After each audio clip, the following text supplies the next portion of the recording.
Bem-vindos a CONMEBOL eLibertadores 2025 em busca da glória eterna.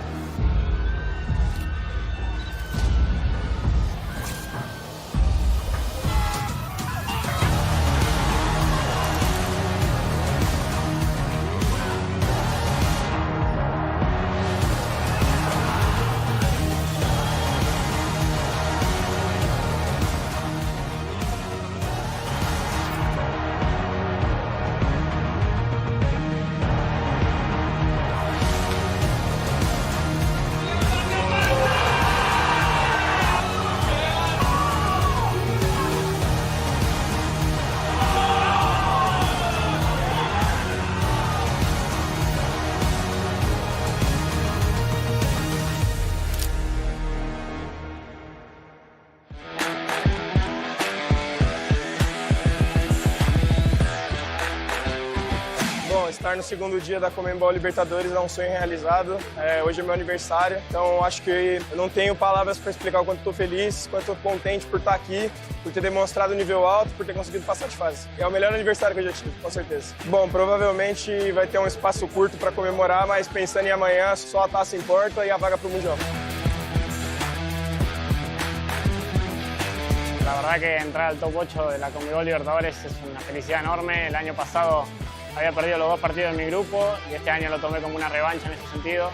Yo creo que lo principal que cambié es la mentalidad. Tengo más presenciales encima que el año pasado, tengo más experiencia y nada, ahora voy por todo. Estou muito feliz de estar no segundo dia. Eu acho que eu joguei bem hoje, consegui as 2 vitórias muito importantes. Acho que eu joguei bem nos 2 jogos, então estou muito confiante. Espero que seja um grande dia.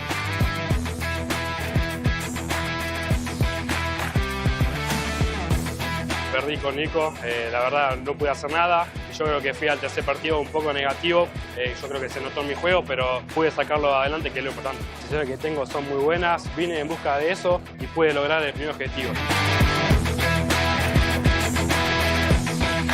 Essa vitória foi o ápice da minha carreira. Mesmo ele empatando, mesmo ele estando melhor no jogo, eu sempre estava acreditando. Então, para mim, até o final, até o apito, não acabou. É incrível, é a segunda vez que eu faço isso seguido, foi o jogo mais difícil da minha vida, então é simplesmente incrível. Estou muito feliz de estar mais um ano no mata-mata. O principal objetivo é chegar aqui, né? E depois disso levar passo a passo, então ter a oportunidade de competir por um título amanhã é muito importante. Para mim o Pegazinha era o favorito do grupo, mas eu consegui reverter a partida, consegui vencer, e estou muito feliz com isso. Para mim a sensação de estar entre os 8 primeiros é muito boa, é um grupo muito difícil e agora eu quero ir em busca do título.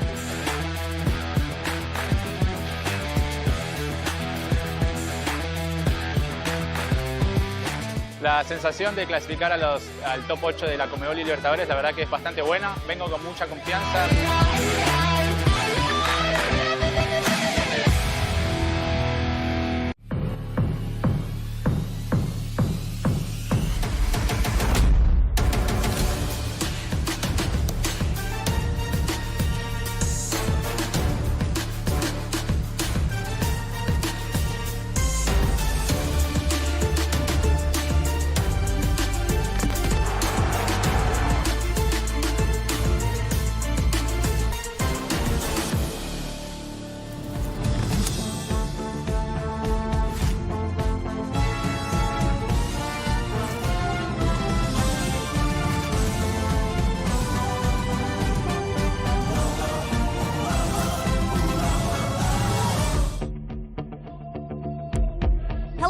And welcome back to the CONMEBOL eLibertadores 2025. We are live in Sao Paulo, Brazil. We are back at it for day 2 of competition. 8 competitors remain, and we'll be crowning the next eLibertadores champion. My name is Case, and I'm joined by the one and only Ryan Pessoa. Welcome back for day 2. Yeah, yesterday was intense to say the least. The crowd were going crazy. The results were unbelievable, and I'm sure we'll get more of the same today. Now, Ryan, talk to me about the stakes on this day here. How much does this competition mean on day 2, Knockout Sunday? Yeah, I feel like as a player, when you get to this situation where you're moments away, you're steps away from getting your hands on the trophy, the prize pool as well, is unbelievable. The format, if you're not familiar, day 1 we saw the group stage, group A, B, C, and D, comprising of 4 players per group, 2 advanced from each group into today. Quarterfinals we'll see shortly, then the semifinals, and then the grand final. Now let's talk about that prize pool, because there's a lot of money on the line. $35,000 goes to the winner of the competition, but we're also talking about that 1 and 2 spots for the FC Pro World Championship. So lots of money on the line. They're hoping to lock in those spots, book their tickets, and only 8 are left. Yeah, should I tell you something that's going to be guaranteed though? World Champion tickets will go to at least 1 player from Tuzzy Esports organization. They were incredible yesterday. You can see the bracket as well. Nicholas Gibados will be our first quarterfinal game, which is incredible, and it just shows the level over here in South America. Now, you mentioned Tuzzy Esports. Can we talk about how stellar they have been this weekend? 5 out of 8 of their players have made it to today. All of them. Every player that was in the competition yesterday from Tuzzy Esports made it today, which honestly, the organization, they should be so proud. They've got a lot of support here in the crowd. They've got the coaches. They put a lot of effort into it, so it's good to see them be rewarded. Now, we do talk about, there are a couple upsets yesterday, some surprises. Biggest one for you? Of course, it has to be PA's in. There was a Tifo in the crowd. His parents were here. He had family and friends, of course. And the fact that he didn't even make it to today is a major upset. Absolutely. Well, I know everyone back home is wondering, will there be live viewership rewards? The answer is yes. So make sure you're connecting your EA account. You could have the opportunity to get an 81 player pick, Jumbo Premium Gold Players Pack. So make sure you're tuning in for the entirety of the stream. Connect those accounts, and you are getting free packs. It's as easy as that. But Ryan, I'm so excited to get into it, because today's knockout competition, you lose and you're out, and everyone left in it is such a stellar competitor. The thing is, you can't afford to start slow. We saw a lot of players yesterday. They even said it. Those first games was sort of about just getting the rhythm. You can't do that today. You lose, and that dream is completely over. Absolutely. Well, let's get into it. I would like to welcome back to the stage Rodrigo, the man from Brazil in his home country. Welcome back for day 2. Day 2 is here. We are here, back again. And you know what's funny? You mentioned there's like a whole side of Tuzzy players. Yeah. When we got here, we went to the backstage over there where the players are like training before the matches. It feels like it's a Tuzzy gaming house. Yeah. Because each player has their own coach. So there's like the players, the coach, the whole staff is there. Yeah. So it's hard to find, like Nico was there, but he was like all the way there in the corner. Yeah, they're excited. Well, I'm excited, and it is time for the players to arrive. They'll be arriving to the stages. So Rodrigo, let's get into it. Let's get them here. Let's start with Facu Cohen e EZ Correia.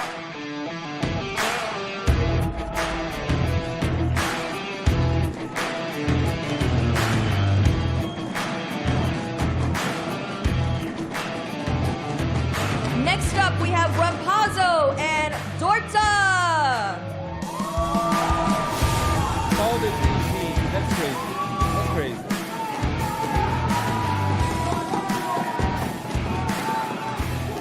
Paulo Neto e Fonseca.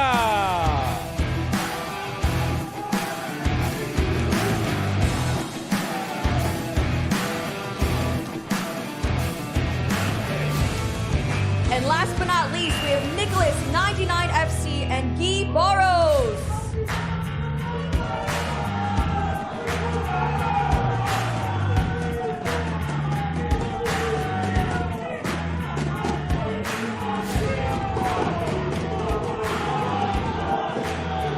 The fans are going crazy here, huh? No, the audience is absolutely insane. Lots of Tuzzy fans in the audience here as we see the players shake hands across the stage. They are ready to go, heading over to their setups. I'm excited to get into it. Ryan, How excited are you? Yeah, I'm happy to see the support for Gibaros in the crowd. Yesterday was a bit mellow on his side of things in terms of support. Today he's got that crowd in his favor. And of course, it's a massive game against Nicholas. Absolutely. Well, let's get straight into it. Casters, are we ready? Let's do it. Oh, we are ready for this. What a stellar quarter-final set we have got. Richard Buckley, Pablo Georgia couplers, but you know him as Babs. We're back. We're back for day two. And these set quarter-finals just simply can't not deliver. It just feels good. It feels good to be here. And Guy Barros going head-to-head. It feels like a huge, huge game that's about to take place on the main stage. The first set of players who came out, they're going to be slightly back and delayed for probably about an hour. The second set of quarterfinals is going to take place. We've got two games on the stage at the moment. Guy Barros and Nicholas. And also Paolo Neto and Fonseca going on to the main stage. If I can add, Rich, 3 out of these 4 participants have already secured an FC Pro Championship spot. So, I mean, this Guy Barros-Nicholas game, it's a game that we right now have in May. However, we're going to have it in June again. Yeah, we certainly are. It feels huge. Do you want to... we've got one of the clappers. We need another one. From the audience. We need another one to get. You can use your hand. Yeah, I mean... Yeah, get it going. We'll take you it. You hear it? No, I didn't. But it looked great. Championship Sunday. Let's just deep into this game. Yeah.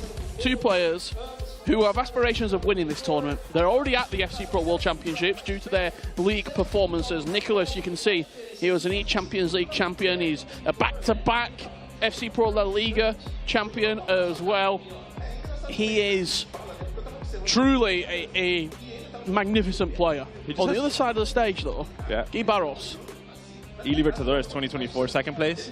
What a year has been for Guy Barros. EMLS second top 2. place. I feel like he wants to get his hands on silverware. DreamHack last year as well, he also got a top 4 finish. And as I was telling you earlier, Guy Barros, this past year for him, has been absolutely phenomenal. He went from minors all the way to a big powerhouse like RB Leipzig. Well, this is the squad building requirements for anyone at home who is interested. 15 million budget. Only items available from the following countries: Argentina, Bolivia, Brazil, Chile, Colombia, Ecuador, Paraguay, Peru, Uruguay, and Venezuela. I can't wait for an icon to be introduced from Venezuela, man. Honestly. Might be waiting a little while. Juan Arango. You know who Juan Arango is? Yeah. You know, I might just pitch it to the content team. We saw Nicholas's team yesterday. It's the same team for today. Who was his star players yesterday? Rodrigo. I mean, this guy is just the absolute beast for Nicolas. Every time he has a gap in the box, he's just going to green time his second post, finesse it. He's just going to be this goal scorer for Nicolas. I mean, also, Moises Caicedo, McAllister, is a strong midfield for him. And, I mean, at the end of the day, Maradona with that finesse shot trait, that is just something that you got to be very careful with.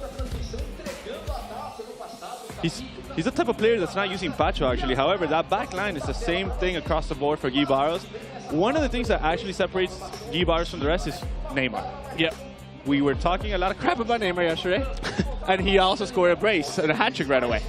You know? So he actually needs to show up today for Guy Barros, and he actually has to have a chance in order to get scoring. 2 different goalkeepers as well. Ruley Team of the Season and Team of the Year, Emi Martinez. Both have been... iffy?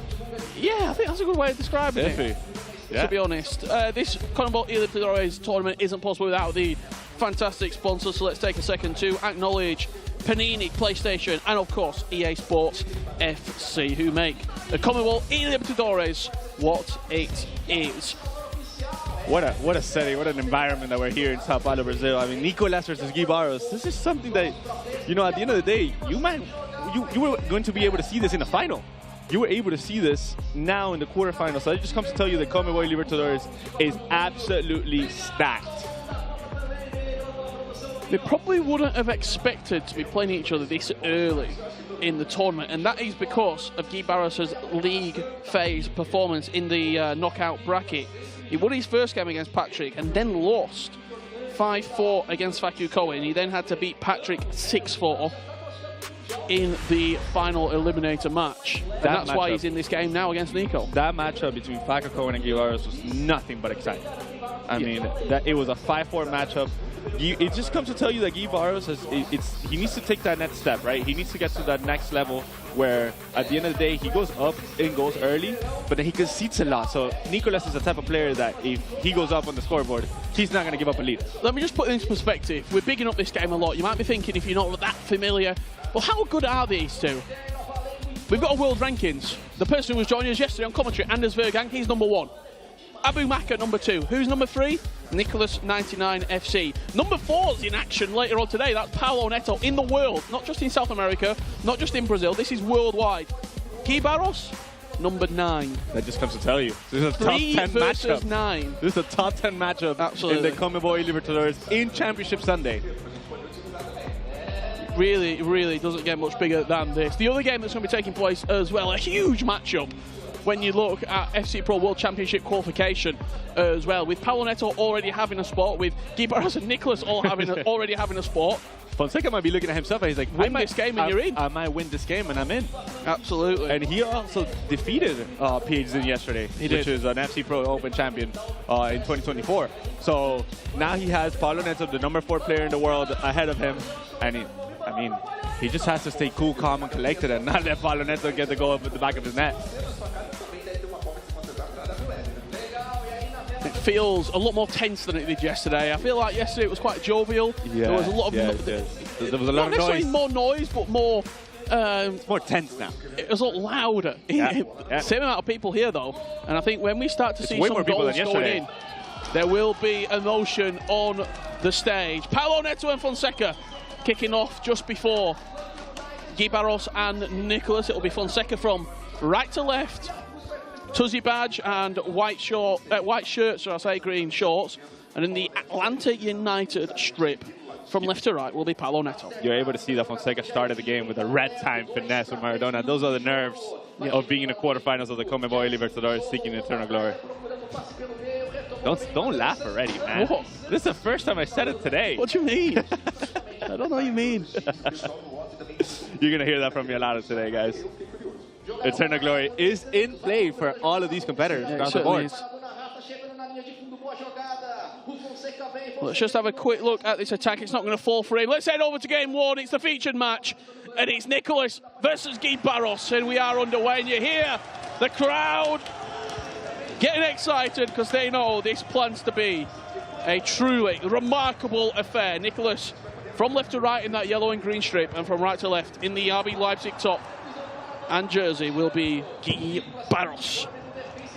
What an environment here in Sao Paulo, Brazil. You cannot write anything of the storytelling behind this. I mean, Guy Barros wants to get silverware. Nicolas has already secured. Wow. Let us know in the chat at home as well if we can see you at home right now. If we've got a mod in the chat, let's get a poll up. Who do you think is going to win this game? That's Nicholas a beautiful player lock. or Guy Barros? Neymar, first chance of the game. Finesses at the near post. And Guy Barros is off his chair. And this is a very, very heavy Guy Barros crowd. Look at them excited for him. They know that they need to get behind him as the Brazilian man against the Argentinian man. This is phenomenal. This is a great finish by Neymar with a finesse. That's a beautiful player lock to get him behind, Rich. It's a beautiful player lock to get him behind. And there's fireworks in the other game. There's fireworks in the other game. I'm not going to spoil anything. Yeah. We might jump across to that one later on. But there's fireworks in that other game. Look at the crowd. You're able to hear it through my mic. But it is 1-0 for Guy Barros versus Nicolas. An early start for Guy Barros. This is something that we see for Guy Barros always. When you look at the history of these two as well, they've played one time to my recollection, February 16th. It was a qualifier for this tournament. Guy Barros won 5-4. Wow, in the online qualifier? Correct. So this is kind of like a revenge tour for Nicolas. So he kind of have his numbers. There is Nico on the finesse, good save from Rulli, and it's celebrated like a goal from the crowd. This is what Nicolas is really good at with Rodrigo. He just has a little gap, little space to turn, to finesse with whichever foot it is, predominant foot, right foot, left foot. As we jump across to the replay for Guy Barros. Oh no, Fonseca. This is the goal. Very lucky rebound there for Kaká, but Fonseca doesn't say anything, and he goes ahead and scores it. I mean, this is just fireworks now. Because I don't know if you can hear that. There's a pause cued by Nicolas. He's 2-0 down. Guy Barros 2-0 up inside the opening 8 minutes. Wow, this. We were saying that this was tense. Now it's no longer tense anymore. There's no quietness here. This crowd is rampant for Guy Barros. What a start for both matches. I mean, 15 minutes in game here for Fonseca between Pablo Neto, and it's a 1-0 win for lead for Fonseca versus Pablo Neto. And it's, what is it, 8 minutes for the Guy Barros and Nicolas, and it's 2-0 Guy Barros? Both games are in early pause here inside the opening 20 minutes.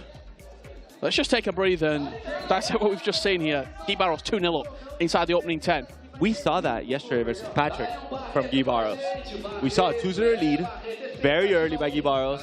However, one of the things that is actually not very good for Guy Barros is that he concedes a lot of goals. And one of the persons across the board from him, it's Nicolas. A man that scores a lot of goals. Yeah, he scored 9, I think, in his qualifying game into the playoffs. He beat Ezde Correa 9 to qualify today. Yeah. So, let's see. I mean, we got Pablo Neto now versus Fonseca. There is Paolo coming forward. Maradona on the finesse. Just aims wide of the upright. He tried to trigger that finesse shot trait. Didn't green time it. Could be the nerves. But this is a guy that's been here before. Last year he qualified to this stage. EMLS champion this year in the FC25 circuit. I mean, you've played in the EMLS for a few years now. He's really dominated that tournament. He's dominated that tournament. He's the man that just comes across. He goes up north, comes, gets his championship, gets his silverware, and just comes down back to Brazil. Fonseca's looking great.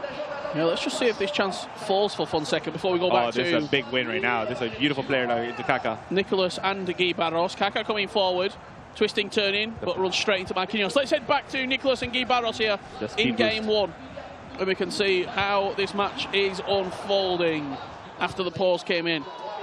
We're back with Nicolas versus Guy Barros. 11 minutes in the virtual pitch as of right now. This is definitely shocking for Nicolas. It's got to be shocking for Nicolas. He hasn't trailed all tournament. No, he's not. Oh, actually, never mind. He actually trailed 1-0 versus Ezde Correa and then went ahead and scored 9 past him. Should we consider that trailing? The play a lot fake in there with Neymar. Neymar looks... We were quite critical of Neymar yesterday, but today he's just popping up in those little spaces, as you can see. The crowd. I saw Lucio bring it down like Neymar back in Barcelona 2015. He brought it down with a little bit of flair as we see Guy Barros go through with Jorginho with the player lock. Cuts it back. There's Neymar. What a tackle that is. What a tackle from Lucio. That would have been 3-0. That's a championship tackle right there, Rich. Just someone in the chat saying Nicolas versus Guy Barros is the real final. It could be. Guy Barros would have that is a valid opinion. That is a valid opinion. Performed better in the groups. And very well might have. Beautiful R1 square to get out of pressure. But as you see, Rodrigo just burst down the field. You look at Jorginho on this right-hand side. Does play lock the pass into him. Now that little bit of technical dribbling coming in, just trying to create the space. But it's aggressive, good defending from Guy Barros. He gets quite fortunate with the pass out as well. Militao left back has been an introduction for these guys to just have a very solid option there. And the people that have actually chosen Eder Militao... Oh, wait. I said... Could be another chance here. Yeah. Neymar twisting and turning, trying to create an option. People that actually chose Eder Militao gave away Ser Roberto at left back. Ser Roberto has 99 pace. It's great dribbling from Guy Barros. Trying to create an angle here in the middle of the pitch, but he looks really comfortable at the moment. Yeah, he knows that he cannot give Nicolas an inch inside his box. That's this great is a beautiful play. tiki-taka. Looking for the first time through ball around the corner. Nearly had it. That third man run by Ser Roberto that Guy Barros triggers is something that, I mean, he just does it so well. Look at the runners off the ball here. But again, Militao. Aggressive defending. The player look past there. It could be in through the middle of the pitch. He's pulled Lucio out there, Nico. And when he gets capitalised on it, he gets back in very quickly and does defend well. He's 1x away from being through on goal. As we say this, Jorginho's coming across the board.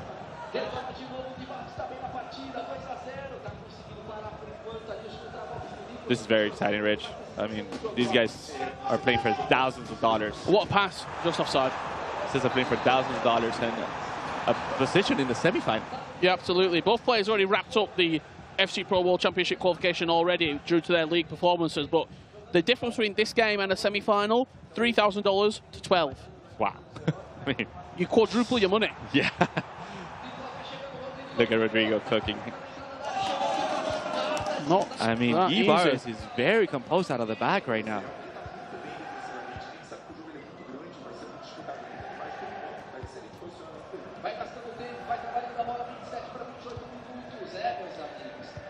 He is leading 2 goals to 0 here is Gui Barros.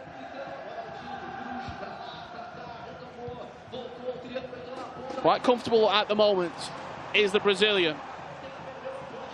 Up against the favourite for the tournament in Nicholas 99 FC.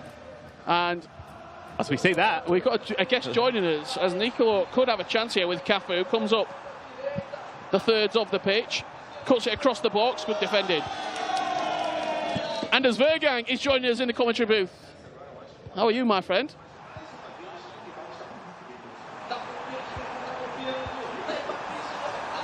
Hello, hello. There we go. We've got you now. Neymar with the chance there. We can see both games at the same time. Paulo Neto did get a goal back here against Fonseca. You must be quite happy with your teammate at the moment. 2-0 up against Nicholas?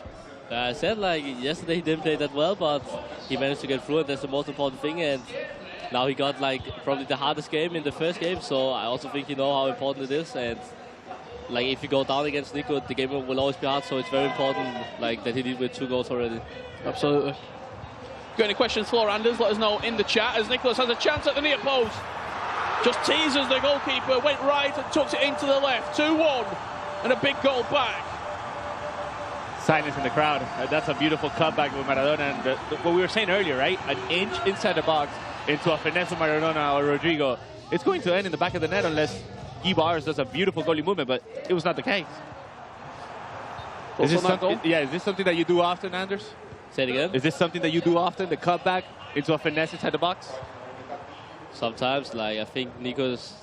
I saw he paused when it was 0-2. I don't know if he switched formation. I know that he always, like, you have to build, like, a draft. He always build, like, so he can play, like, I think 5 different formations or something, so...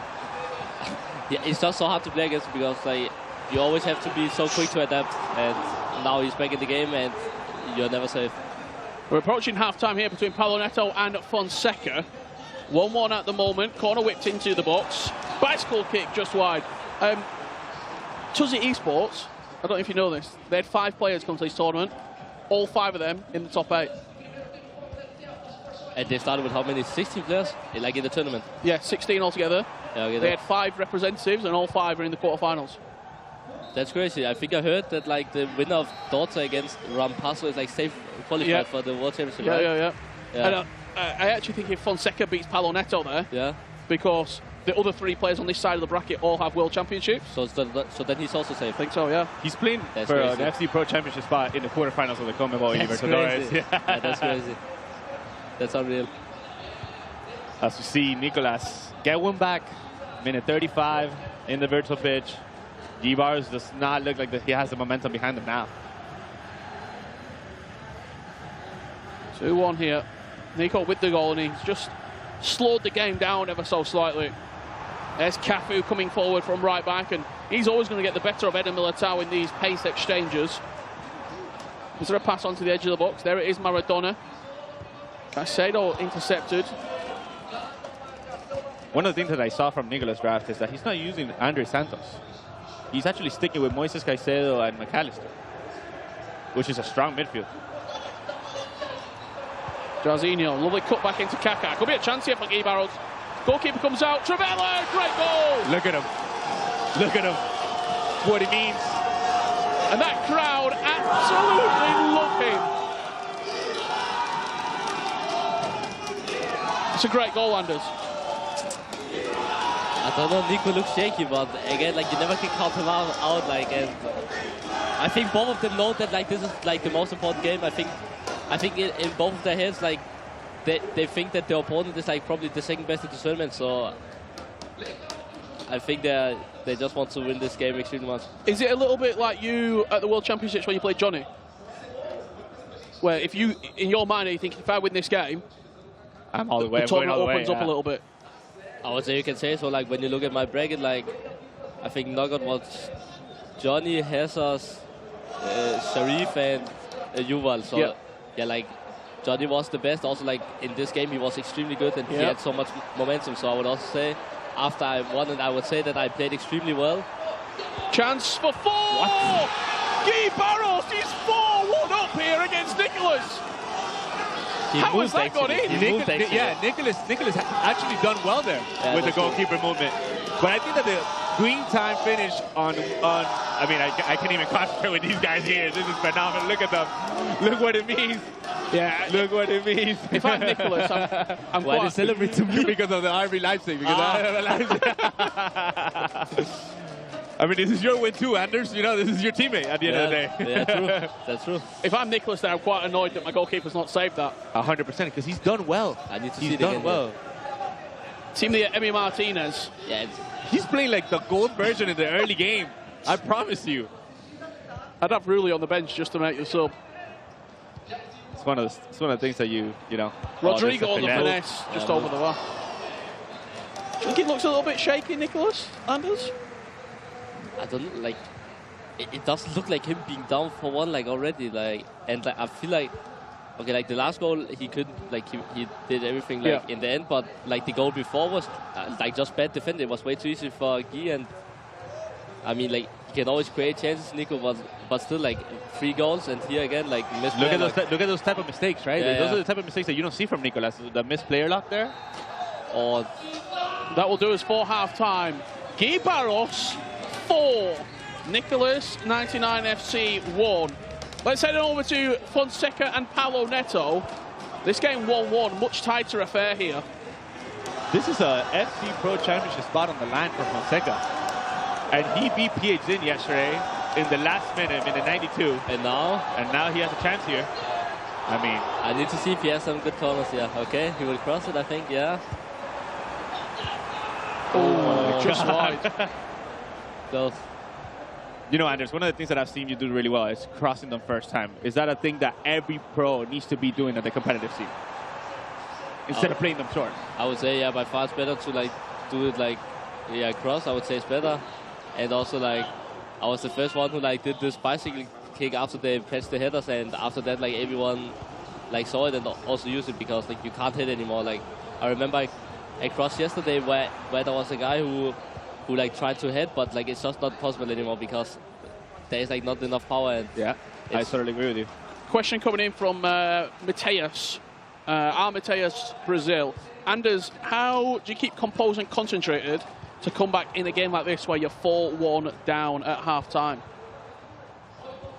I would say honestly, like when you have such a big name like Nico and me, I would say like the opponent will always be scared, and if you just go one goal, like then they know that all the best players here, they have like the clutch potential. So, and Nico is always like usually when he loses, he doesn't concede a lot. He doesn't lose like by high. Heavy. Yeah. So, yeah, exactly. So it looks like I can't imagine that he will not score like probably 1 goal now, and then Guy can start to get nervous. But Guy has played like perfect so far. So, well, here is Nicholas getting back underway here for the second half. I actually thought he had a finesse there. Yeah, he actually had it. He overplayed it a bit. Yeah, it's overplaying, and then also it just comes to tell you that he doesn't feel comfortable taking those shots. But like this, it also doesn't look like Nico. I don't know how he's so easy through all the time. Jarzinho digged into the box.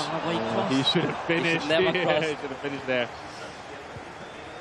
That could have been 5-1. Green time in second post, and yeah, like the next goal is extremely important, I would say. Like, of course, the goal is always important, but like... You're talking like a commentator now. I have to. He's learning. He's been doing it for a while already now. You know, we're across the pond. He shouldn't be competing now. Like, I feel like he can create every... Now, honestly, not, but like at the moment, I doesn't have the feeling that like Nico can come back. Like, Guy is defending perfect, and I feel like Nico's... There's way too much space, but maybe I jinxed him now. I don't know. It doesn't look like okay, Nicolas. I actually jinxed, I think. Caicedo into Rodrigo on the finesse. It doesn't look like Nicolas right now. That was also like, he has so much space. Also the games yesterday, I feel like every game I watched, there's like a chance every single attack. That's the CONMEBOL eLibertadores for you, Anders. It's just a goals galore. Yeah. There's no defending, just vibes. I swear this. I feel like there could be 20 goals each game. Look again now. Jarzinho in the space. Good interception. Close. 4-1 here, 53 minutes on the clock. Also, if you're Paulo Neto and Fonseca and you see Nicolas get eliminated, it opens up that bracket once again on your side of it. He is the favourite that people expect to be in a final. They expect to be winning the trophy. Nicolas is rushing a little bit on the finish. That's a lovely beautiful pass. Kaká can't get away from Zé Roberto. He paused, and I also think that he's feeling that there's like, I think he wants to slow the tempo down. I think like if Nico score one now before the pause, it can get shaky. But again, like he's defending really well. Yeah, there is space, but he always like managed to save it in the end. So, and I don't feel like the chances Nico has is like that big. You know what's one of the things that's working really well, Anderson? I'm pretty sure you already saw it. The switching. Chance, Ronaldinho. The switching from Guy Barros right now Look the right into side. his center back. Or again, like he's phenomenal. Also here, like he see that Nico did like player lock and he just like pressing him. I think they're well prepared, both of them, but Guy is just a bit better in like he's more clinical, and now mistake again. And he's pulled his centre back quite high up the pitch there, Kaká. Yeah, he's got a lot of space if he works this across. And there's like, of course, 30 minutes, but still, like, there's enough time. Like he queued the pass like a while ago. 15 minutes of in-game right now. Feels quite stressful, almost.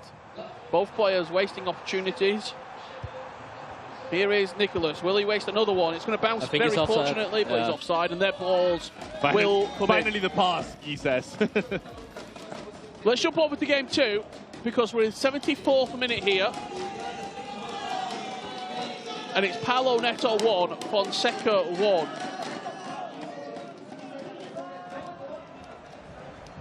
This is really surprising. Paulo Neto was scoring goals galore yesterday. But that's the thing, like I also said yesterday, like he is very consistent, but I don't. Okay, like of course he should win this game, but I just feel like sometimes like he just like if his top level was just a bit higher, and now of course I jinxed it. Maradona with the chance. No. Shoots at the post. I think his corners are good though. I don't know. I have a feeling. Lucio doesn't quite win the header, but the second contact falls for Vinny Jr. That's a pen. That's a pen. Oh no! Yes. Penalty for Paulo. He can't miss this one. As you said that, Anders. Paulo just gets a penalty. It's Maradona.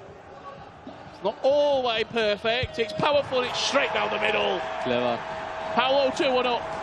But also, like, of course, like he didn't play that well, but that's his father right there. He just has to like experience, like. So in the end, like, I think it will always like benefit the more experienced player, and the opponent doesn't have that much experience, but still he beat PHN yesterday, so also, he's been playing a good tournament. He will have never felt pressure like this game, knowing that if he wins this, potentially World Championship guaranteed. Like, honestly, I've never heard about him. So like, and when you now, if he wins this game, like, is qualified for the biggest tournament of the year, like, of course there's so much pressure. And like, one of the things as well, Anders, yesterday when he beat PHN, he wasn't thinking about today's Pro just win this game. But yeah, he was just winning this. He wanted to win that game only. He didn't take the ball. What was that? Yeah, like even for me, like I think I celebrate more when I like actually qualify for the World Championship than winning it. Like I just feel like to get there is like so much pressure. 5-1. What? What a finish! Guy Barros with 25 minutes left to play. It goes 5-1 up. What a goal that is, by the way. That finish is incredible. That's a finish. That's a very good finish. He's very lucky that he went in. I've never seen that, I think. Oh! Double post. He was very composed here. But also, like, honestly, I think Nico played extremely bad, like compared to normally. Like I feel like it just feel like mistimed. Like his player switch, like usually it's so hard because he's always like so compact and it's almost impossible to create. But I feel like he is playing perfect, and like I think Nico does know what to do. Is Nico playing bad, or is Guy Barros playing really good? I think it's both. A combination. Yeah, I would say. Also, like I know that Guy and his coach prepared very well for this game, so it's also credit to them. Like, and to lead 5-1 against Nico, of course you're doing something right. One of the things that you saw earlier, it's Guy Barros playing 4-4-1-1. I think he's jumped into a 4-4-2. Chance, Nicolas. What a finish! That's a good through ball. I don't know if you can hear that. To be honest, I think that like his through ball was like he tried to pass to like the one in the middle, but it went to the other guy and then he just threw.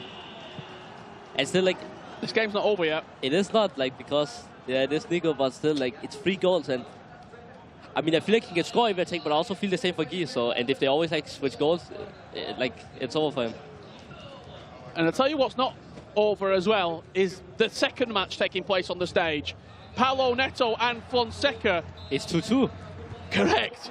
Fonseca has equalised. And now he can score again. And he might have a chance here to win the match. And most importantly, qualify for the biggest tournament of the year.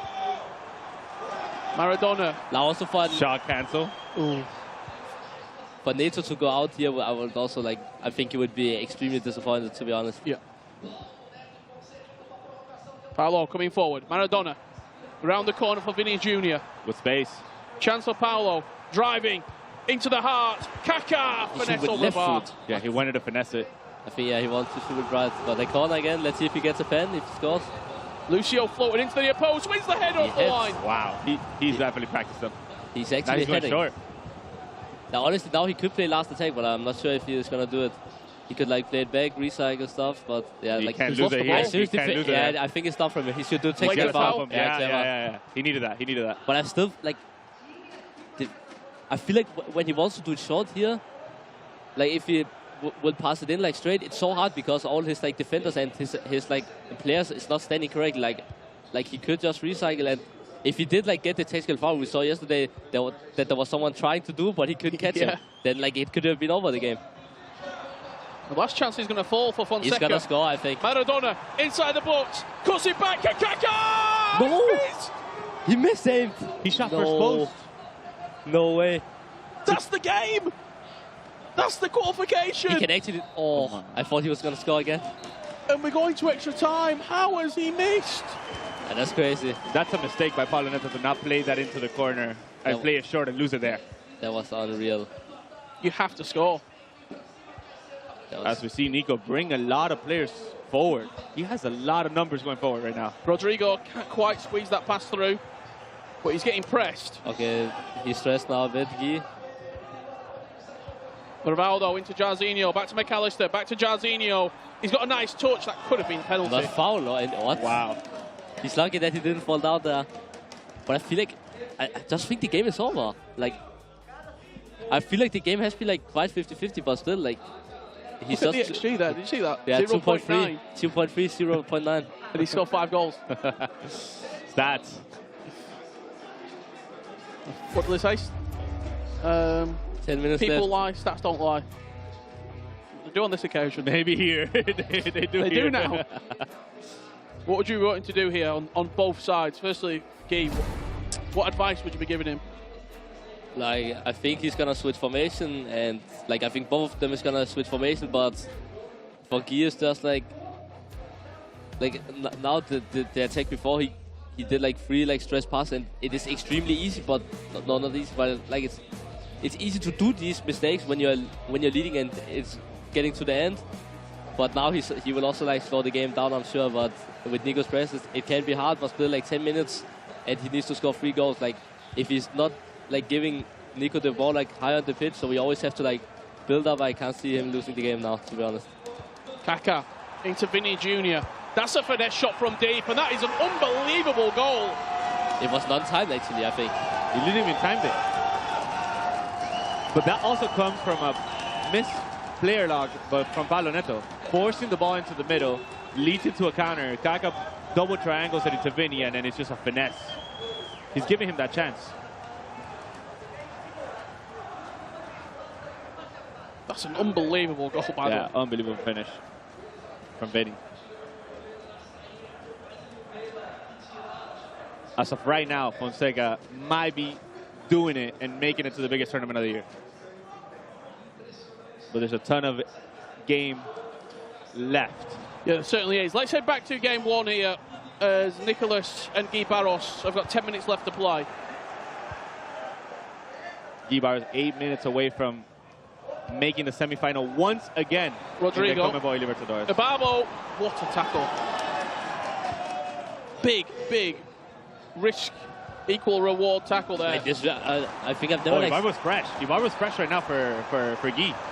I think I've never seen like a game like this, like for Nico. I always feel like every game he plays like so controlled, like everything. But like this game has just been end to end every attack, and I think that they're playing the game like how like Guy wants and not how Nico wants, and I think that's like has been the difference.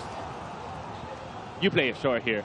Yeah. You definitely play it short here. He's waiting here, like he wants to take the time down, but the thing is, if he actually waits like long, they can be like getting like added 1 extra minute. So, but like the game is over at this point.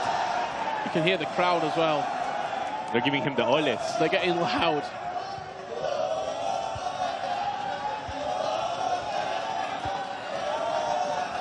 This is great from Guy. Not forcing it. Playing it into his big Manny Barbo that's fresh. And kind of lucky there. Second bouncers going his way as well. Now the boost coming along whenever Nicolas has the ball. This is typical South American Brazil versus Argentina right now.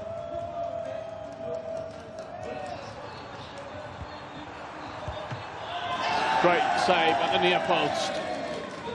Nicolas will be out. And Guy will probably now take over the reign as favourite to win the tournament. He was a semi-final. He was a finalist last year, Richard. Yeah. He's been here before. Wait, Guy last year? Yeah, Guy lost in the final. He lost in the final versus Nathan Nassar. Okay, crazy. I didn't know that actually. What a year does to you, right, Anders? So he gets top 2. He was with Miners, and then he signs with one of the biggest organizations like yours, RB Leipzig. That's the same like VBL last week. Like Levi Finn lost the final like last year, and this year he won it against me in the final. And Nicolas will go home. He will not be a CONMEBOL eLibertadores champion as Guy Barros celebrates with his fans. He's done well. He's done really well. I don't know where they came from. Yesterday I didn't feel like there was anyone. Today they just everyone turned on. You know what it is? You know what it is, Anders? Some of the guys that are there were coaches and fans of other players, and now all the Brazilians have gotten together behind Guy Barros. So that could be a point, true. I've also got a bit of confirmation. Fonseca's not guaranteed if he wins this game. He also needs Facu to win. And who is he playing? Facu Cohen plays Eze Correa. He's playing against Eze Correa. Okay, both is Argentine, right? Yeah. I think that's a tricky one. But Facu Cohen's already at Worlds. Yeah, this is. Well, will Fonseca play Guy if he wins? They're playing the semifinals. Yeah. Fonseca would have to be Guy. So let's say Correa wins, Fonseca lose the semi. Is there no way that he can qualify then? If Correa wins. Yeah. And he loses the semi. Then you have to see what happens between the Correa, Eze Correa, and the semifinal on the other side. Yeah, there might be a playoff then. True. Yeah, like for the final spot. Yeah, exactly. Okay. This is unbelievable. Like the two losers of the semis. Yeah. Yeah. Okay. Oh yeah, this is gonna be crazy. As we see Paulo Neto but marching. If Paulo wins this game, Fonseca's through. No, wait, Fonseca's out. Yeah, and done. Done. Okay. Paulo Neto, 15 in-game minutes left. He needs to make a charge. Let's see what he got in store for us. Anders, what would you do at this moment if you're trailing by 1 goal in minute 105? I would just try to slow the game down, but like, as you say, it's probably the biggest game of his career so far. And I think he's gonna be kind of shaky, but it's like it's his game to lose now. He's in the lead with only 15 minutes to go, so he should win it. But Neto is so consistent, he can easily score. Paulo Neto as well. His best trait is attacking. Yeah. He's just going to throw. Because realistically, yes, he's got this tournament left in terms of he's still trying to win this tournament and the prize money that comes with it. But he's got so much pressure on him, Fonseca. We're off. Let's see what they have in store for us here in the extra time of the CONMEBOL eLibertadores quarterfinal. Paulo Neto versus Fonseca. Yeah, 2-3 at the moment. Fonseca leading, and this will be another Tuzi Esports player in the semi-finals. Which, when you consider it, would be an unbelievable achievement. beating PH in and then beating Paulo Neto. Yep. That's 2 top 10 in the world ranking players that you beat. Ibabo down the right-hand side here for Fonseca. Puts it back. Vinny Jr. at the near post, really unconventional, but keeps it out. That's himself huge. Mistake.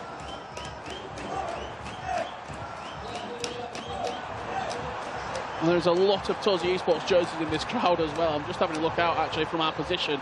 I can see a lot of Navy. Not a lot of red and black. No. Not a lot of red and black. You will not see Atlanta United fans here. Kaká, good tackle. Big win. Gets it back though, Jant. Kill the game! There you have it! Fonseca with the instant tackle back, 4-2. Wow. That is unbelievable. So stuff from Neto there, I would say. Like just to stay in the game to the last minute will always like put so much pressure on the inexperienced guy, but also like I think there's 10 minutes left, he just starts to rush a bit, but he also knows that it's a mistake by himself. Another pause for Paulo Neto. He needs to get numbers forward. Get Darwin Núñez on the pitch. And then it's over. Get Moises Caicedo for Andre Santos. Get those players to get forward. And forget about defending for now. How old is this Fonseca guy, do you know? Is he younger, like? Fonseca? Yeah. Kind of got me on that one, Anders. He doesn't look that young, I would say. Not as young as you. That's true. How surprised are you at this result, Anders? Paulo Neto leaving the tournament. Like seriously, to be honest, I'm not that surprised. Like Neto's always consistent, but as I said, like I feel like his top level is just where he needs to get it a bit higher. And I also like I've also tried, like I think of course Neto wants to win the tournament, but he's already qualified for the World Championship, and for Fonseca it would be the biggest achievement of like his career. So not to say that he's more motivated, but he just knows that if he's losing, his season is over, and it's not the same for Neto, I would say.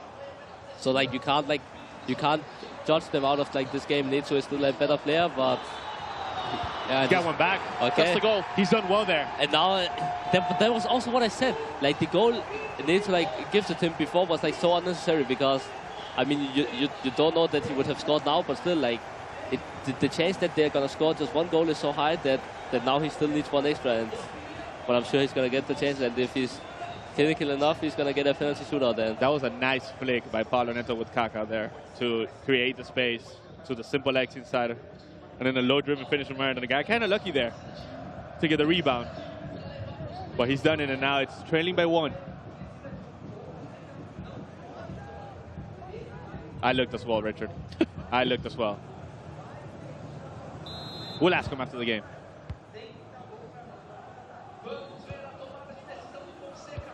We're back underway here, 4-3, Paulo Neto trailing. There's space now. What a ball. What the kickoff. Goal, straight from the kickoff. Fonseca back in front. 5 goals to 3. He wants that spot. He knows how important it could be for his career. That double triangle there by Fonseca to lead Kaká to the finesse. That was beautiful. He understands that there's going to be space open because Paulo Neto has taken his players forward to try to win this game. And then the double triangle has actually led to a 1-on-1 by Kaká. And, I mean, Kaká on his right foot, finesse, you take it all day. We have to remind you how important this game is. With Guy Barros already in a semi-final and already having an FC Pro World Championship spot, Fonseca would play against him. That means if Guy Barros was to win, that spot will then go down to, if results go his way, Fonseca. But he needs Facu Cohen to also get a win for him. We will explain it all for you. So many variables. But Fonseca's doing his job at the moment. He's doing his job. He's staying in the tournament. He's going from $3,000 to 12. Quadruple his money. Absolutely. I think this is also pretty good for Guy. I think that if Facu Cohen is gonna win, and Fonseca is qualified for the World Championship straight before they have to play the semi, I think he's gonna win, because for Fonseca, I think it's gonna be too big for him. Like, he's already. I know the feeling. Like, I think he never expected it, and of course he wants to win the trophy. But I think in Guy's head, the only goal he had before this tournament was to win the tournament, and for Fonseca, like to know that you're qualified for the World Championship, I think that's gonna be too big. Yeah, that's exactly. Huge. It's huge. I would say also that, honestly now, like I would say Guy is like heavy favorite to win. Neto and Nico, BHN, so many good players out.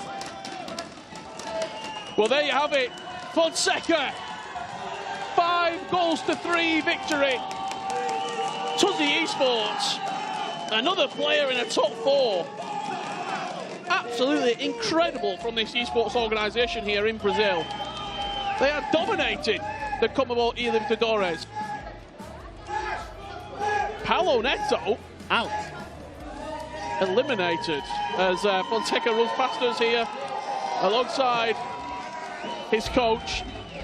You can see what it means. Fresh jawed there with the Tuzzi Esports organisation. These scenes are unbelievable. Just take this in. Wow, incredible. Very, very surprising round, Anders. I would say, like, yeah, before the rounds, Nico and Neto just like on paper should be the favorites, and also yesterday both of them won their groups and their opponents like became second. So I would say kind of surprising, and I think, yeah, just from now, like, you should win the tournament. 2 big favourites eliminated from the CONMEBOL eLibertadores 2025. Who's going to step up and book their place in a semi-final? We'll find out right after this break.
Hello guys, I'm here with Gui Barros.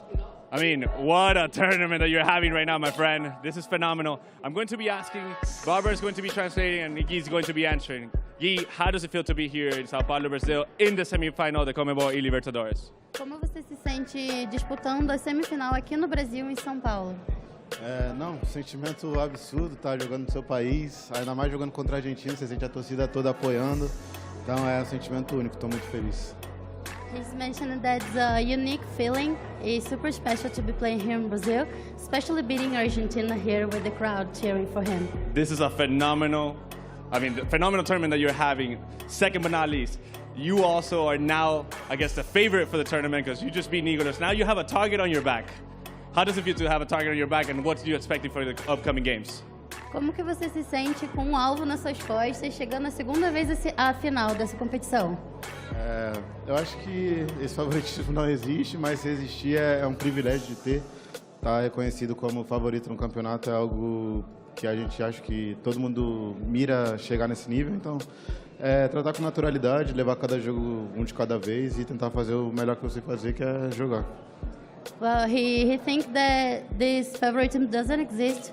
Anyone could be the winner, and he tried to be cool with it and focus. He's hardworking. He's showing everything he got today. Well, I mean, you're definitely staying focused here.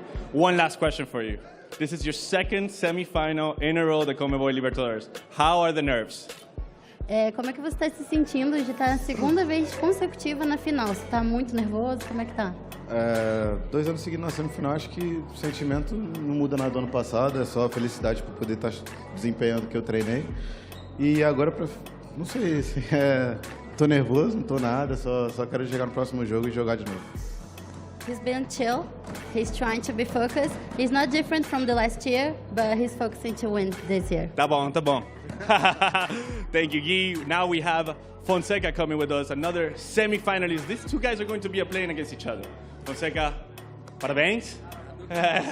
Well, I'm going to be asking you the question. Barbara is going to be translating. How does it feel to be here in the CONMEBOL eLibertadores semi-final? Como é que você se sente estando aqui na semifinal da eLibertadores da CONMEBOL? Aliviado. Ano passado, quer dizer, eu errei por culpa minha não ter chegado na semifinal, estava muito bem preparado. E esse ano eu sabia que ia dar certo, era só jogar meu jogo, como eu venho treinando o ano todo, e saber que ia ganhar do pau. He feels relieved because last year he messed up. He didn't get to the final because of him. So he prepared for this year and he's chill and released. Amazing. Well, one more for you. You beat PHZin yesterday. You beat Paulo Neto today. Two top 10 contenders in the World Championship. Now you have Gui Barros up next. You're playing for an FC Pro Championship. Are you ready? Você está preparado? Porque ontem você venceu de 2 super competidores e hoje você vai competir com um brasileiro também que está super preparado que nem você, está concorrendo que nem você. Como é que você se sente? Qual é a emoção de você estar concorrendo para chegar na final e para ir para o Mundial? Muito bem. Eu vim aqui para ser campeão e para ser mais gratificante tem que enfrentar os melhores. Então, sempre enfrentar PHZin, Paulo Neto, agora o Gui Barros Big players, very big players. Com certeza, é incrível. Amazing. Feeling super excited about it. He thinks to be a winner, he has to be the best. So he's excited about the tournament. He's definitely beating one of the best players in the world. However, guys, Fonseca versus Gui Barros up next. Take it away. Thank you very much, Pat. Good to hear from Fonseca and Gui Barros themselves, Case. I've honestly lost for words because we've seen upsets yesterday, but we come into today, Nicolas out, Iceman eliminated, and it was quite resounding, to be fair, in terms of the performance from Gui Barros. Paulo Neto, again, out. You can see the highlights on the screen here. It was a crazy, crazy start from Gui Barros. Such a great start from Gui Barros, especially yesterday being so stressful for him. All of his games were so tight. He really had to fight to get those wins, and then he went to the lower bracket. He made it through. But today, he's looking like a much more confident player, which is absolutely insane because Nicolas, in my opinion, was one of the best competitors in this competition. Yeah, a lot of players in this competition, players outside of it, you're looking at the roster, who's involved in this competition, automatically you would assume Nicolas would have made the final. He was ranked the highest in the competition, number 3rd in the entire world, coming into it in a rich vein of form, won the virtual La Liga FC Pro tournament as well. So it was kind of a huge expectation for him to make it far in this competition, but to be eliminated so early, it just shows the level of Gibados in this tournament. Fonseca as well, he's taken out Piazin, he's taken out Paulo Neto now. Two huge players, but they play against each other, so it's going to be a very, very interesting game. Yeah, it's going to be very interesting indeed as we see some of the highlights here from the Paulo Neto versus Fonseca game. This one was a little bit closer. We did go into extra time here in this matchup. Paulo Neto fighting his entire way, but he couldn't quite get there in the end. Fonseca, in my opinion, that's an upset. 100%, I agree with you. And the thing is, there was an actual opportunity when it was 2-2, 90th minute, pretty much last kick for Fonseca, could have scored. And he hit it on the other side of the post. It went into the side netting. When he missed that, I'll be honest, I thought, you're going to get punished, it's over. Well, the crazy part was we were watching behind the stage and we almost fell out of our chairs because we were like, how did he miss that shot? But he responded straight away, finesse shot. And that's one thing I can say from his gameplay. He done it against Piazin as well. He shoots on sight. Any sort of scenario where he's in sort of shooting range, whether it's a Travella, finesse shot, he always, I say somehow, because he didn't green that Vinny chance, but he always seems to find the back of the net. And this was the goal that sealed the deal. Near post finesse shot, 116th minute. And when you're up by 2 goals in that position, you can pretty much guarantee yourself to advance into the next round. Let's take a look at the bracket so far today. Of course, we recapped Gibados against Nicolas and Paulo Neto against Fonseca. They're through into the semi-finals. Facu Cohen against Eze Correa and Rampazzo against Dorta on the other side of the bracket, which we'll be dissecting in this upcoming round. Tuzzy Esports.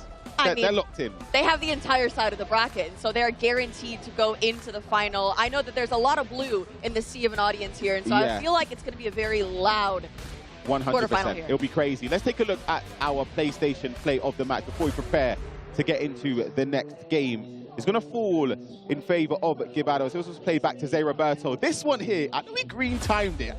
The keeper manages to sneak past him. That was the crowd, the support, the coach and Gibados on their feet as well, celebrating. So it's a huge moment. And I think that was maybe the position in the game where they thought, ooh, you know what?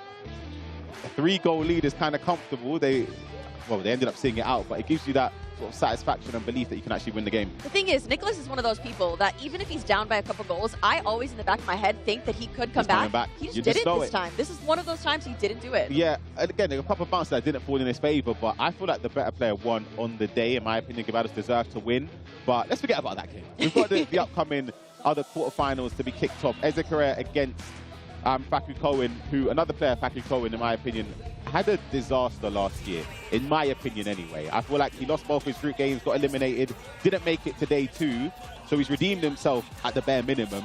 So in my opinion, he's one of the favourites now, with the others eliminated to go the distance. But Dorta against Rampazzo is the other quarter-final case. Yes, Rampazzo going 2-0 yesterday. Dorta having to battle it out in that lower bracket final, but he was able to do it on his birthday as well. And so this one's interesting, though, because they're all playing their own teammates. It'll be bittersweet. Yeah. Do you think that's going to be in the back of their mind? 100%. I've been in tournaments in years gone by where you play your teammate and it's kind of just, you feel a bit guilty in a way. Like you're winning and you're thinking, oh, I'm 2-1 up 80th minute. Do I really want to keep the ball? I don't want to keep... Yeah, you sort of play into your own mind a little bit. So it's a very difficult situation to be in. But these players, they're professionals now. They know what it takes to win. And I'm proud you can see eLibertadores 2024, top 12 finish, age 25. Got just under $40,000 of prize pool earnings throughout his career as well. He's somebody that has been around the scene, the 2v2 era as well, was very, very consistent in that performance. Dorta, however, you can see some of his accomplishments. Latin America South tournament, finished 2nd place. FC Pro 24 Open regional cups as well. He's had a strong performance this year in terms of the regional cups, but he's yet to make his name, in my opinion, in the eLibertadores yet. And he's the only player left in the competition that he is a rookie of the eLibertadores. Yep. And so he hasn't been under the eLibertadores lights here, but it seems like he's excelling. Yeah, and it's a thing where you come in with expectation as any player, whether it's your first event or you're somebody like Nicolas who's been at a multiple amount of events, you've won trophies, etc. You kind of just think, oh my gosh, hold on a second. You win your first game, and you think, good for. Win your second game, you're through to day 2. Day 2, you can start dreaming. Because the trophy is a couple games away. You win the quarterfinals, win the semi-finals, and when you're in that final, anything can happen, truly, because the amount of expectation on your opponent's shoulders, potentially, the pressure, they might not deal with it well, and I think when you're an underdog, sometimes that can work in your favor.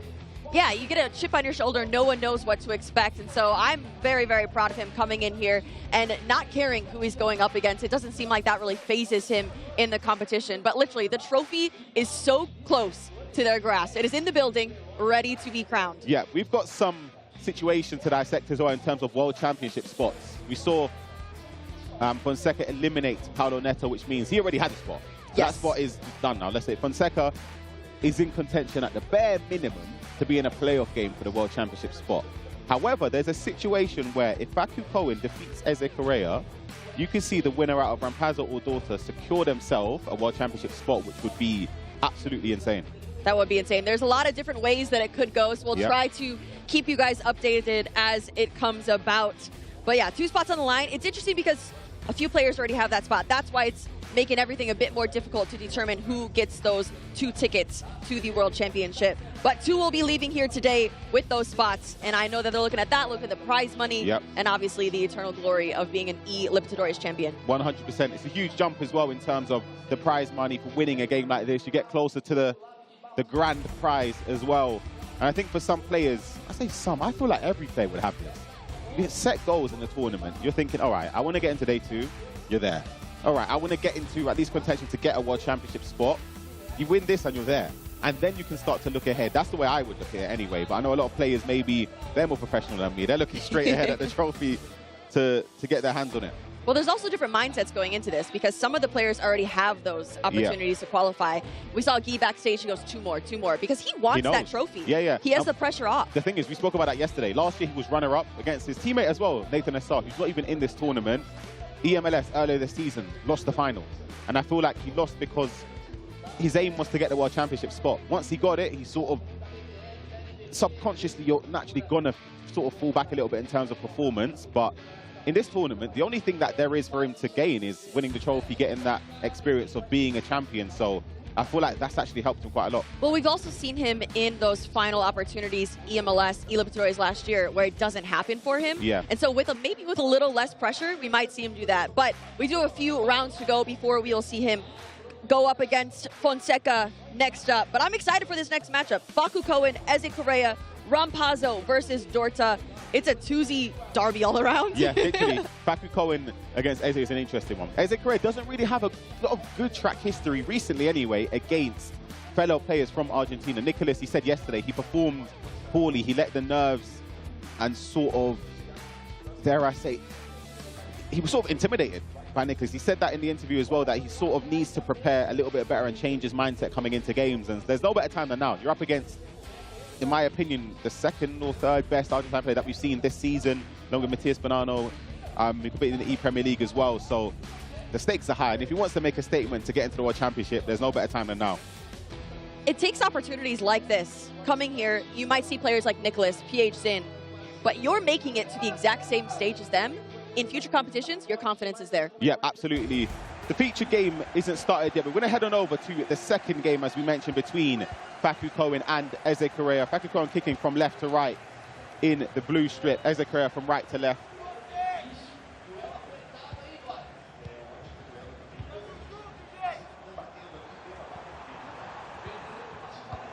We've seen as well, Case, from the first set of quarterfinals, the players that finished 2-0 yesterday, both eliminated. Both eliminated. That is kind of insane.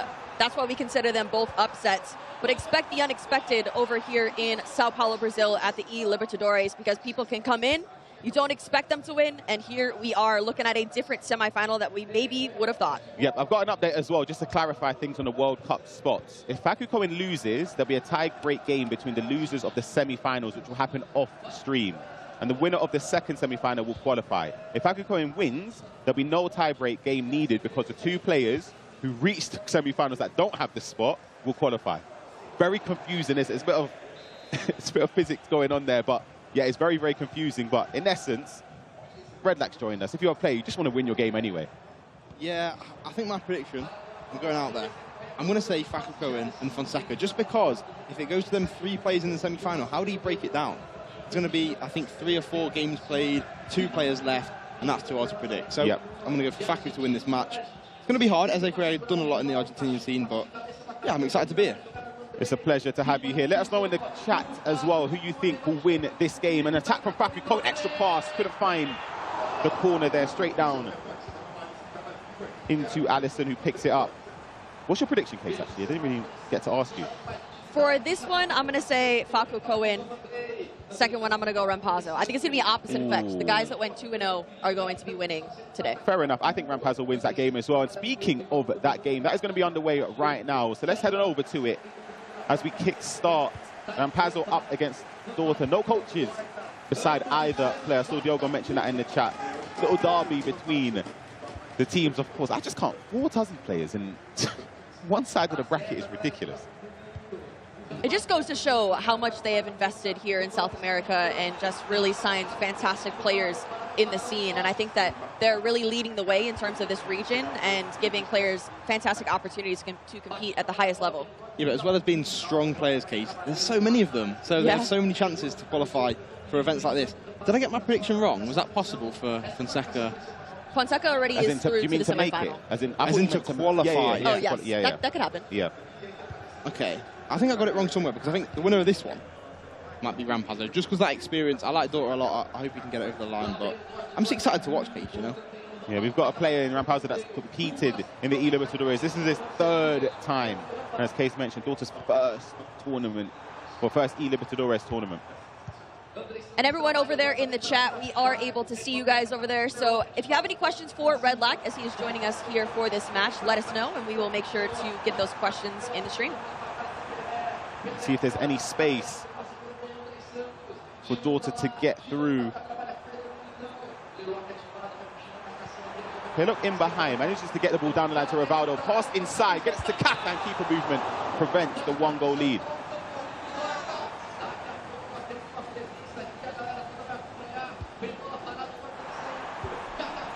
Blade Shaw isn't going to cleanly find the head of the player in the box. We spoke yesterday, Red Lack, with Anders, and he said playing a corner short shows that you've lacked preparation.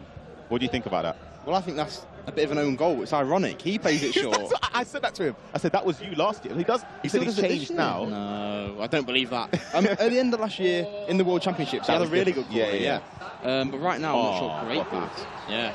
Decisive pass. Probably the best play style in FC25, in my opinion. It's so effective in the attacking. Best play style? Yeah, I think Incisive. Conversation there. Chat, let us know what you think the best play style in the game is. What's yours, Case? Incisive's up there, top 3 for me. For which position? Just all right. In general? I mean, I think it's very positional based. Yeah, it is. But that's why it's such a big thing, because I would like a striker to have finesse plus.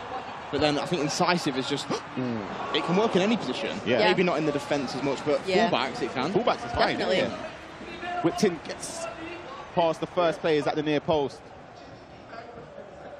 Yeah, I'd say Incisive is probably the most well-rounded play style. Could improve the most players on the pitch. Remember yesterday as well, Daughter won both of his games against Giuliano. And if memory serves, it was penalty shootouts, right? Both of them. Pretty certain, so it just shows like he performed under pressure in a way, but I was a bit disappointed with, I feel like he could have won the game in normal time quite a few times, and he was a bit nervous, so for his sake, hopefully he's overcome those nerves. Chip shot, that we're saying as their best place. So, yeah, I don't know about that one. Yeah, that's a hot take, that one. Yeah. That's a wind up. Incisive, then finesse, Mayhem says as well. Got a question for you, Red Light. For a player like Daughter in his first eLibertadores, how do you manage the pressure of a possible spot for the World Championship? Right, this is going to be unpopular. I don't think you do. Yeah. Because it's like me, like we said in the EMLS, like, it did get to me. It's my biggest game I've ever played in FC. And I feel like he's shown that yesterday when he was playing Giuliano, the game that I was commentating with you guys on. He just crumbled at the end and sort of let the guy score in a way, because there were so many different attacking options that he didn't mark.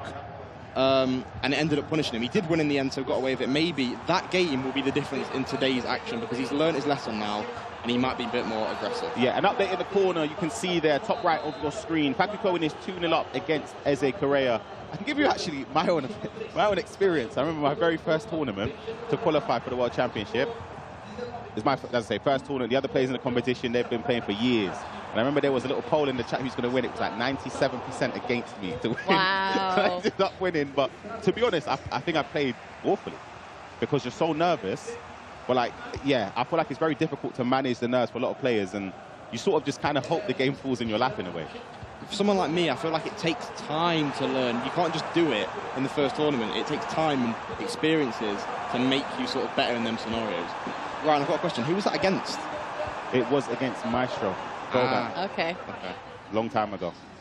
We have another question in the chat from Legend. He's asking, how do you join or qualify for these type of tournaments? So players in this region in South America have done multiple qualifiers to be here, but it's interesting because players like Nathan SR, Young, they were in those qualifiers. We've seen them compete at the highest level. They did not make it. So yes, there are qualifiers before this competition. Yeah, online qualifiers based on the region, of course. We saw Bashada this year as well, and last year, didn't qualify after winning it 2 years ago. Here's a split screen you can see. Bakuko in 25 minutes in, 2-0 up, and this game 0-0 so far. Hasn't really been anything, to be fair, in this game. Oh, have I jinxed it? Right on cue, could have been a big mistake.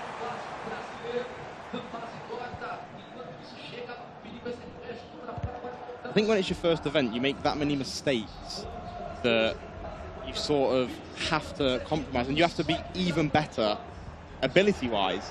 So, like I said, I played Daughter in 2022. He's never played at a LAN event before. Yeah. He has. However, when you're making mistakes like that, you need to then pretty much beat the opponent by more goals than you normally would, because you're giving them 3 chances to score. Yep, and here we go. Rampazzo on the attack. Gets it to Ibarbo. Step over inside, but good defending with Edemedetau to cut off that shot angle at goal. Hold on, straight down the other end. Taka has the run here over Lucio. Tries to get the space, broken the shot. The keeper manages to save it. I was going to say, though, I feel like there's pressure amplified for Daughters, with the amount of support in the crowd. When your family and friends and everybody's here watching you, maybe your partner, you get whoever, I feel like that just adds. Honestly, I would hate that. If I looked to the crowd and I saw like my mum chant, I'd point to the security, get her out of it. Honestly, I couldn't play. No, because you don't want to let them down. Yeah, exactly. You don't want to let anyone down in the crowd. You're going to hear their voices in the back. Yeah. Even if you have noise-canceling headphones on, Sorry. you're going to hear them screaming in the crowd, and it's very, very stressful. Honestly, I could not cope. I think it's a bit different now, though, because 2 players from Tuzzy Sports, there's not going to be as much crowd action and one-sidedness. Exactly, that's the thing. Yeah, that's true. In the Guibaros game, it was sort of Guibaros. It was Brazil versus Argentina in the crowd. They were literally booing. I don't know if you could have heard it at home, but anytime the ball went out for even a throw-on, or if Guibaros won a tackle, I think that's onside, you know. Rivaldo's in behind here. Keeper move, and a green time at the near post. It's like everything just stopped. Rampazzo onside, and he breaks the deadlock. I don't want to big myself too much, but I feel like, again, we've sort of called that it's a mistake from Daughter. It's an offside trap that's punished him in the end. The experience of Rampazzo, bearing down on goal, green time. He didn't even need to green that, by the way, but he did to make sure it went into the back of the net. The keeper moved out of the way, Rivaldo on the score sheet. It's 1-0 to Rampazzo. It's such a contrast case, as Red Light pointed to anyway. The crowd, honestly, I don't even think I saw a single player celebrate, or a single person in the crowd celebrate. Yeah, because I think they're going to be happy with whoever wins. Obviously, there's specific family members here who would be happier if their brother. We talked to Lucas yesterday, Rampazzo's brother. He spoke about how they've been training together for the longest time and how happy he would be if he made it through. But again, they're all from the same organization, and so it's a bittersweet situation. Have you had a situation, Red, where you played a teammate in the same tournament before? It's a good question. I'll think about it. Yeah, however, you have to dig deep in the archives. Yeah, quickly. I think it'll be interesting to see if Daughter does score and bounces back, how the crowd will react then. Will it be silent, or will there be people shouting? That's very interesting to see. You can see the crowd there intently watching her. Daughter's on side here. Rivaldo couldn't get the Trivella at goal. Has a second opportunity to work a chance. Taka twisting and turning. Goes for the finesse shot, blocked, and the keeper can pick it up. It's still 2-0 in our other game case. Facu Cohen against Eze Correa. I spoke before the match about Eze Correa sort of succumbing to the nerves against fellow players from Argentina, and it looks like we potentially could be seeing a repeat of that. Yeah, it's a tough one, especially first round of knockout day to go up against a player that you know so well, a friend from the same country. But again, Facu Cohen, he has competed at the highest level. We've seen some greatness from him over in London in the FC Pro Open as well, and so he definitely is coming here ready to fight, and so we'll see if Eze is able to come back in that match. Got an attack here, very direct with Ibarbo. Can't really find a space in the box. Look how many players there are defensively. Can he try and squeeze a pass into an attacker? Doesn't manage to. Good defending there from Rampazzo. But Facu Cohen, as I said, last year for me was his massive breakout year in terms of Yes, he qualified for the eLibertadores live event, didn't perform well. However, he qualified for the FC Pro Open. This year he's done the same thing again, but he seems to be improving year in, year out. Rampazzo, though, trying to find space. Fortunately, he gets through, can't get a shot clear at goal again. Ryan, I've been thinking the whole time, and I thought the answer was no. Yeah, go on. But of course, I played Guy Barros this year in the MLS. Oh, of course, yeah, I didn't even think of that. And I lost. Yeah. Did you find it more difficult, though, than other games in terms of just trying to... I can't... See, I've had it where I've played. Oh, actually, hold that thought for a second. Kaka might be in behind here. Last attack of the half, and it's going to fall away of Kaka, who aims it wide of the post. That was a huge chance. I think it's rushed. I think a touch up towards the top of the box and then a finesse would have been the better option, but it seems like there's been a goal, Ryan. Yeah, there has been. We're heading over back to our other game between Eze Correa and Facu Cohen, and it was a goal back in the game for Eze Correa, so it's 2-1 now. Got a game on our hands in both games, only a 1-goal deficit across both of our matches. Yeah, I played a teammate probably 4 or 5 times. I remember losing twice. Straight off I can remember both losses, more than the wins. I think when you lose, it's something you remember a lot more than the wins. But I just found those type of games very difficult to focus. I just felt bad. Like I'm scoring and it's like, I'm looking across, it was so painful. I think mine was fine, because I just think like me and Guy Barros was 1 and 2 in the leaderboard. What a first time pass. That's why we spoke about incisive, Kate. Look at that. It's so good. But I also think celebrations come in. This is one of the most passionate group of people. I don't think we're going to see a lot of those celebrations here on the stage for this round. None at all. I'd like to point something out. Yesterday, Guy Barros, he knocked out his friend Patrick after beating him twice. Guy Barros was crying because he knocked his friend out. Ryan, you don't see that in the UK. Nah, not at all. It's ruthless. You'll be celebrating. You're straight up celebrating. Yeah. But like I said yesterday, if I could pick a player to win it, it would be him. On the attack there, Facu Cohen can't get past Marquinhos in the box, clears it, and that is half-time in this game. Let's head them back over to Rampazzo against Dorto. He might have come in at the perfect time, good interception, but a mistake straight off the bat. Just couldn't be punished that time. In those situations, Red, like, would you do anything different? Do you think the player lock across the box there was a smart choice? Yeah, I think the player lock's the best thing you can do, because if you just R1 exit and fizz it into a defender, it's probably not going to work. It might go out for a corner at best, but if you use the player lock, drag them towards you, and then you usually have a tap in, because you can make the run away from the goalkeeper and away from the defender. It leaves you with an easy finish. I don't know about you guys, but if I'm Dorta in this situation, there were 1, 2, maybe 3 other opportunities that he could have scored here. I'm frustrated sitting in this match, especially after yesterday. He's coming off of 2 penalty shootouts. He's fighting for his life here, and I don't know if it's rushed shots or anything, but this easily could be 1-1. I just feel like maybe it's the added pressure again. Yeah, I hate to keep bringing it up, but I think it's... Ryan, you'll know what it's like. The first one, he'll rush it, and then the second one, he'll overthink. So it's like, then you get into a thing of, what do I do? Do I just take the shot next time, or do I wait? And then you'll see chances where he has an easy goal or a shot across goal, and he's just waiting for no reason, and it happens because, like you said, there's so much pressure on this match. The thing is, we saw it last game, in case we were watching it. It happened for Nicholas. It did. And if Nicholas is succumbing to that sort of, I wouldn't even say pressure, but he sort of overthought. A lot of chances one-on-one where he could have shot across goal, thought the keeper would have moved. It happens. But that's what happens when there's goalkeeper movement involved. You miss one, and all of a sudden you're overthinking. You're in your own head. Maybe there was some coaching from Nicholas's coach saying, oh, Guy Barros likes to move the keeper early, and then all of a sudden he hasn't moved, and you haven't took the shot. So speaking on that a bit more then, in terms of coaches, how do you like your coach in terms of, would you want them to speak to you in the game all the time, or is it just, let me play the game, you can speak and prepare before that game, but when I'm locked in, that's it? I think I've learned a lot this year, I had Yeti Fritters, and he was amazing. Before that, I sort of struggled with coaches, but now I feel like once the coach sort of knows your play style, knows your strength, knows your weaknesses, you can put full trust in them to give you sort of a game plan or how to sort of break down the opponent. And to answer the question, I think just at pauses, I like it if the coach puts his hand sort of near the screen so I can see it, to cue a pause, or maybe if it's the last attack. And one more thing, when they're talking, I don't want it to be like dragging on. Yeah. Because I like to just put my headphones back in and just get back in the game. I don't want to sort of go cold. What a ball, unlucky. But yeah, I like it to be sort of short and sweet, straight to the point, and then I can get back into the action.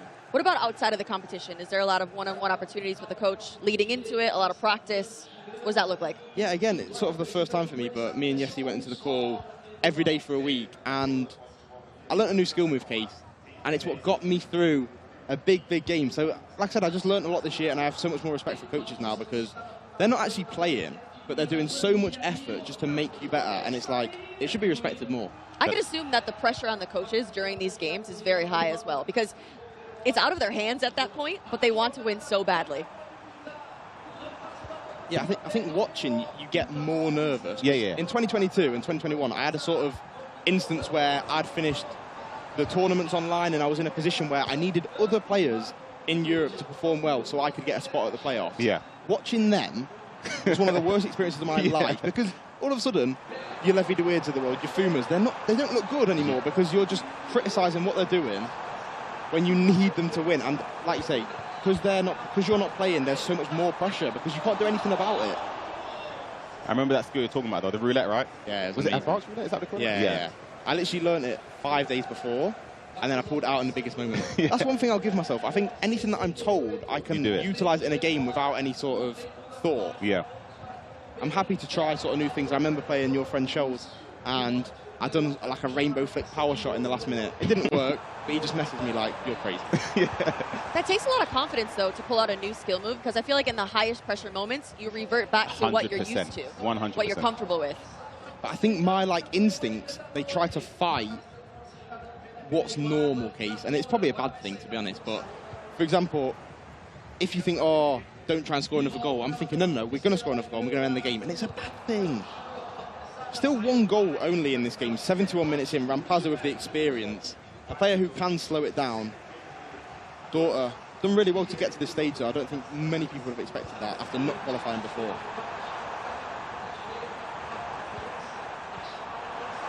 Rampazzo's been very strong defensively. He's only conceded 5 goals in this tournament, 2 against Pietzin and 3 against Fonseca as well. So he's been very strong defensively amongst a lot of the other competitors in this tournament. Daughter conceded a little bit more than that. But I think a second goal here for Rampazzo, in my opinion, will seal the deal with the way the game's going, but that attack doesn't lead to anything again. Guys, I'm so excited to watch Guy Barros play. I'm so excited. Think he wins? Yeah. But are you just saying that because he's a teammate, though? No. I think the Paolo Neto result is huge for the mental side of it. Yeah. Forget the ability. On a second green time, couldn't get the power behind it. I thought that could have been a penalty. There was sort of a foul involved, but I think the rest give a corner. But yeah, I think Guy's ability is better than Fonseca. However, I think if he played Paolo Neto, he would be feeling the mental side of it. The fact he lost to him in a final, he wouldn't be liking that. But yeah, I think he takes it. Do you think he wins the whole thing? Yeah, and I think he deserves it. He deserves the trophy. He's been so good this year. Such a humble player as well, but it's not going to be easy. Fonseca's been incredible this tournament as well. He's taken out some huge names, and he could potentially be playing one of these two in the grand final if they get there, or Facu Cohen against Eze Correa, where we've got an update in that game. Let's take a look at the replay. Maradona in behind for Facu Cohen, and a low-driven shot across the keeper. 56 minutes played, 3-1 lead for Facu Cohen in that game.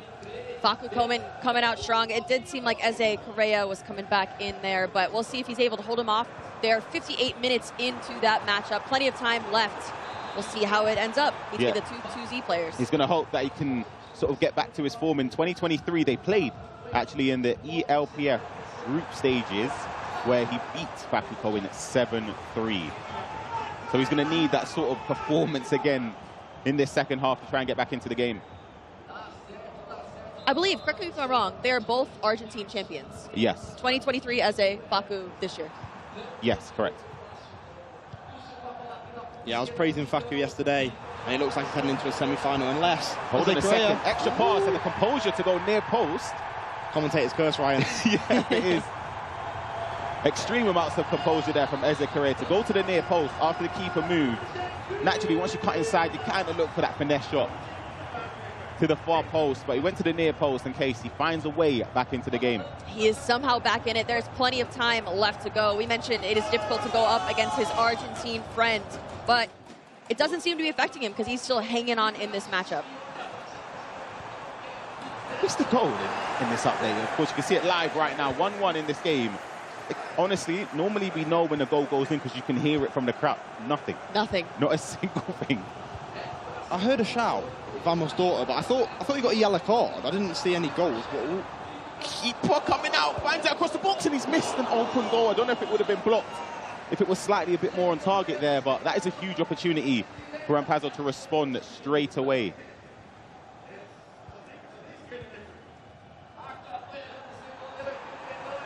What's it going to go again? Not going to look on, and I think Taka would have been offside anyway. I love FC25. I just enjoy watching and seeing like people in the scene succeeding and maybe not succeeding, but then succeeding at a later date. It's such an effective feeling. And Daughter, he's in this game now. That equaliser was huge. Rampazzo fighting back. Guys, I cannot wait to watch the broadcast back. I need to see what Anders was saying in that last round because he's had a lot to say this week. And I'm just so interested. Might need to help him get a pair of glasses as well, saying his eyesight. Yeah. I heard about this. He was asking me yesterday, is it fine to talk about his bad eyesight on the broadcast? I said, yeah, of course. Hold on, that step hold, but toe poke, couldn't find the corner there. Good save. And now Rampazzo, 86 minutes here, Brad. Like, what do? Do you play for the last attack, or is it a bit too long? I hate playing for the last attack. I feel like it invites pressure. As soon as you like start to play for it, I feel like the opponent smells blood. Yeah. But it seems like this is the most effective way to play the last attack for the viewers at home. You don't want to be passing it around the back and then go. Because we've seen it yesterday, Giuliano, he just kicked it out. He didn't have any game plan. Rampazzo's got it forward, got it into the final third, and now he's going to play for the last attack. Because if you lose the ball, like so, there's not many options for Daughter to go forward. You might be worse than me with the commentator class type thing. I might just stop talking. Yeah. Rivaldo trying to find space. Pele on the overlap. It's in the corner. How long is added on? I'm going to assume maybe 2 minutes at most. It's 1 minute added on. An attack has to come, and it has to come now. Andre Santos trying to find space. Could he have gone there? It's triggered a run. Very similar to what we saw yesterday where he didn't attack properly for that last attack. Honestly, I feel like I've just watched the same performance there in those last moments, Case, from what we saw. Let's head on over quickly to game 2 where goals are going in. There was a goal for Eze Correa to make it 3-3. And we have another goal that's gone in right now. And it's gone in favor of Eze Correa, who was 3-1 down. And is now 4-3 up. Wow. The tides Crazy have turned. response. Wow. That is absolutely insane.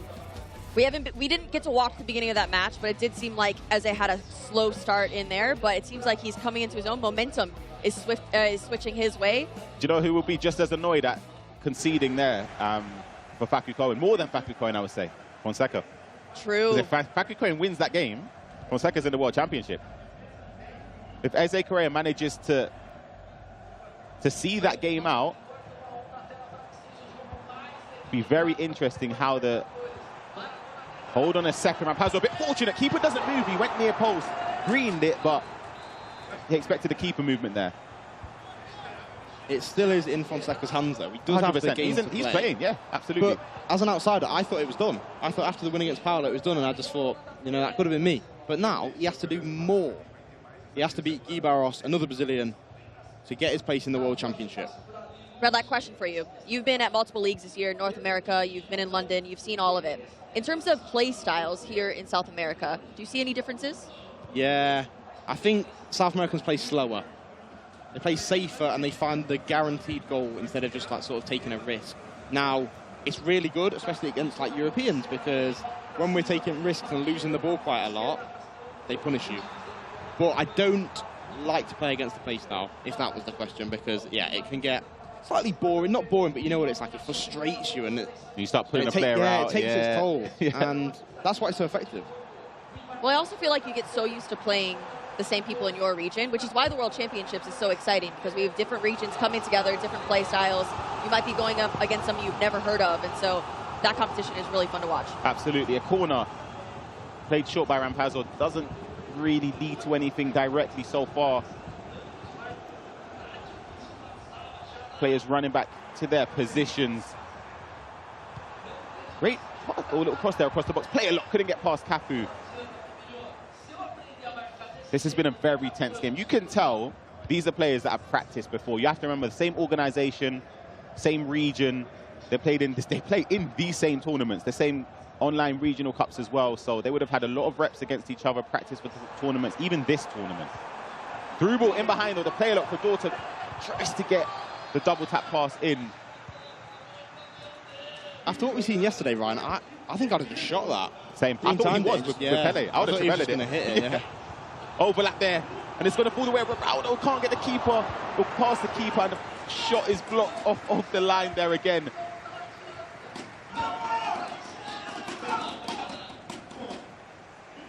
Wow, really good run. Now we're starting to see a bit of end-to-end stuff. Tactical foul there. Not a bad shout, in my opinion. You seem to be a fan of that red light. Yeah, it's a good yellow card to take because the threat of conceding was way more dangerous than taking a yellow card there. Really good tactical foul, new addition in FC 25. It's really good. I'm sure you use it in Foot Champs, using that R1 and R1 and X. Honestly, I don't even use it. Yeah, but what? Yeah, I think it's R1X. Yeah, it's R1X. Ryan, that's baffled my head a bit. Surely when you're playing against the 4-2-1-3, they're on the counter-attack. Just tactical foul them. Nah, because I think maybe I get punished for that and they score off the free kick.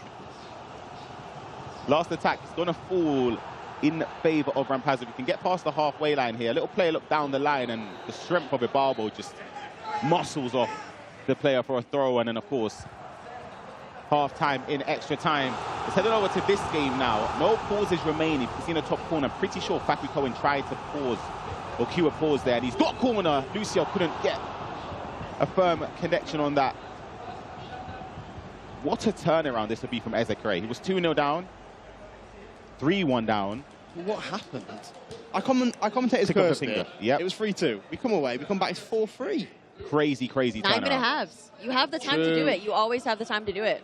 But now, and I mentioned this in the previous game, is this too early, would you say, to keep possession for a last attack? Or would you change maybe a formation or your depth, or what would you do? With the lead, World Championship spot seemingly on the line, I'm playing for the last attack. Why? Because even if you lose it in sort of the 89th minute, the opponent has to rush to score.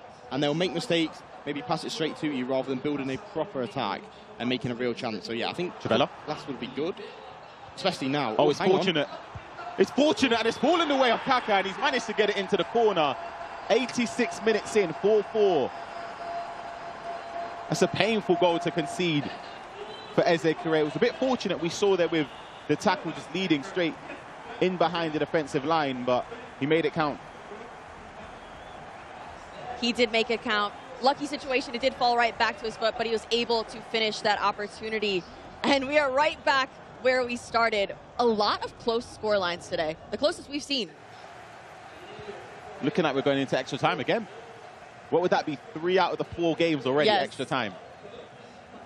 I feel like the games in this league are much longer than others, and that could be placebo, but I am enjoying it. But I think, like I said, I think it's the pauses. Yeah. I believe there's still 9-minute halves, I feel like that's the Nicholas effect, yeah. though. They see Nicholas pause the game 3 times, just sat there watching it, tick down, everybody does it now. That's the thing, Keith. In North America, we take the pause and we get back into it. True. I think here they're taking the whole 90 seconds and they're talking to their coach, seeing what they should do next. Getting some water. I mean, look, Faku wanted to do a 4th pause. That's how much he needed tactically. Big attack here from Rampazzo. Trivella into the top corner. Rampazzo gets the goal to break the deadlock. 109th minute. And it's a fantastic way to do so. The ball roll to change the angle was everything there. Yeah. Touch on upwards towards the pitch. Ball roll into Trivella angle. Green time finish, near post. Amazing goal. I seen a finesse from Nicholas, actually, with Maradona towards the near post. Is it the goalkeeper, Ryan? Is that who we're looking at? Is it Ruli's fault? Is he just sort of not as tall as other goalkeepers? You know what? I used Ruli at home and I thought he was good. But then again, I don't like small goalkeepers. It could have just been a one-off where he had a couple good games, but that Trivella, or ball roll into a Trivella anyway, I think a lot of keepers just struggle to save that. To be fair, I used Ruli on the RTG and I got 15-0. So I shouldn't be against him. Yeah, I shouldn't be talking about him like this. We could see the audience here, the emotions, the passion. They all want their player to win, their family member, their friend, their member of their org. And so it's very, very quiet, but we can see the tension in the crowd. Just looking at it, honestly, I've never seen so many tears at a tournament. The game's not even done yet. Like, yesterday, people crying. Today, same thing. Let's see if Daughter can respond. Straight down the other end. Ibarbo trying to be patient, trying to find the space, the angles potentially to get the ball into the box.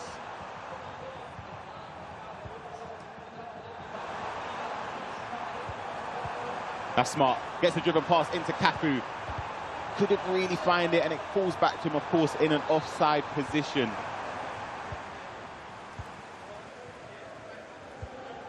I've only just processed what you said, Brian. Crying at this stage, it's a bit too early, a bit serious. premature, Yesterday, maybe. you should have seen it. We had tears yesterday, Yeah. a lot. What, mid-game? Yes, mid-game. The game's not, I promise you. Why? Serious emotion.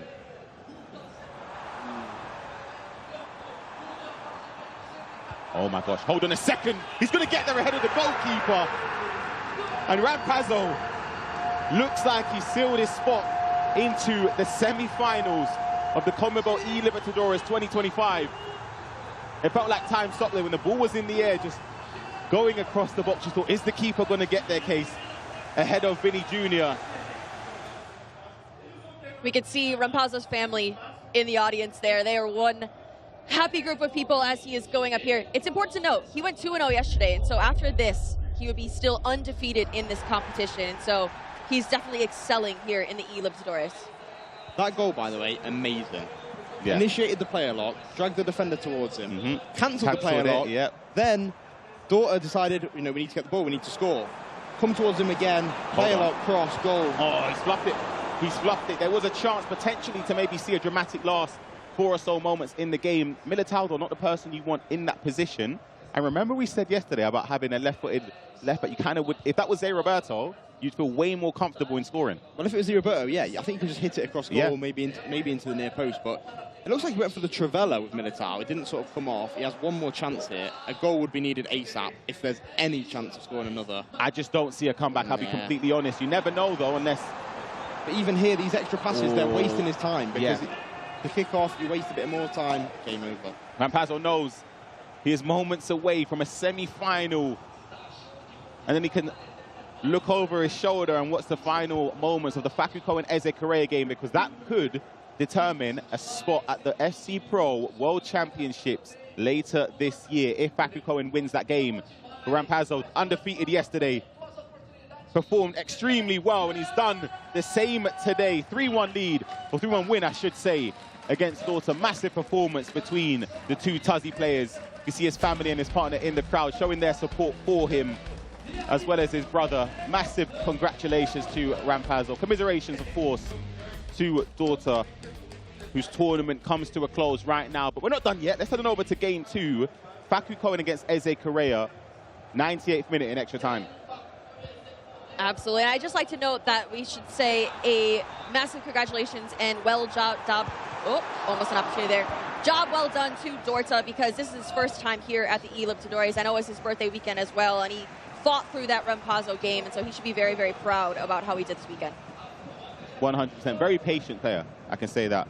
And two penalty shootouts as well. Yeah. He gave us some good games. Very patient.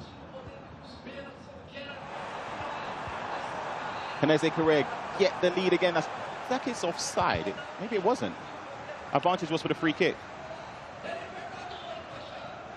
Yeah, tense moments here. Not just for these two players, but for others watching on. Their World Championship spots on the line. I'd just like to tell you both that I ran 8 kilometers today. I saw. Yep. And I'm actually surprisingly not that tired. Good for you. It's a serious improvement there. I have ran 0 kilometers today. I've been going to the gym as well, though. Every day. Case, if it helps, I haven't done exercise for about 8 years, which I wouldn't recommend to anyone in the chat. So, yeah, you know, I'm sort of making up. Yeah, no, I'm actually okay. I had a freezing cold shower, and we're back in the game, Ryan. Yeah, cold showers, I don't know. Amazing. Really? No, but not in a normal day. Yeah. Just in this one instance, because the muscles were hurting. Oh, cold shower, that's scary stuff for me. And it started at 8 a.m. What, the run? Yep. I had to get up at 6. No chance. Yep, it was amazing.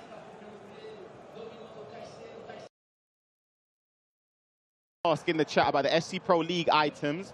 Do have an update. Facuco, of course, in this game. If he wins, Lanzini gets the double upgrade. One's already confirmed. That's offside as we go into half-time. Capaldi and Chico got 1 upgrade, so there's a +1. Leonard gets a +2. Someone in the chat did ask, and they are correct about that, with Rampazzo advancing into the top 4 of the tournament.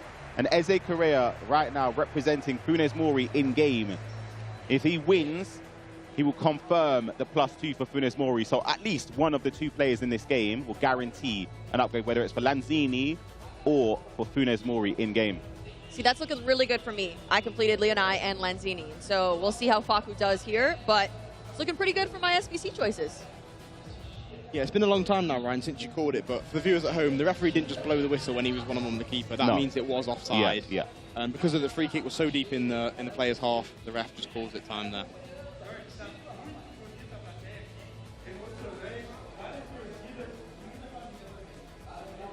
We're waiting to get into the second half of extra time here, Red Light. I spoke about the coach before. In these moments, it's 4-4. What would you really be being told here? Is it just more of the same, or do you sort of prepare for certain instances, make sure you have your constant press tactics set up just in case you concede, or is it that sort of thing? Maybe. I would just recommend to whoever was playing, just stay calm. Just play your game. Don't change anything because of the occasion. Yeah. That's happened to me in the past, so I think, yeah, play your own game. Maybe, like you say, get another formation set up to change on the D-pad, especially because we don't have any sort of pauses left in this game. Yeah, especially for Facu going. Yeah. He knows, like, he needs to have everything set up. He needs the subs on the pitch now if he wants to make any. But that's the really good thing about the tactics this year in FC25. You can sort of set up 3 or 4 different ones, change to maybe a park of the bus one. Yeah. Or you can go more attacking, more constant pressure sort of vibe. But as it stands, we're playing a balanced tactic in that 4-4 scoreline. 15 minutes to go. Who will win? Now, I know we've been talking a lot about those World Championship spots, but it's important to note the prize money difference in terms of today. So all players here have already locked in $3,000, but if they win this match, they jump up to $12K. Wow. So that's a big difference in terms of prize money. Times 4. That's a big jump. That's a crazy, crazy jump for winning this game. So it means a lot for a lot of the players. Play it up across the box is sensational from Eze Correa. And that is one way to take the lead in this game. That player lock is immense. It's perfect. Incredible. It's pinpoint because you're grabbing the player and you bring them into a lane where the goalkeeper can't get it, the defender can't get it. You're left with a tap-in as the goalkeeper's now out of position. Eze Correa, what a goal. Beautifully worked there as well. You can just see, just running down the line with the byline, and then the player lock inside was beautiful. Beautiful goal from Eze Correa. Leads to a tap-in. Keeper's in no man's land. Defender's not there, as you said. Unstoppable. The reason I think that's so effective is because when you initiate the player lock using the left stick and right stick, pushing them in at the same time, it's not necessarily bringing Maradona on a run. It makes Kaká, the AI, control the ball, but you don't take another touch. So the ball's just rolling. It's not going to go out of play. It's going to land at the perfect spot to pass it across, leaving Maradona with an easy goal. The lead for Eze Correa now, 10 minutes to go. This is such an interesting game. It's all over the place, but I feel like Facu often has an answer for Eze here, but we are slowly winding down that clock here in extra time. We'll see if he's able to put anything together. He knows if he defends this kickoff, he's in a very, very good position. But defending it is one thing. Cancelled pass there. Step overs with Vinny. Oh, couldn't get past the keeper. Maybe overplayed it. It's falling the way of Jairzinho. And that is a very fortuitous goal to concede. Or to score, sorry, for Facu Cohen. I said he has an answer. Oh, it's a painful one, I'll be honest, if you're Eze Correa, because you kind of expect the keeper or anyone just to deal with it in that position, because I'm watching it back on the screen, you won't be able to see it. The Vinny went overplayed it and it just bounced back off the defender, couldn't tackle the player again, and it's an awful goal to concede. Oh. You've got to forget about it now, Ryan. You've got to forget about that goal. Get up and go again. 7 minutes, and I could be involved in another penalty shootout, and that would make me happy. I was just about getting my stats and stuff confirmed about the rankings of all the players from Argentina, all 4 of them in this tournament. Of course, Nicolas ranked the highest, number 3 in the world. And then Facu Cohen ranked number 24. Giuliano eliminated, ranked number 72. And the lowest ranked player, I should say, from Argentina, Eze Correa, 85th in the world. And as I was going to say, he was the only one remaining from Argentina, flying the flag. And I could be wrong, straight down the other end. He's chipped it, McAllister. And it's an unbelievable effort in on goal. Composure to go for the chip there with McAllister. A lot of players maybe would have opted to run and maybe go past the keeper, Burro and Trevelyan. This just goes to show the ruthlessness of FC25 there, because Eze Correa was moments away from potentially winning the game, and now Facu Cohen has taken the lead. That's such a tough situation for Eze. It's so difficult. But I will say, we haven't seen too many chips this weekend. You love to see it. I think that was an interesting decision, but it worked out for him. We'll see if Facu can hold on to it. It seems like Eze is constantly fighting a battle in this match, and he just can't quite hold the lead. Huge updates, though, in terms of the World Championship spot. Because if Facu Cohen sees out this game, Rampazzo qualifies for the World Cup already. You needed to finish top 2. However, the top 4 players, Gibaros already has a spot. And as I said, if Facu Cohen wins this game, he's already got a spot. So that means the 2 spots remaining will go to the other 2 semi-finalists, Fonseca and Rampazzo. They will qualify for the World Championship. So hang on, is this a game between a Tuzzi player and a Tuzzi player? Yeah. And if Facu Cohen wins, 2 Tuzzi players make the World Championship. Yes. Literally, yeah. It's crazy. Wow. Absolutely so even crazy. if Eze Correa wins, the 3 players remaining are all at Tuzzi. If Eze Correa wins, it will go into like a little round robin thing where it would be...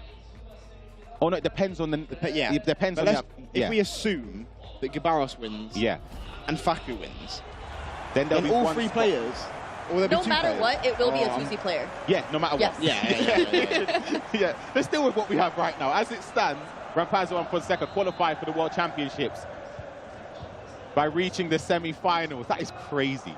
Crazy, crazy, crazy. But there's still moments left in this game. We've seen 2 in quick succession for Facu Cohen. Can Eze Correa repeat it? It's a rushed pass for Facu Cohen. It's just about keeping the ball, keeping the composure, because you know your opponent has to throw bodies forward. Look at him, Rampazzo waiting. He knows a spot waits for him in the World Championship.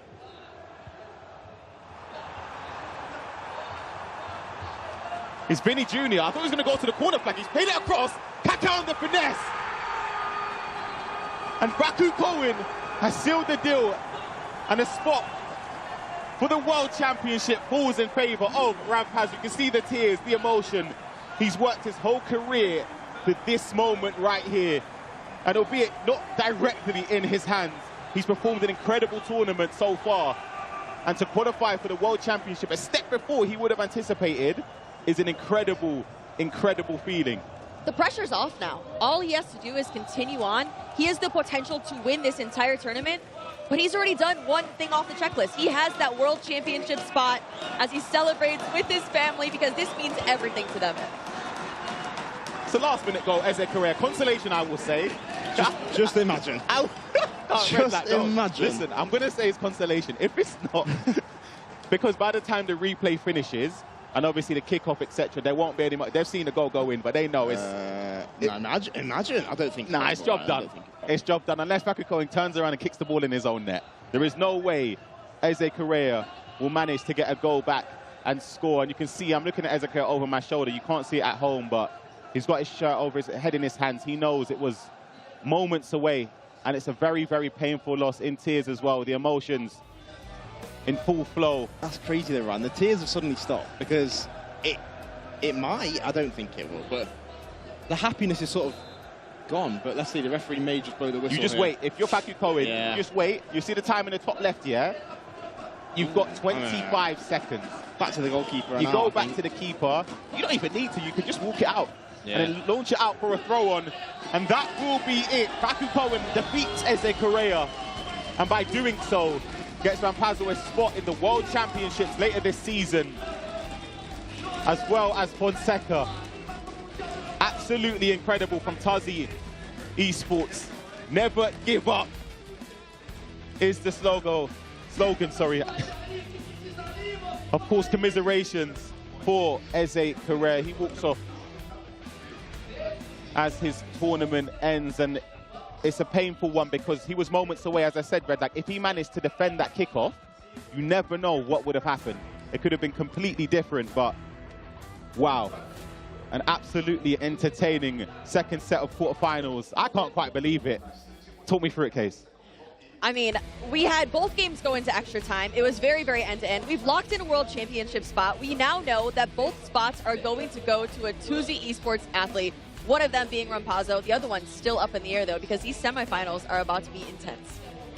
Yeah, I think that just shows the strength of Tuzzi, because no celebrations throughout that game from the organisation. It just shows they have equal love to all the players, and there's no sort of feelings against one or certain one another.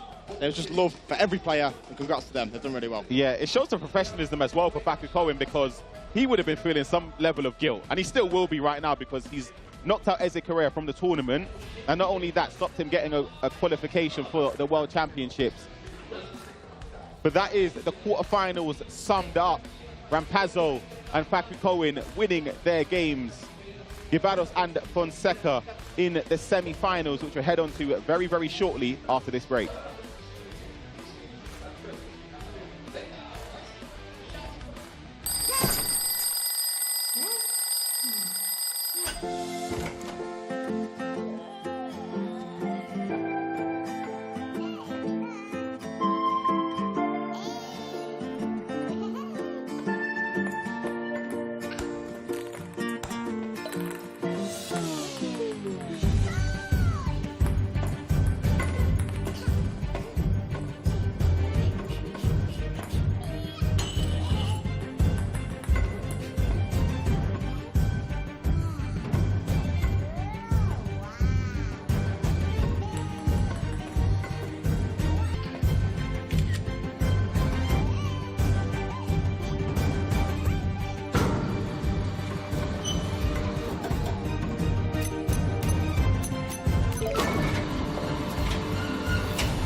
Welcome back to the CONMEBOL eLibertadores live from Brazil. And I'm joined with Rampazzo, who not only won your game and you qualified for the semi-finals, but you're now in the World Championship because of how the matchmaking has worked out in your favor. Talk me through how much that means to you. O Rampazzo, além dele ter ganhado a última competição, ele se classificou para a final. Então, como é que você se sente com essa vitória? Cara, eu me sinto privilegiado de poder jogar esse campeonato e classificar para o Mundial. Então, é tudo que eu sonhava, acho que desde que eu comecei a trabalhar como jogador profissional. Faz 3, 4 anos que eu já estou tentando tanto isso e finalmente aconteceu. E, cara, não sei nem como reagir assistindo esse jogo. Cara, não sei, sim, não sei. Mas eu estou muito feliz por mim e, cara, pelo Dorta, que a gente jogou o jogo, eu tinha um sentimento que ia ser ou eu ou ele. E ele é um cara que merece muito, merecia muito essa vaga também. Mas, infelizmente, tinha que ser só uma pessoa e eu estou muito grato por ter sido eu. It's a privilege. He's been working for this for 4 years now, and he's a little bit sad for Dorta, but should be one of them, and he happy is him. Yeah, massive congratulations as well. You've got your family and friends in the crowd as well. So do you have any words for not just the people here that are supporting you, but for people at home as well? Você tem, sua família e seus amigos estão aqui para te dar um apoio. Você tem alguma palavra para passar para eles? Só tem uma palavra que eu queria falar. Nunca desista. The only word he meant to is never give up. Yeah, see, I see the tattoo there. I'm going to let you head on off, and prepare for your semi-finals. Massive congratulations again for qualifying for the World Championships and the semi-finals this year. So I'll let you head off, and I will welcome another semi-finalist in Facu Cohen. Congratulations for qualifying for the semi-finals. You already had your World Cup spot locked in already. Did you find it very difficult playing against a teammate, someone from the same nation as you as well, to knock him out and prevent him from getting that spot? Ya ganaste esta competición. ¿Qué te parece ahora? ¿Te crees que es más difícil? ¿Cómo te parece el sentimiento que tienes por esta hora? Sí, la verdad que era un partido muy difícil de jugar para mí porque sabía que si perdía ese tenía chance de clasificar al Mundial y si ganaba ayudaba a Fonseca y a Rampa, que son todos amigos míos. Entonces, bueno, traté de pensar en mí y que tenía que ganar por mí y ayudar al que toque. Pero bueno, ahora estoy muy contento de avanzar a semifinales y ahora quiero salir campeón. It was hard for him because he was beating his friends, but he's happy because he won. He concentrated in his victory and was everything to him today. So, of course, your aim would be to win the whole championship here in Brazil. It's not your home country. A lot of people will be supporting the other players in this competition. Does that make you more nervous or does that encourage you to perform even better? ¿Cómo te parece estar competindo acá en Brasil con las personas torciendo por los competentes de Brasil? ¿Es más difícil para ti? ¿Cómo te sientes? No, la verdad que jugar en Brasil es muy lindo. El público sudamericano siempre es el mejor.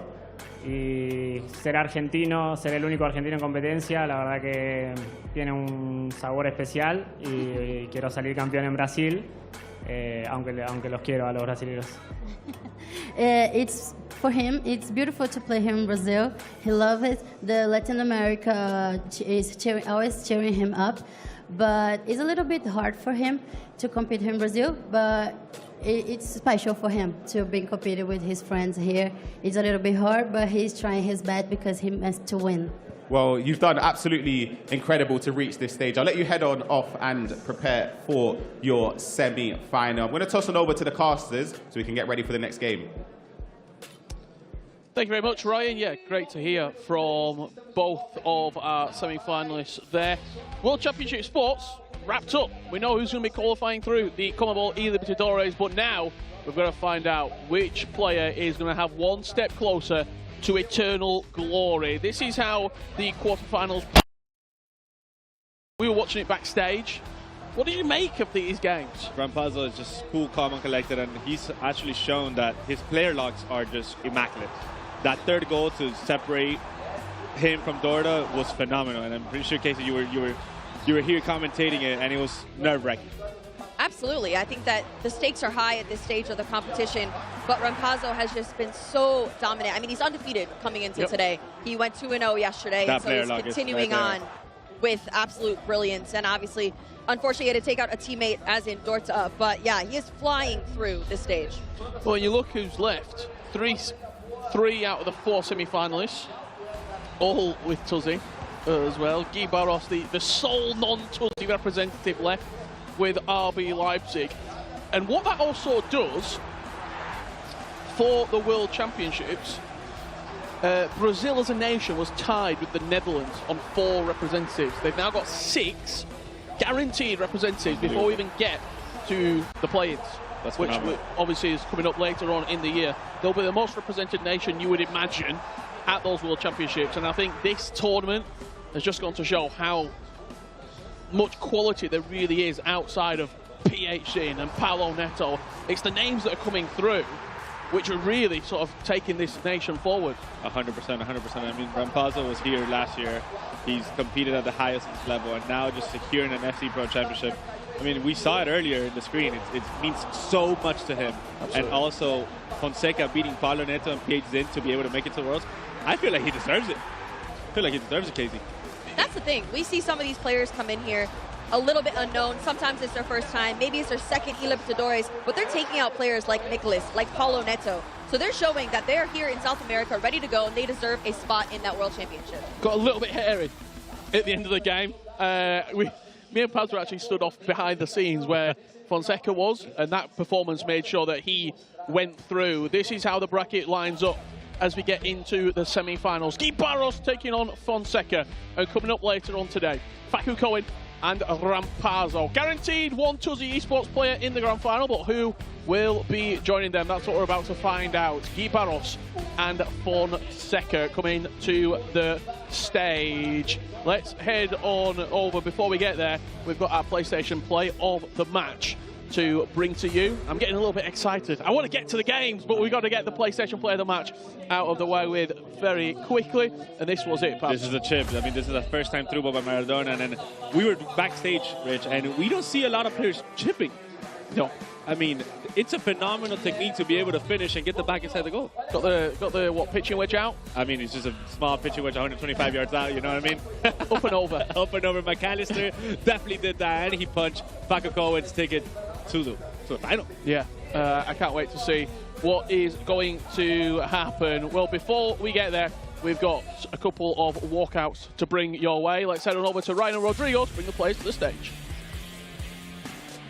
Perfect. Thank you very much, Richard, Pabs, and Casey. I'm joined by Rodrigo, and as you said, we have the walkout for our first set of semi-finals. Before we get into it, though, quickly, would you have predicted these 4 players to make it right here? Not at all. It's crazy, yeah. It was surprising. A lot of people were saying, oh my God, I can't believe this one, that one is out. Oh my God, what's happening? Yep. Yesterday we had a day of upset. Today we also had a little bit of upsets.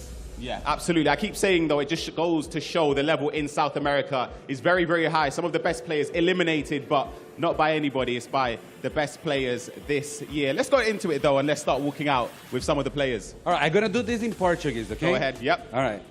Para receber os nossos atletas, nossos jogadores, galera de pé. Todo mundo apreensivo, ansioso, apenas um ficará. Vem chegando para a primeira semifinal, Gui Barros!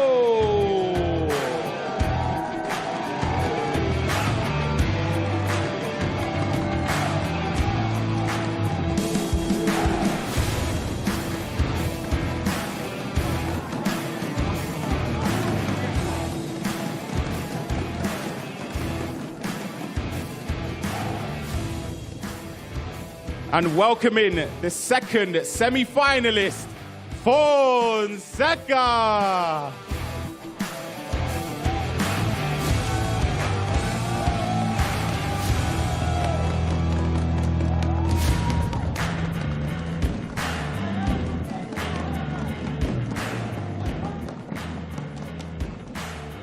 It's almost like a boxing match. Yeah, it's a crazy, crazy matchup here between Gibados and Fonseca. He's taken out a lot of big names. Eliminated Piet Zin, eliminated Paulo Neto. But let's get into the game. Let's head on over to the casters. Take it away. I thought we were going to get some more translation, Ryan. I'll be honest, when Rodrigo were giving it all, I thought we were going to get a little bit of translation. Ryan did give it his all. He did give it his all. He's been picking it up. I think the Duolingo that he's been doing actually is a different language. So if we're in Paris, I was expecting it back and forth. It's going to be a big game. I think I wouldn't be wrong to say, I think we all probably in agreement that there's a favourite in this game. And that's him right there, Guy Barros. The man on the screen. I mean, Guy Barros knocks out Nicolas, the favorite of the tournament.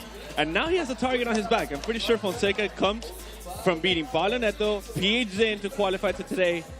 I feel like he's got to feel unstoppable, Case. It's interesting, though, because yesterday Guy Barros had a very difficult route, very stressful day for him. And I think we're seeing a confident player today. Less pressure on him because he took out one of the best players in the competition. So I'm curious how he's going to approach this game up against Fonseca, where everyone believes he's going to win. When you look back at the 16 players who got here, 1 out of the 4 that are still remaining, we would have predicted to be here. I would agree with that. Look at that, and it's Guy Barros on the stage right 100%. Now. This is the team that he's been using. We've been critical of this squad with Ronaldinho, with Neymar, even Zanetti, Carlos Alberto in at right back, but he's turned it on today. He's here, and Neymar has shown that he could compete at the highest level with Guy Barros at his hands. So Marquinhos and Lucio is a phenomenal backline as well. And Ronaldinho, I mean, Ronaldinho was what, in only 3 out of the 15 participant squads? What do you see here, Case, regarding, like, what surprises you here? I mean, obviously, Ronaldinho, Neymar, he's the only player to choose either of these, but he's had some moments of brilliance with Neymar. I don't necessarily think that he's worth the coins in terms of other players that could have stepped into that position, but he's making it work. He's here in a semifinal at the eLibertadores, so I'm not going to question it. One player that is in both teams that could be a real danger threat is on that right-hand side. Victor Ibarbo with the pace. What a card. The dribbling, the physicality. He's almost got everything you want in that right side of the pitch. And it's also, I think we've seen him so effective because the left backs that are being chosen, whether Zé Roberto maybe don't have the physicality. Yep, I totally agree with whether you. it's Eder Militao doesn't have the pace. It's a very heavy favoured matchup for the Ibarbo rather than the defender. 100%, 100%. And also, you're able to see that he's chosen Vinny Team of the Year. That's 6 million coins, guys. That's 1/3 out of your budget. 1/3 of your budget. However, it's definitely worked. We're minutes away from kicking off in the semifinal. Guy Barros versus Fonseca, and Guy Barros, I mean, he's already qualified to the FC Pro Championship. Fonseca has actually done it as well. So this must feel like, hey, let's just pick up the controllers and play. Let's find out which of these two players is going to be one step closer to the CONMEBOL eLibertadores title here in Sao Paulo, Brazil. Guy Barros came in with aspirations to win the tournament and a real eagerness to get his hands on silverware after a runner-up last year, a runner-up, to get his hands on some silverware on the other side of the stage. When you look at his opponent here in Fonseca, he would have thought, I've got the ability to do it. I'm sure there were Tuzi Esports fans that thought he's got the ability to do it. We didn't see it as a potential avenue.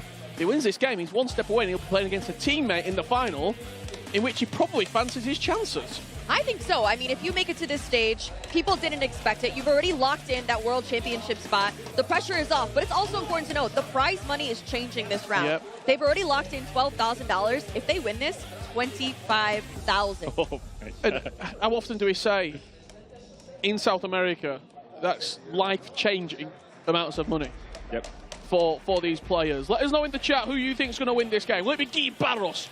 Will it be Fonseca? You would probably imagine, especially with all the Tuzi Esports friends, family and fans in this arena, that he would be a slight favourite in-house. However, I would imagine that Guy Barros online is probably quite a wide favourite. It's also a little bit of a split house here. I mean, you have all the Guy Barros fans, and you also have all the Tuzi Esports fans, and they're both Brazilian at the end of the day. Yep. You know, the Brazilian house is going to be split today. However, I'm sure that each and one of their fans wants their player to win, and the Tuzi Esports fans are definitely not going to be going for their Brazilian countryman, Guy Barros. But we're here. We're here, and you know what's one of the things that I actually just came up about? If Guy Barros wins and Facu Cohen wins, that is the matchup that was done yesterday for both of them to go through to today. That's true. And Paco Cohen ended up winning that, which led to Guy Barros playing Nicolas. I mean, well, I can see headsets are on. That group was stacked. It was. We said it was the group of the death. Yeah. Before we even started the day. Headsets are on, fist bumps are out, and I think a kickoff is right around the corner. CONMEBOL eLibertadores semi-final, number 1 coming your way. Guy Barros taking on Fonseca. Will it be an all-Tuesday esports final? The only player standing in the way of that being a reality is Guy Barros. Richard Buckley, Pablo George Coppolas, and Case to guide you through this game. You're getting better at saying my last name. As soon as I saw you on the talent runner show, I was practicing. Maybe the back-to-back years that we've been doing it. The back-to-back years that we've been doing it. Guy Barros getting us underway here. Jarzinho, nice build-up down the right-hand side. Kaká with the cut across the box. Is there an aspect of Fonseca just realised his dreams 5-10 minutes ago, knowing that results took him through? Guy Barros knew he was already there. His aspiration was winning the tournament. His aspiration, as I said before, was getting silverware. Is it a nicer game this time around? The pressure almost feels like it's off. Yeah, I think so. But for Fonseca, maybe pedal off the gas a little bit. Absolutely. Maybe he's not going to have that fire going into this one, knowing that he wanted to get that World Championship spot. He locked it in. But who knows? He might continue the fire into the final. Is the fire still burning? And how bright is it? That's the question. Guy Barros with the early chance. Good save. We actually saw Guy Barros and Fonseca. That's a 1-0. That's a bicycle kick. Lucio with it. And the RB Leipzig fans are loud off their feet. They might be outnumbered in this arena, but I don't think they're out-cheered. That's for certain. They're on both sides. They're on the left, they're on the right, they're in the middle. I mean, Guy Barros definitely has a fan base here. Yeah, but I believe it's split. I know that there are Fonseca fans in the chat, or in the audience as well, also in the chat. They're everywhere. So let us know who you are rooting for in the chat, who is winning this epic semifinal matchup between Guy Barros and Fonseca. We'll be able to see you guys here. Oh, and we do have a question. Rod in the chat, this is the final. This is not the final. This is the semifinals. Finals will be around the corner. What a start. And this is what we see from Guy Barros. Yesterday, guys, we were here as well. We saw Guy Barros score 2 early goals and proceeded to concede another 2, so the game went to 2-2. But this is something that Guy Barros does. Score early, but it's just as the game starts developing, he starts to concede. We didn't see that versus Nicolas. No, we didn't. But are we going to see it in this match? Don't know. Don't know. That's why we watch. We'll see. Stay tuned. That's how we watch. Well, what a start for Guy, honestly. It's 2 very, very quick starts in both of his knockout games here today. Seeking his 2nd final in a row, guys. Yeah, that'd be really impressive. And he also was unhappy with his performance yesterday by his standards. He would have wanted to win 2 games, go straight through, not have the drama, really, and the unwanted pressure. I think today you're seeing a much more refined Guy Barros. I agree. As I'm looking at the chat, I see a lot of Guy Barros fans in there. Andy is rooting for Guy Barros. We have Luffy as well. But we do have a question come in. Do they have to use CONMEBOL team requirements? Requirements for this weekend. They have to be from South America, and they have 15 million budget. Bicycle kick galore here. Yeah, Ibarbo, Lucio. It's the way to score that. We can see another one coming. That's going to be nice. Marquinhos with the aerial plus activated and just about heads it away. Pacho, not the player you want there. Vinny Jr. more like it, but it's red. Timed on the finish. And a chance for Guy Barros, actually, with numbers going forward to counter-attack. That's the through ball. It's Javier Zanetti. 1-on-1 with the goalkeeper. Gets the rebound. 2-0 Guy Barros. Look at him. Look at him. I mean, he's done well. He's gotten very lucky to get the second rebound. However, he puts it in the back of the net. 2-0 Guy Barros. And the audience absolutely goes insane. If they could run onto the stage, I'm sure they would. But they are very happy with this start here from Guy Barros. It's come from a counter-attack on a corner. A mistake on a red time finish. But the thing about Guy is that he's so vertical. He triggers that 3rd man run, and then whenever that ball is played into the striker, it's just a small triangle, R1, R1 triangle, I guess, into the space. And it's just a third-man run into the middle. And since it's coming with so much pace, the center mid, these items are so fast. Even Zanetti, we saw him break through the center backs. Honestly, he probably should have seen a little bit of the Facu Cohen in the previous game. Maybe chipped it. But he's got it back there, and he finished it with his left foot. Another great start for Guy. Seeing him. That station might be his. Also, as you can see here, he's waiting that time down. He's not rushing back into the game. He's keeping calm. He wasn't the one who cued the pause. He's taking his time. We were talking about it yesterday, remember? Taking all 30 seconds remaining as Nightwatch relays some instructions. And it's almost, from last year to this year, I think the addition of Nightwatch, RB Leipzig as well, it looks like he's just maturing as a player and I said earlier, refining him. Especially because last year is one of the first years that we really saw him compete in the scene, and he made it to a final. But this year, it's just another level. But I think it just goes to show him joining RB Leipzig, having a fantastic team around him, in addition to him just improving from last year to this year, is really just great to see him shine. And I think also as well, he's now playing as a player who confident believes he is the best player in the world. We were talking about it with Nightwatch right now, previous, and Nightwatch says that he's a top 2 player in the world. Yeah. He's playing like a top 2 player in the world in the CONMEBOL eLibertadores. And you said, Casey, that we actually just saw him storm to the scene last year, or the year before, actually. No, actually last year. What a ball. Pass. That's 3. That's red time. Red time. Last year, actually. You know, he actually beat Paulo Neto to make it to the CONMEBOL eLibertadores last year. So he's beating the top players. He was with Miners, and then RB Leipzig was like, no, you got to come with us now. And he's actually grown as a player. His mental game is different. It just shows that what a good coach can do to you as well. It's been all RB Leipzig here in the opening 20 minutes of this one. From here on out, each game will be played individually as well. So this is the only match to keep you entertained at the moment. Coming up very shortly, we've got Rampazzo and Facu Cohen going head-to-head on the main stage for a chance and a spot in the grand finals here. Looks like it needs to get one back before the half and not concede to try to get his momentum going. Trivella. Wow. Beautiful. It's so far out. It almost feels unrealistic, but that's what you come to expect. Who was that? Was that Zanetti? I think it was Alexis McAllister. McAllister? Look at that. Even the thought process to take it from that distance, to know that you can go in. Obviously, green times, very helpful, but fantastic decision making there. It keeps you on your toes. You never know where you're going to go, whether you're going to dribble in the box or shoot from distance. You have to be ready at all times. Yeah, he needed to move goalkeeper there, and even if he moved goalkeeper, I really think that it's still going in. It was green. It was just underneath the crossbar. Perfect amount of power, and it just flies in underneath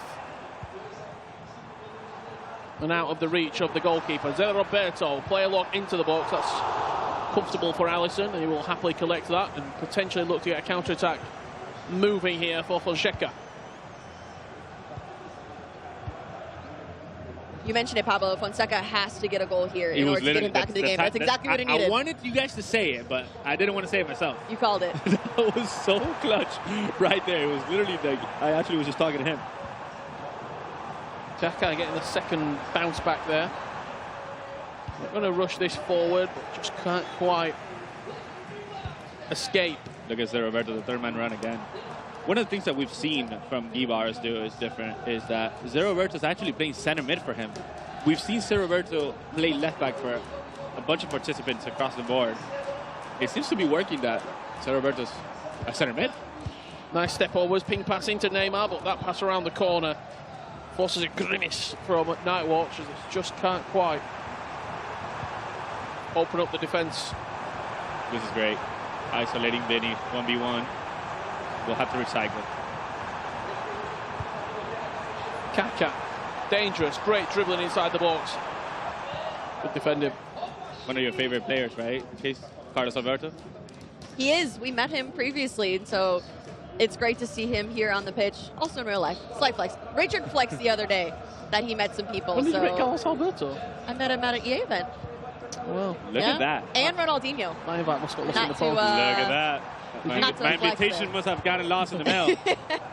You guys are out here meeting Kaka, Carlos Alberto. I mean, I got Cafu last year, but you guys also got him as well. So I guess no points for me there. What about Rude Hilly? Okay, that's a weird flex.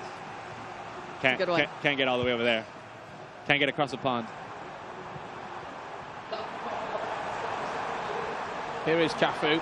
He was the ambassador giving the trophy last year to Nathan SR, who's in attendance this year. A Barbo with the finish, 2-2. A great turnaround from Fonseca. He looked out of it really after the first 20 minutes, but since then, it has been all the Tuzi Esports star. This is what we said at the beginning of the game, right? Guy starts 2-0. Happened with Nicolas, happened early in the game yesterday, happened early in the game today, but he does concede a lot. And now 2-2 case. Absolutely. I see a question here in the chat. What center backs have they been using? We see Lucio, Pacho, Marquinhos. Anyone else? I think those are the top three main guys. Alexandro, the team of the season item. Did you say Carlos Alberto? He's playing more right back. Yeah. Played more of a right back, and then Militao has played more of a left back as well. The main guys have been definitely Pacho. Oh, look at that! Look at that! In the screen. Someone just stop. It's the opening Did of we get a team of the season? We can't see it. Oh, he didn't look very happy. He did not look happy. Yeah. That was great. That was great. We need more of those. That's funny. Paul's coming in here. I'm just having a look over my shoulder. We're in a great position here where we can actually see the players and somewhat lip read what they're saying. Headsets are going back on, which would make me think that we're about to get back underway very shortly. Notice how in the previous pause, it was Guy Barros running down those 90 seconds. Now we turn around and we see Fonseca just running down the 90 seconds. Now the game is all tied up. Just having a look over at our friends on the Brazilian stream. I think that's PH in on commentary. PH in over there. We got Anders. They got PH in. Yep. We got Redlag. That would have been a good show match, wouldn't it? Yeah. We should put PH in and Anders just to commentate next to each other. Show match on the main stage.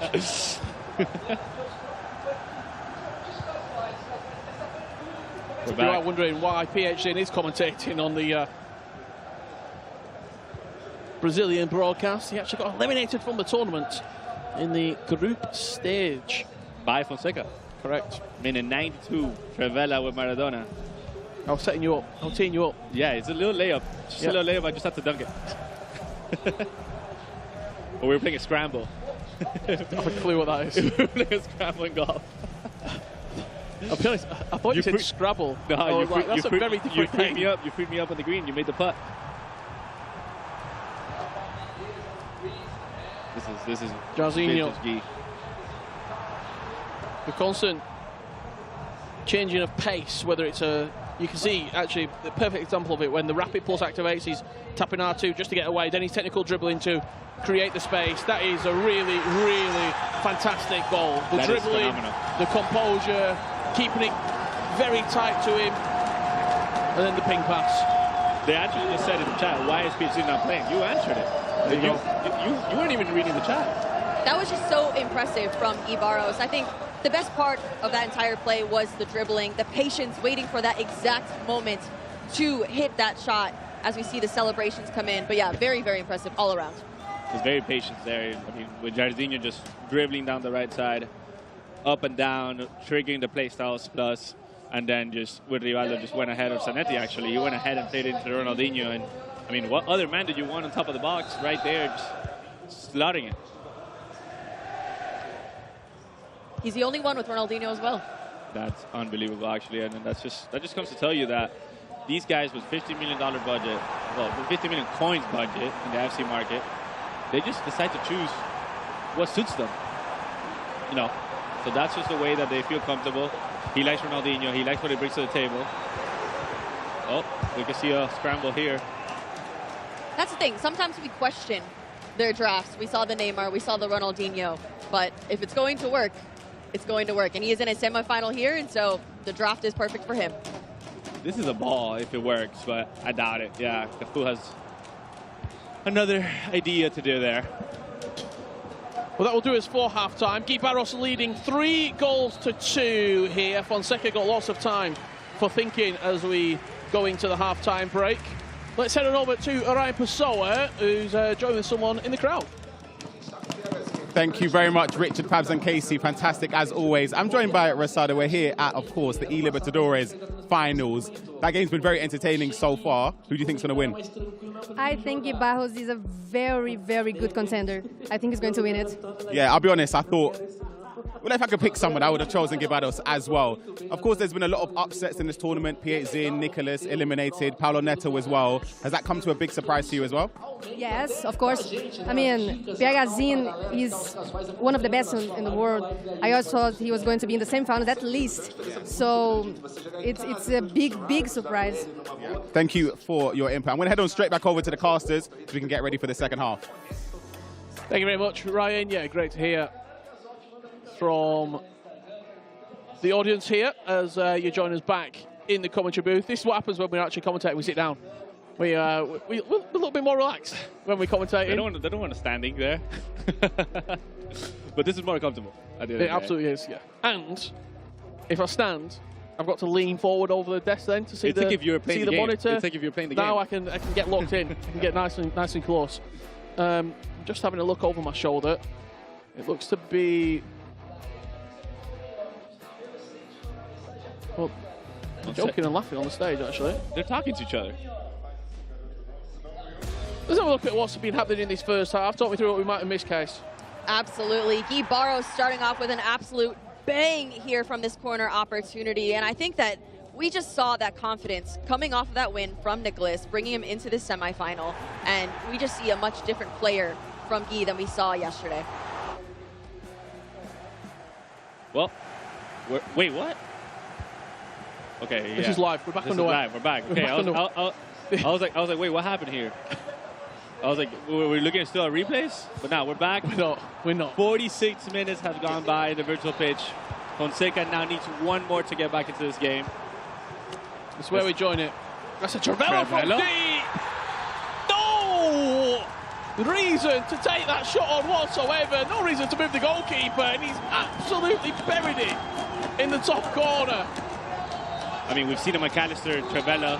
We're seeing another one now. This might be Fonseca's favorite way of scoring. As we see the replay come in here, twisting and turning out to the edge of the box. Travella, I mean, the angle was there, but even the thought process to take it from that distance is just so impressive. And Fonseca's back in this match. Down the middle of the goal. You know how hard it is to do that in precision shooting? Yeah. As we say that, Guy just comes back with Neymar. Question coming in here. So what did Paulo Neto win the other day? Can you compete in two different leagues? Yes, you can. So Paulo Neto is the current eMLS champion. So you can compete in different leagues because this is for South America. So he went up to North America, competed for Atlanta United, and now he's back in South America because he does live in Brazil. And the reason he was allowed to do that, similar to Nicolas, is because he played his qualifiers at the start of the year in South America. So he qualified for this tournament by beating South American competition here, and then he went to play his virtual league, his domestic league, outside of this. And you will see Nicolas in an E-Champions League in a couple of weeks because of the performance in the domestic league. That's a big save. Good goalkeeper movement. Yeah, I believe he's the first player to ever play in eLibertadores and E-Champions League as well. And so, if you guys are Nicolas fans, he just keeps breaking records. He'll be playing for us again. He just keeps breaking records, the Iceman. But he's underperformed here. Melted today, like you said yesterday, huh? I'll say that. 3-3 here. 54 minutes on the clock. We're back on the way. That was a huge save by Rulli, by the way. Yeah, it really was. Those first-time crosses that these players do in order to just be able to finish, it just leaves the player one-on-one with the goalkeeper to be able to finish. It's good pressure from Guy Barros with Zanetti. Can't quite get the ball out of Neymar's feet.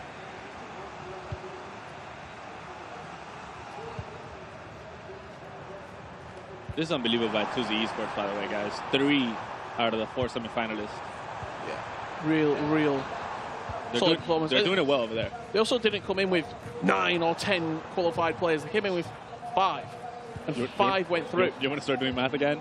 5 went into the top 8. Out of 16 as well, so that's very, very impressive. Absolutely. Great build-up. Neymar on the chance. What a tackle that is. But it's a penalty. It's gone straight through the back of him. It's a yellow card. And a chance for Gui Barros with Ronaldinho to step up from the spot and edge his nose in front with a third left to play, and that's exactly what he does.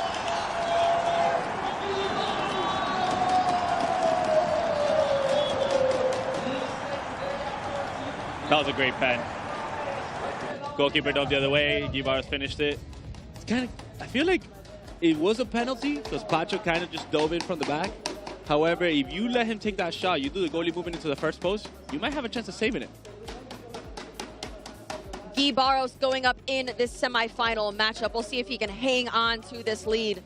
But Fonseca is giving it a very good fighting chance. I know the crowd here went absolutely wild for that penalty. Wait, kiss Cam eLibertadores? Absolutely love it. Absolutely love it. We need a Rampazzo kiss cam. I don't quite know what to say. Surprise, surprise. Another one? Oh. Another? Absolutely love it.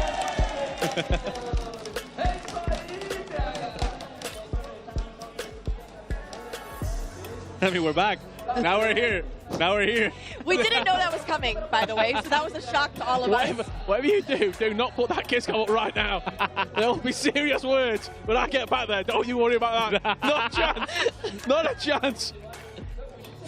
Come here, Rich. Come here, Rich.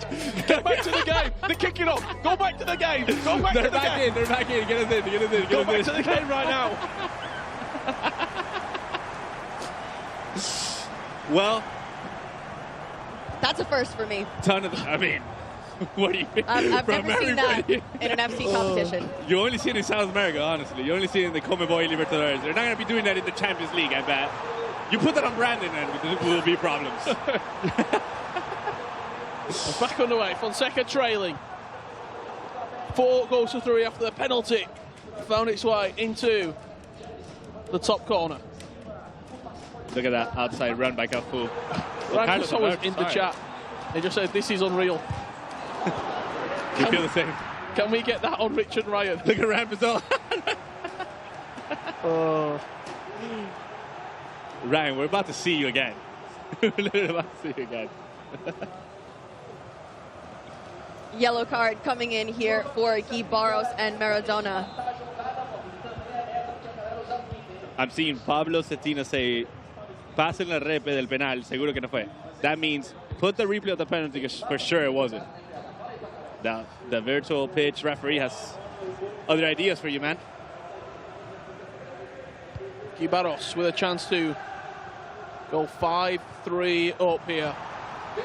That's nice build up. Couldn't quite find Kaká there. And Fonseca now. He's slowly building up. He's still in this game, you know? No, absolutely. Probably just needs a little bit more pace in the final third in terms of his actual passing and build-up. Because when he allows Gui Barros to get numbers behind the ball like this, it's very, very hard to break down. Zanetti with a good interception. You asked for the penalty shout. Here it is. There is, Pablo. There it is. That's a pen. That's a pen. I think that's a pen. Yeah. A little soft, but I think it's a pen. I think he gets a touch on the ball, but it goes through the back of the player. It goes through the back of the player, so that's just what it is. They would have called it. 20 minutes left to play. Gui Barros is on his way to a CONMEBOL eLibertadores final if he can see this game out.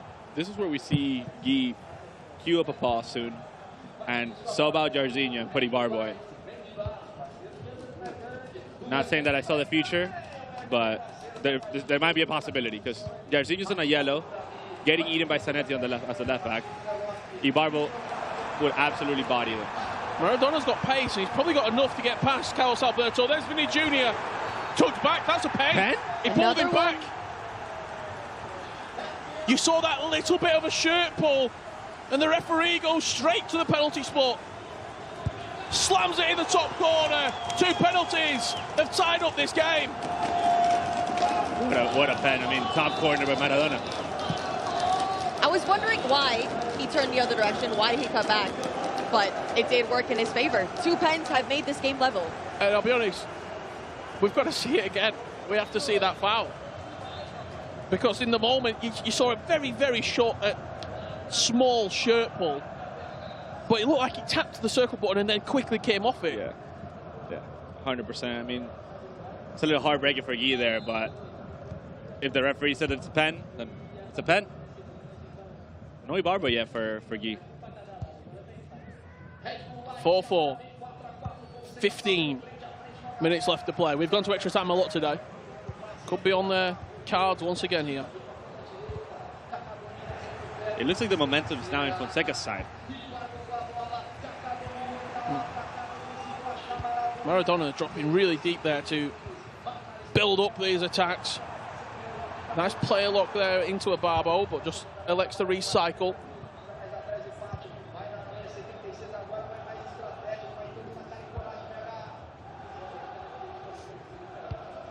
And with Vinny Jr. also on the pitch. Team of the year.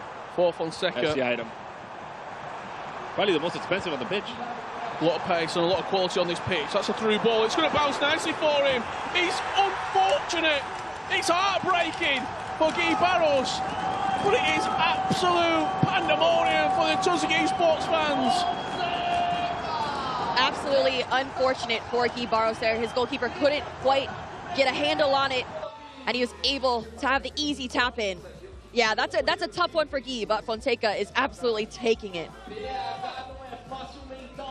That is so unlucky for Guy. Goalkeeper coming out, center back getting a foot on it. I mean, Fonseca takes that all day.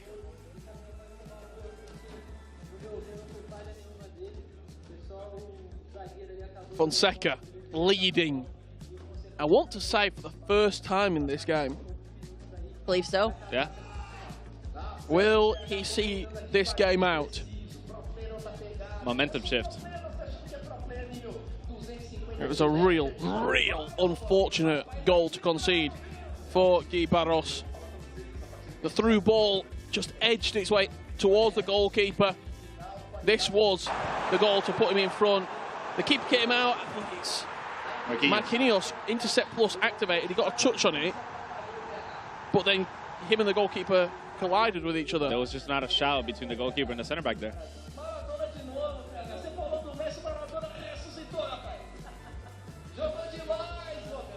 Yeah, no, absolutely unfortunate situation there for Guy Barros. But him and Nightwatch, again, going through an entire pause, running through all of the situations that they can possibly go to get back into this game. And they've done it before. He's been in the situation. Yesterday was a very, very tough battle for him. So we'll see what he does in these final moments of the game. You know what it is with Fonseca? I feel like, you know, he beat Paulo Neto. He beat Piazin. He now has Guy Barros in front of him. I mean, he's becoming the favorite now. Guy Barros right up the other end, straight from kickoff. But his pass is intercepted. And Fonseca, with 10 minutes left to play, has the ball well and truly in his court. This is great to get out of the pressure. Trigger runs. Kaká's there, Ababo's there also. Runs straight into Mojica. You know that's an 86 rated Mojica, right? I saw it in the draft. Definitely the only one that has it. Ronaldinho into Kaká, Zanetti, ping pass, Vinny Jr. slots it in the bottom corner, and is that just a little bit of justice for the goal that was just conceded? I love the way that he stands up and celebrates with the crowd. Like, I know the chat is against it, but I'm a big fan. He feeds off the energy. Every single time he scores a goal, he looks at the fans in the crowd, his family in the crowd. He feeds off that passion, and it propels him in this competition. He's right back in it. We are level. Vinny in the game, and Ibarbo in for Jorginho. Just saw Paolo Neto in the crowd as well there. Obviously disappointed with his performance. He beat Guy Barros only a few months ago in the eMLS Cup final. He would have wanted to be in this scenario once again. Wow, that rematch would have been great. Could Guy Barros now snatch it from the jaws of defeat? After trailing only 5 minutes ago by a goal, he could go 6-5. Oh! Look at him. Guy Barros! Never count this man out. Just triggering runs. I mean, that third man run from the midfield that we've been talking all games, then Roberto, on his weaker foot. But he's, you know what? I'm just going to take it in. Going to shoot it with his right, put it second post. And now is Guy Barros ahead with 3 minutes of in-game left. Yeah, not much that Fonseca could have done in that situation. But Guy potentially propelling himself into the final here. It's so interesting because he started off the game so strong. Fonseca, it seems like momentum is shifting constantly back and forth, but now Guy is looking so strong. Let's see if he finishes it out. You see the teammates of Guy Barros there, RB Leipzig, Redlac and Anders both here. Definitely rooting for him. Absolutely. I would hope so. Yeah, definitely. 100%. You're fighting for a chance at the CONMEBOL eLibertadores final. $25,000 guaranteed if you win this match. And you're going to be taking on either one of Rampazzo or Facu Cohen in the grand final. That might be a $25,000 goal, guys. By Zé Roberto. That is true. By a Brazilian man. For a Brazilian countryman, as we see Anders out there. Well, Guy, looking for his back-to-back final. Some achievement. That is some achievement. That's so impressive. Top 16 once again last year. Made it all the way to the final, top 2. Seeking another top 2 finish with this goal by Zé Roberto. I mean, 3 in-game minutes left. Let's see what if he could hold through. It's also interesting because the finalist last year, Nathan Assar, not here today. And so the fact that he could go back-to-back year to year just shows how he has the composure to do it, the consistency. How much quality he's got as well. Exactly. In a region where there's always new players coming through. There's 16, 17, 18-year-olds who are incredible at the game. Guy Barros has cemented himself as a top-tier talent who should not only be respected here in Brazil, but also on a worldwide level. What did we say earlier? He's 9th in the world on the rankings. I'm sure he'll fly up after this tournament as well. He has grown so much over the years. I mean, he was with Miners last year, now with RB Leipzig. I feel like he has, you know, he's conquering the world little by little. He actually went to get a top 2 finish last year. He's minutes away from another top 2 finish. He might, you know, have a shout becoming the best South American player right now. And he's just killing the clock here. And he's killing any hope for Fonseca and Tuzzy Esports at having an all-Tuzzy final. RB Leipzig look to have a player in the final unless there is one more. Stroke of genius from Fonseca. Ibarbo inside the box. No penalty this time around. It is a corner and he's been dangerous on these in the game. Ibarbo looking for the bicycle kick. It's headed away from Marquinhos, but it's not quite cleared yet. Ibarbo picks it up into Andres Santos. Pacho, who gave the penalty away earlier in the game. He needs to go forward. He needs an option. Vinny Jr. out wide. Not where you want him. You want him inside. He can't go backwards at this point. Maradona driving into the box. Cuts it across. Rui picks it up. And Guy Barros is in another CONMEBOL eLibertadores final, back-to-back for the Brazilian, and he is dominant. What it means to the fans, what it means to him, seeing Fonseca. I mean, But this is a little bit of a bittersweet moment for Fonseca, right? Because, okay, yeah, you don't make it to the final. However, you already secured your spot for the FC Pro Championship.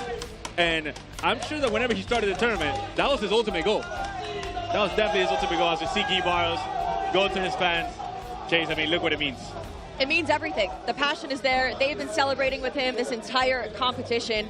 But massive congratulations, Guy Barros. He's in back-to-back eLibertadores finals.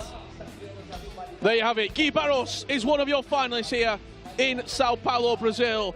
After this break, we'll find out who will be joining him, Rampazzo or Facu Cohen. Don't go anywhere.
Welcome back to the CONMEBOL eLibertadores. I am here with an official finalist, Gui Barros. We've gone back-to-back. How great does it feel to be in this situation again?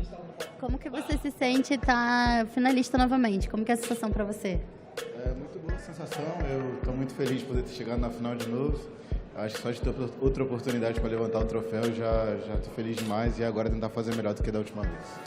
He's super happy about it. He has a second chance to do it, and he's hoping that he scores this year. He wins. Now, talk to me about everyone in that crowd, because every single goal that you scored, you stood up, you looked at them, and they were out of their seats. How important is that when you're playing in these games? Quão importante é para você ter o apoio da torcida, porque todos os gols que você fez aqui, você levantou, você vibrou com eles e todos eles vibraram com você. Qual é a sensação? O que representa para você? Isso é muito importante para mim. São meus amigos ali, gente ali que eu considero família dentro do jogo, que já está há mais de um ano a gente ali junto, de amizade. Então, tendo eles ali torcendo para mim é muito importante. Acho que muda completamente. Ontem estava um pouco difícil, todo mundo estava aqui jogando, não tinha esse apoio, mas hoje está bem mais leve, muito mais feliz de estar com eles aqui. For him, it's super important to have his friends and his family here. He has some members of his team, it's like family for him, so he feels super glad to have them cheering for him. Now, we do have one more semifinal right around the corner. It is Rampazzo versus Facu Cohen. Do you have a preference about who you go against in the final? Para quem você vai torcer na final? Para disputar a final com você? Eu não tenho preferência, eu acho que os dois são muito bons, então o jogo de qualquer forma vai ser muito difícil, mas como é muito meu amigo, eu gostaria muito que o Rampazzo chegasse na final, só para ele também pegar, né, uma colocação melhor. He knows both of them are very good players, so he's going to be a difficult match, but he's cheering a little bit more for Rampazzo, which is his friend. All right, well, Guy, massive congratulations. We'll see you in that final. But let's get that second semifinal underway. Let's get back to it, casters. Yes, thank you very much, Case. Great to hear from Gui Barros there. We've substituted Case out. We've brought in Ryan Pessoa for the commentary. Ryan, before we look ahead, I just want your opinion. Gui Barros, what a performance. Yeah, he's an unbelievable person, but also player as well. I think it was a very end-to-end game. He started off very, very well, but it just feels like this year potentially is his year. Everything seems to be falling in line with him. Players that could really challenge him and push him the whole way, eliminated. Runner-up last year. That person who beat him isn't even here. So maybe this could be his year. I also think when you beat Nicholas first game on the Sunday, changes everything. If you don't go on to win that tournament, you would feel so disappointed. 100%, because you feel like you beat the top contender, right? Yeah. So you think that you could just go guns blazing through a wall and beat whoever. So losing to Fonseca, if you would have lost to Fonseca, it would have been just a little bit of a, sour feeling. Just because, at the end of the day, Nicholas out of the tournament means, hey, look, now I have a chance to win the tournament. I could go, I know I already went back-to-back to the finals, but now I want to get my hands on the silverware. Absolutely. A couple of dubious penalties. Yeah, that one was a bit suspicious, but the thing is, when you get the luck, you need to score your pens anyway, so Dino done that for him. Of course, down the other end, Fonseca got his goal, but... And I mean, look, 77 minutes on the clock, Fonseca scores his goal. I thought it was done. And goes 5-4 up. I genuinely thought from here, if Gui Barros is going to win this game, it wouldn't be in regulation time. It would 100% get into at least extra time or penalties potentially, but 2 goals quick succession. And after that, Fonseca, he must be devastated though. Those finishes by Gui Barros are just top of the level finishes. Yeah. Because like, Sir Roberto's left-footed, but he finished it with his right. A lot of people for sure cut it to his left and tries to finesse it. He just said, you know what, he's going to bang it with his right. Yeah, that was how Gui Barros did book his place in the grand final. We're going to find out who will be joining him, Facu Cohen or Rampazzo. It's an all Tuzzy esports affair. It's a Brazilian against an Argentine. And let's head on over to Case and Rodrigo to bring out the players. We are just about ready to start this second semifinal, but first, Rodrigo, how was that first semifinal? Amazing, wasn't it? That was so exciting. And the thing is, there was a lot of Tuzzy players playing here on Sunday, and I think Gui Barros is trying to spoil their party. We'll see. We will absolutely see. But it is time to meet those 2 competitors in this semifinal matchup. First up, from Tuzzy Esports and Argentina, we have Facu Cohen.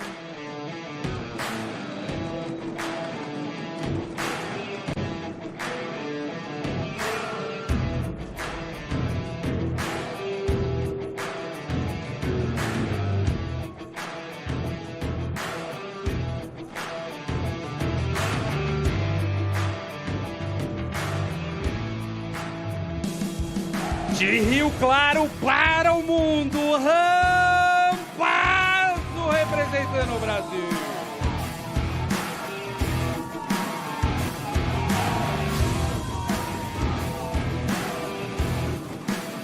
What a matchup we have here. It is Tuzi versus Tuzi. Faku Cohen versus Rampazo. Rodrigo, prediction, quick.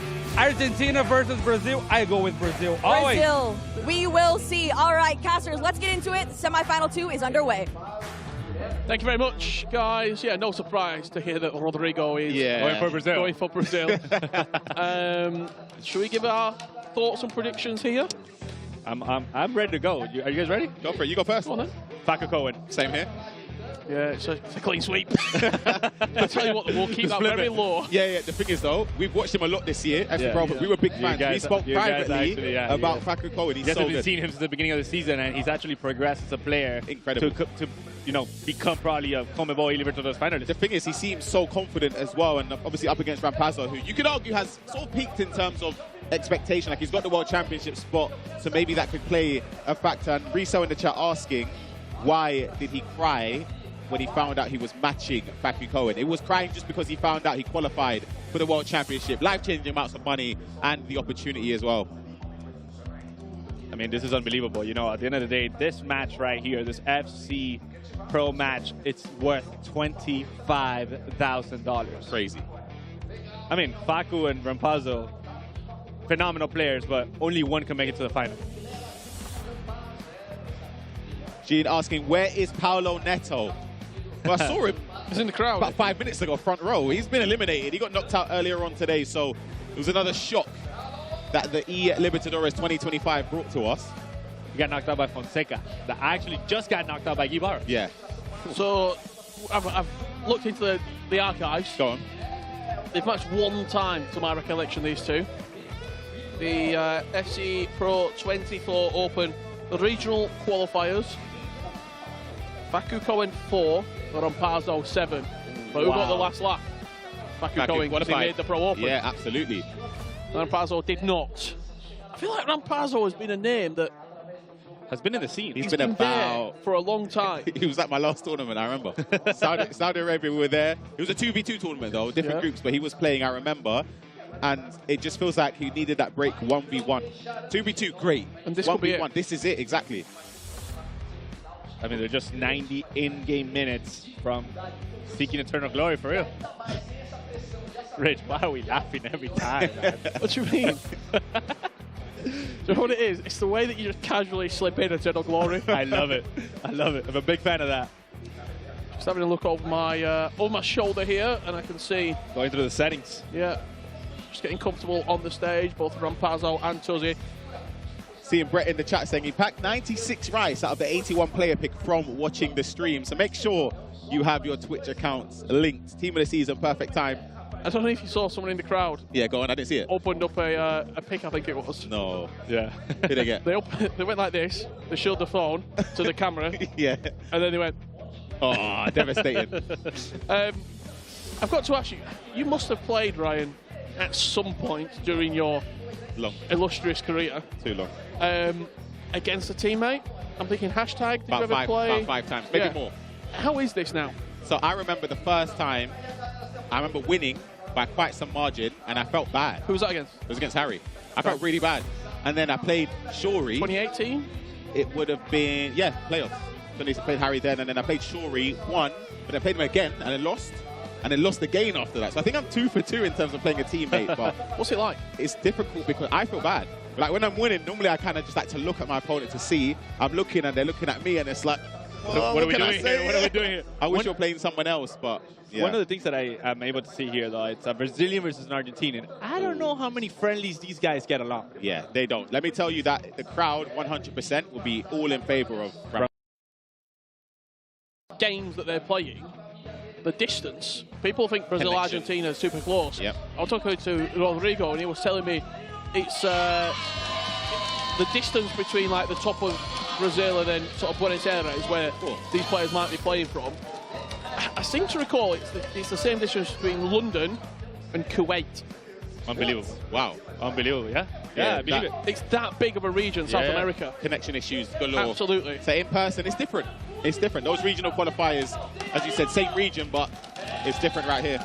And when you actually look at this as well, there was a all-Tuzzy game earlier on in the quarterfinals, and neither player had a coach behind them. Yeah. Now, you're in. It was Rampazzo, actually, that didn't have a coach versus Dorda. And now he has his coach back, ready to go. That's got to be confidence. That's got to bring you confidence because, you know, you're not just standing there on the stage by yourself. You're standing there with somebody. See, this is one thing. I'm going to interrupt you quickly, right? Yeah. This makes me second guess a little bit because I'm thinking, I just won a game without you behind me, my world champ game. Do I want you to... You go and sit in the crowd, pal. Come off the stage. Don't sit down over there. If you go 1-0 down. Yeah, get off. What's in the game? Off you come. Off you come. It's those little superstitious things, but obviously, though, a coach does offer a lot of support. Faku Cohen there on the stage, you saw a couple of his achievements flash up. What can people expect if this is the first ever time watching Faku Cohen play? Some of the tendencies, like how does he like to play? Extra passes, very, very efficient in the final third. Skill moves as well. He's very, very good going forward. He finishes. Yeah. That's one thing. Whenever he's in front of goal, he provides absolutely everything. And then as we are able to see, the draft, Andre Santos and McAllister, usual suspects. Pacho and Lucio, phenomenal. Rivaldo and Ibarbo and Kaka up top. I mean, Kaka has been absolutely phenomenal for these players, right? 100%. He's been arguably MVP. I think the downside, in my opinion, in this team is no Zé Roberto. We've seen how clutch he has been in, whether he's in at left back or other positions. And I feel like having even just the option there, you can see the bench. He doesn't even have him in his subs. Yeah, that's the issue. You talk about that extra pass. I really like the tiki-taka plus from Andre Santos in the middle of the pitch. 100%. If we can have a look at the perfect, right on cue, Rampazzo's team. He's got Maradona up top. Valverde. How many people are using that Valverde? Yeah, that's an obscure one in my opinion. I feel like it obviously comes down to whether or not you want to put that budget into Valverde or just go with McAllister's item instead. We're able to see we were able to see Valverde here. However, I'm pretty sure that he's going to be starting McAllister. Yeah. I feel like we've seen McAllister be phenomenal for him, scoring in the previous game. I'm pretty sure that he's going to start McAllister with Andre Santos. I even feel like I've seen him bring Garnacho off the bench. What's your thoughts, actually? This is for both of you. I aim this to Paps first. Of players showing a draw that isn't necessarily what they start with, whether it's the formation of players. Do you think that really makes a difference? I don't think it makes a big of a difference, but it is definitely mind games. Yeah. It's definitely mind games. I was speaking with Guy, actually. He tells me that his coach actually tells him, hey, look, listen, let's set up a draft with players that we're not even using. We keep them in the bench with a formation that it's not even going to be the one that we play. Everybody knows what formation you play, Guy. So at the end of the day... That's what I'm saying, yeah. So at the end of the day, it is mind games. I'm way too superstitious for that. You think, oh, I don't want to start. You got everything in place. Yeah. I'm getting onto the stage. I'm making sure everything's set. Yeah. And you're starting how you set it up. Absolutely. 3 weeks ago. Yeah. Because these guys have had these accounts for over weeks already. You know, trying out cards, trying out items, seeing what works, seeing what doesn't work. The way that we see Guy Barros with Neymar, I mean, that's the only guy that's been using Neymar in this competition. He's now and I think for a lot of the players, like Rampazzo, for example, he will know that this opportunity coming into the eLibertadores is key for the rest of his season. He knows the restrictions for the qualifiers for this tournament, so he would have been practicing with South American-only players. Whereas somebody like Faku Cohen, who was in the FC Pro Open, who was using other players that you wouldn't be able to use in this tournament. So maybe you could argue in terms of the practice duration of using specific players is a bit bigger for Rampazzo. No, and 100% also, Faku Cohen comes from winning the ELBP. Oh my God, wait. The ELPL. ELPL. Yeah, there you go. The Argentinian Professional League. Yeah. So that comes, you know, at the end of the day, Argentinian champion, FC Pro Open during the season. He's been having a phenomenal season, and now he just looking to punch his ticket into the final. As we see Rampazzo try, you know, get everything underway. Well, it was actually just in skill games for Rampazzo, taking some green-time shots. So I think... He was warming up. Keep him warm. Keep him warm. So that when they run out and the refs' technology doesn't work, so they get the ball back out and start knocking it about the pitch. But we are getting the code sent very, very shortly. I can see over my shoulder here. I believe Rampazzo is in the lobby. And we're good to go. I just got a thumbs up, actually, from the coach. We're ready to go. So there's Faku Cohen. I love this, man. I love how they're just so involved and they're just present, you know? Yeah. You know what? That's made me... I take it back. I want Rampazzo to do this. Listen, I switch sides that easy. Ronaldinho flick? I might join the crowd. There's family a front row. I might just put on a jersey and just I'm sure we can get you a Tuzzy Esports jersey if you want one. I want one. I'm dead. I want one. I literally told him the Last same year I thing. had He's one. like, oh, they sent me one. I'm like, you should have brought it. No, I want another one though. You got one too? I got one last year. I want one this year. Do you know what you guys are this year. I don't know what I would have. I think the pink one's really The clean. pink joint is a serious one. Yeah. It's a serious one. I can't lie. Well, here we go. We are about to be underway in the second semi-final of the CONMEBOL eLibertadores 2025. Facu Cohen and Rampazzo going head-to-head for a chance to play Guy Barros in the grand final. It's an old Tuzzy game. Don't worry. Account 20 is Facu Cohen.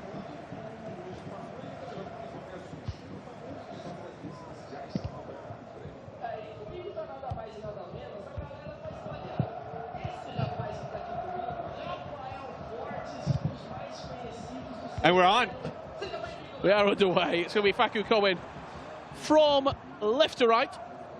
And from right to left will be Rampazzo. I see you pointing there, Pabs. Account 20. Rich mentioned it at the start of the game. For me, restarting the game. We're restarting the game. I definitely want my name to show up at the top left of the screen. See, it's automatically I forget it's not working. It is working. It's fine, but like, If you go 1-0 down, are you asking for a reset? I'm asking before that. Now, okay. Get the ball out. I want to restart. Well, I think Facu Cohen's happy to. Yeah. I feel like Facu's just happy to be here and try to get it underway. He's such a nice guy, though. You know? I love him, man. He's so good. All the players in this competition. Rampazzo comes forward, Ababo with the tuck, but Pacho with a very timed interception. This is the semi-final, Bart's saying in the chat.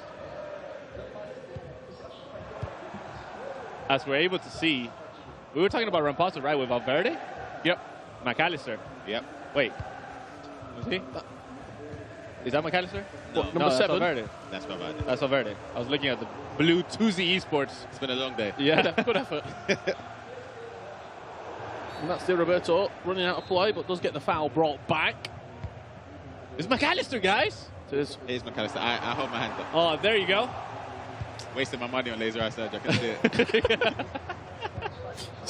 $5 you're not getting back. I'm telling you, you pull Valverde out there, people will think that you're using the power shot playstyle plus, try to close you down, and then you have McAllister just ping passing it away from you. You had the opportunity earlier on today to watch Facu Cohen and Eze Correa. Ryan. Yep. What did you think to that game? I'll get your opinion on that after his free kick comes in. Goal. He's moved the goalkeeper a little bit, but he's... Ooh, I don't like this. I think that's a goal. We know our stuff, Rich. From that distance out, listen, you got to score those chances when they fall your way. Honestly, you could hear a pin drop in it. Yeah. It's so quiet, even whenever he's a Tuzi Esports. It was always going to be a goal. Like, we've seen enough free kicks. From that close as well. Yeah. You're done. We saw Nicolas yesterday score a free kick with Rivaldo from miles out. These guys definitely practiced it on the training ground. He charged down the wall as well. Yeah. He shot it to, what is that, Ruli's post? Yes, because he shuffled across with the keeper, and then when you move the player on the line, you're not really in place. Kind of just give. So I've got a bit of a raw shout. Go on. What is it? And I try it. Do you know when you get the goalkeeper? Yeah. Sometimes I'm actually moving all the way in front of the wall. This guy's not serious. And with far reach. And when they save it, that is nasty work. Just grabs it. I feel like that's a pro club. Is that pro club? Yeah, it is. It's a pro club thing. Is that a thing that you do in Wiggly? I've never seen that in my life. Is that why you're securing rank 4? I beat you 5-2. I've never ever seen that. Sometimes, especially if you're winning, you just hit it. You know what? When I'm home, try it. Tuesday, I'll try it. Try it. Or you pull like 4 or 5 extra players into the wall. No, that's what I would and just do. make the wall massive. Yeah. I put players. That's the way to do it. Into the wall.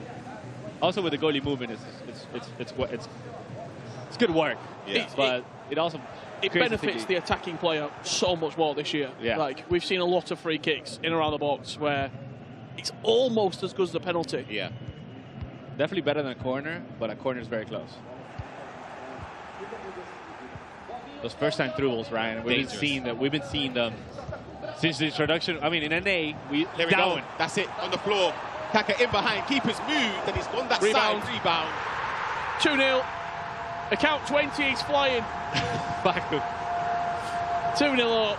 So in NA, when we saw the introduction of those first-time passes, we actually called them the Oberons. Okay. Yeah. Because Oberon was kind of like the pioneer that introduced them. Yeah. I feel like it's now something that every competitor of the FC circuit has to have. It creates so much separation. But that was great goalie movement there. It was, and I feel like it's very unfortunate for Rampazzo there to concede. But I would say with the first time through balls, that's why incisive is so key. Having a player both feet as well, they can just let it go either side.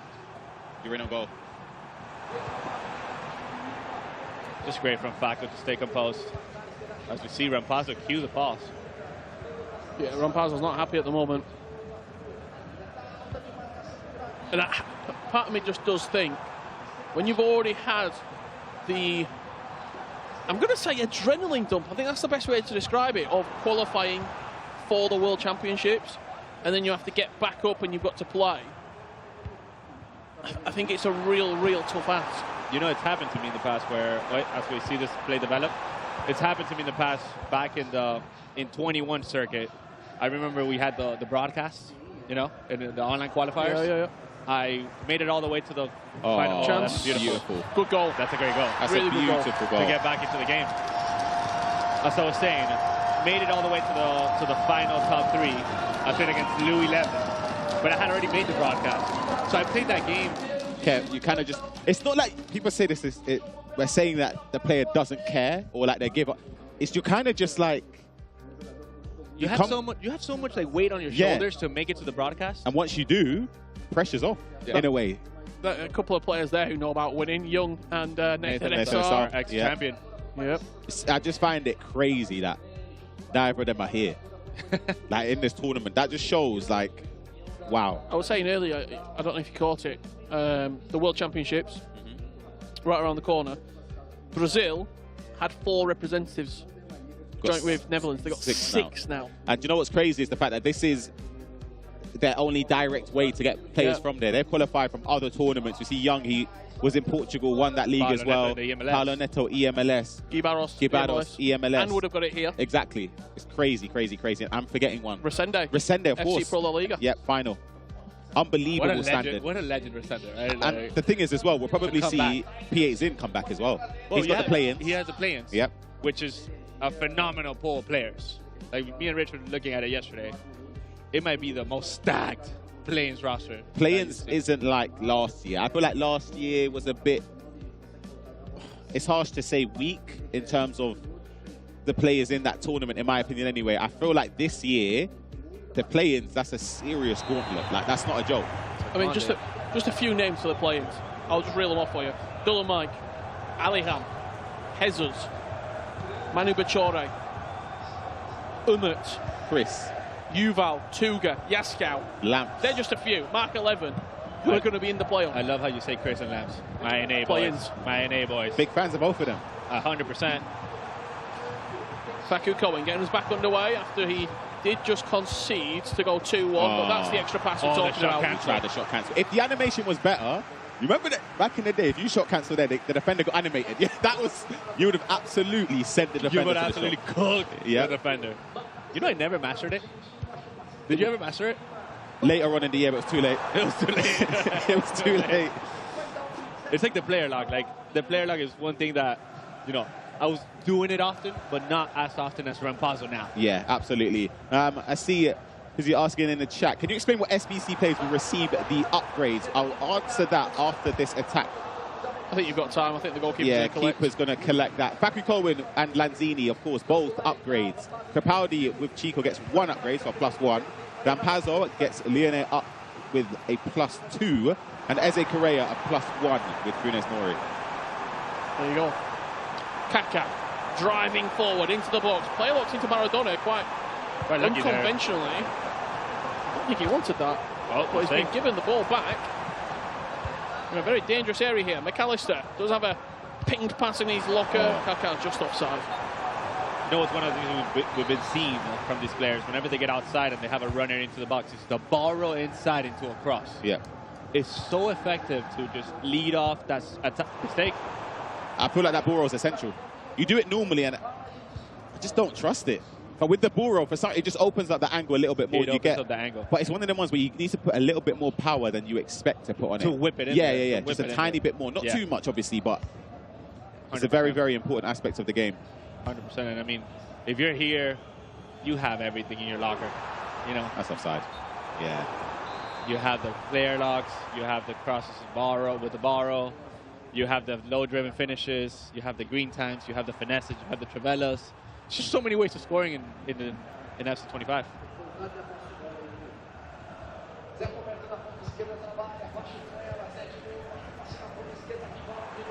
Rampazzo. Well, once again, attack here. That's the first time through ball. He went for the finesse. The low driven across the goalkeeper seems, to my eye, like the better opportunity there. Yeah, I'm not going to praise the goalkeeper movement there. I think it was good goalkeeper movement. However, I feel like perhaps you'll know this. Sometimes you map out an attack in your head already. You've done so well with the first time through ball. We'll hold on a second. Maradona, green times, precision. Yeah, you get in behind, right, with the defensive line. In that position, he's already thinking, I want a 100% finesse. No matter what. Yeah, you made your decision before. The keeper's moved. So with that finesse, you can't really get the power to go back across the face of goal. 100%. So it's like, it's sort of messed up already. No, it's just those milliseconds that you have to be able to decide what you're going to do with the finish. Yeah, a low-driven, as Rich said. I mean, it would have been a goal. Yeah. Because Facu has already dove the other way. Yeah. I remember in the FC24 circuit, PH was one of the best goalie movement players that we had. Stingray as well. Stingray. Oh, man, these balls. What's the first time ball? So Roberto in behind. Player looks across the box. Goalkeeper just gets a foot on it and thwarts that attack from Rampazzo. However, he has been rampant in the final few moments of this first half. Coming into his own as the game's ticked on. It was a slow start from him, 2-0 down, but he's had a couple opportunities now where he will be disappointed that he hasn't got the equaliser. Ibarbo, man. What a card. What an item. Last chance of the half will fall Facu Cohen's way. Pacho. And this all-Tuzzy esports derby.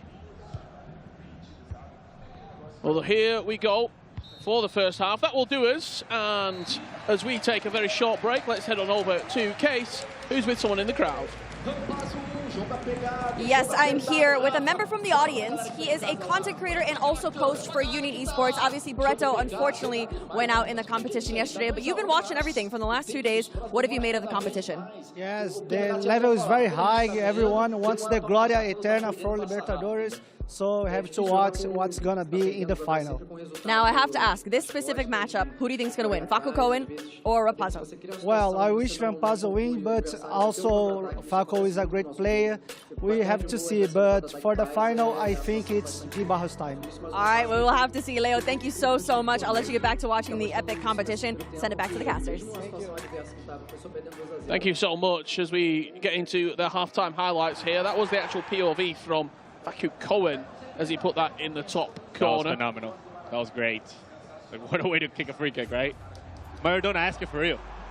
As we see this finish by Kaká. Very lucky there. It's so lucky. Yeah, it's so lucky to just falls on him. But we see Rampazzo win the ball very high in the final third. This is a beautiful thread of ball there. You know what? Both players, in terms of their first time passing, look at that. It's just on the ball, but that, you've got to go. I'm sorry. I've watched it again. The keeper's move. You've got to score The that. movement was great. I know you said that you were praising early, it. though. I feel like he's done well.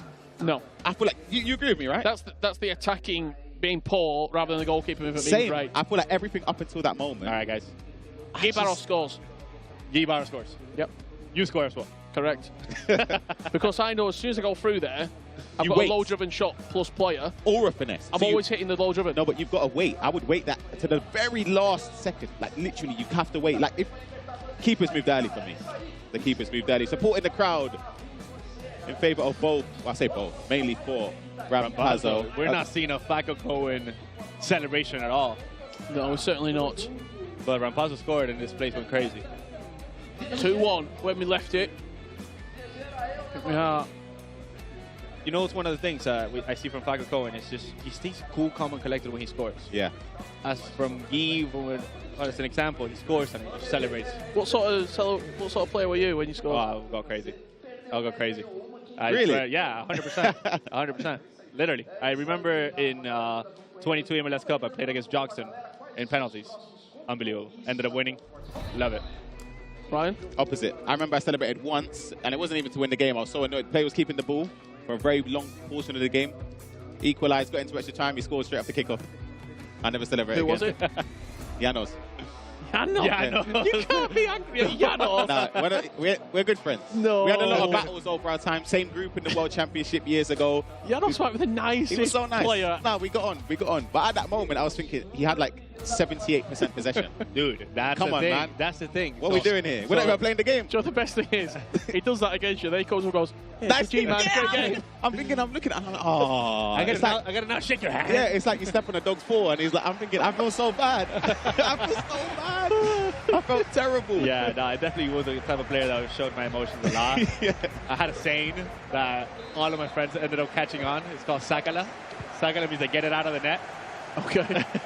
Every time I would score, even the most terrible goal, like their most rebound, red time finish, I'll scream Sakala, and just all my friends ended up catching on, and they would just hate it. Well, there we go. 2-1 at the moment. It is Facu Cohen leading. We're back underway for the second half of action. Account 20, 2-1 up. For those at home that don't know account 20, that's Facu Cohen. Transfer on Pazzo. Kaká. Round the corner to Maradona. Back to Zé Roberto. And now the link-up will build up on the edge of the box. Look for this quick, concise, first-time passing. Hits the Travella from deep. And Alisson tips it over the bar. Alisson dove there for the picture.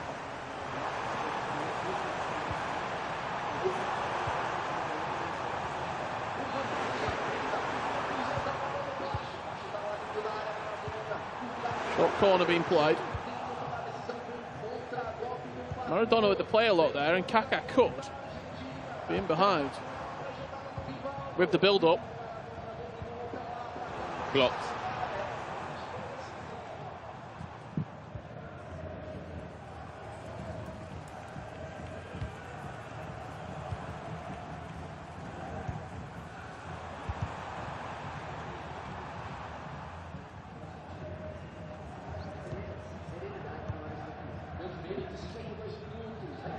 It's a nice player lock down the line. Brings McAllister into play. He's been a bit of an MVP. Yeah. Not even the team of the season one yet. They weren't allowed to use it, so it goes to show how good that one. Excited to get back for Premier League team of the season? Already packed him. You ready to pack McAllister? Yeah, I'm ready to go. McAllister, Rice, Haaland. You packed all three of them? All three of them are ready to go. I'm deadly serious. On the road to glory too. How? Daily upgrade packs, you know what I mean? I'm locked in, Rich. You don't think this is a joke? How much was Rice? I packed him. Yeah, I don't know. I didn't check. Maybe a mil, I would guess. He's probably a mil. We'll get a price check from the chat. I'm sure someone on He's probably 1.2. can find out for us. Oh, this is huge. Pacho has been absolutely unbelievable in the competition. Chat, who is the best player you've packed this year? Can I say mine? I know you're going to say Pele. Not once, but twice. We'll get him a third time. Is there another item of him in game, footies or whatever it is, maybe, yeah. I'm getting him again. I think mine was probably Team of the Year Smith. Was that this year? You packed Team of Team the of the Year Year, Smith? Wilson, yeah, sorry, Wilson. Hands up, apologies. Palmer as well, Team of the Year.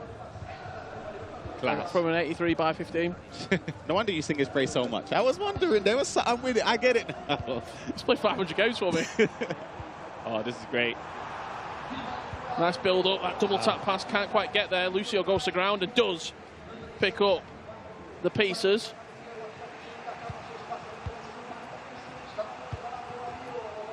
Remdo saying Fantasy Rashford, best player. Farah saying Team of the Year Salah. Magic saying Saliba, Thunderstruck, D-Cup R9. Akasem 96 R9 as well. Andrea Royalty, yeah, that's not the greatest. I see a lot of first owned R9s.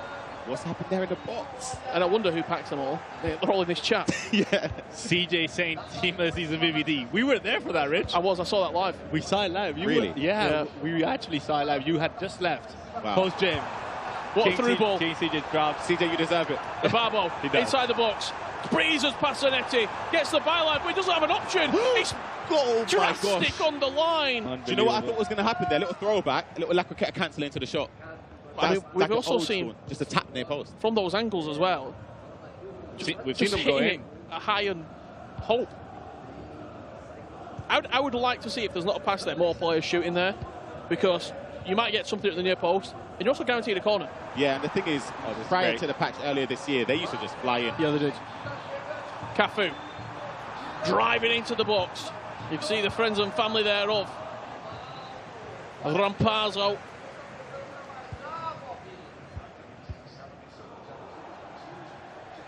Nervous. So yeah, I was about to say that time is running out for Rampazzo, and it doesn't seem like he's on the driving seat right now. Faku Cohen inside the box. That's a finesse. Great that's good keeper movement right there. Movement there. Double tap triangle. Really good. Double tap triangle, or you think that's just right analog? Nah, Brian looked too slow for that. He moved quick. He moved forward as well. When it happens like that, it's a double tap. Kaká, double tap into Rivaldo. Good defending. Tracking back with Lucius is phenomenal. Oh, that is phenomenal there. Ibarbo the 1-on-1.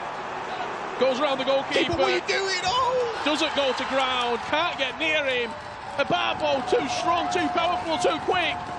And Rampazzo levels this semi-final up.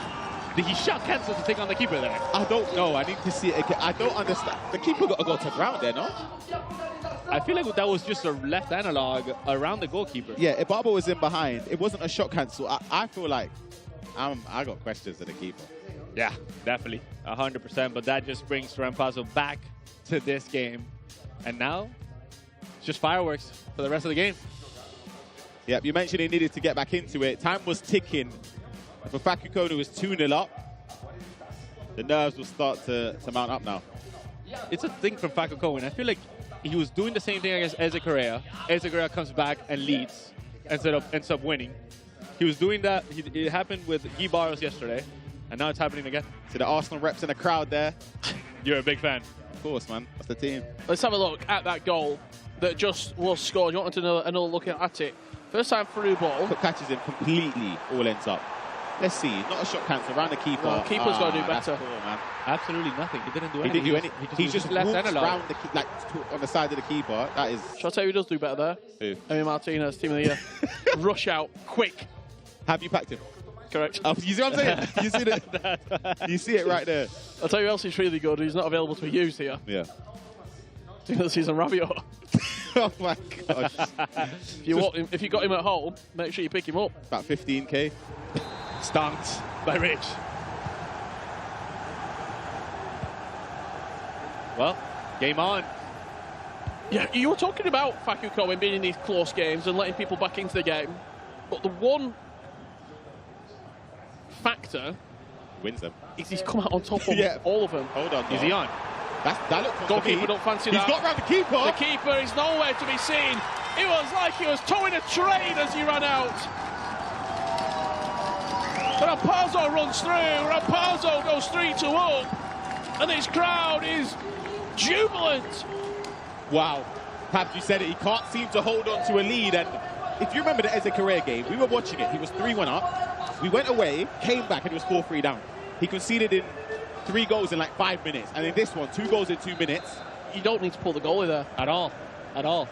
I'd rather you come and take the shot 1-on-1 and goalie movement than just hold triangle and pray that your goalkeeper is going to grab the ball outside the area. You never get no animations there. That's a mistake from Facu Cohen.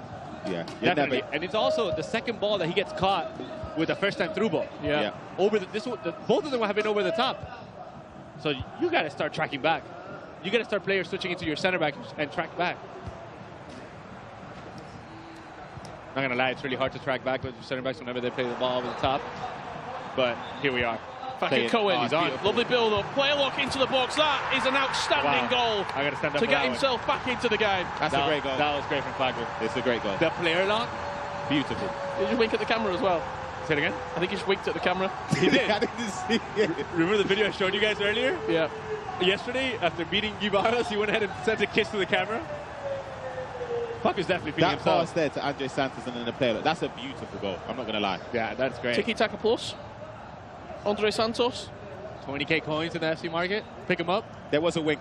I have to just check again. There was. He's a cool character. And it's all Tuzzy game. It's all Tuzzy affair. He's delivering here in Sao Paulo, Brazil.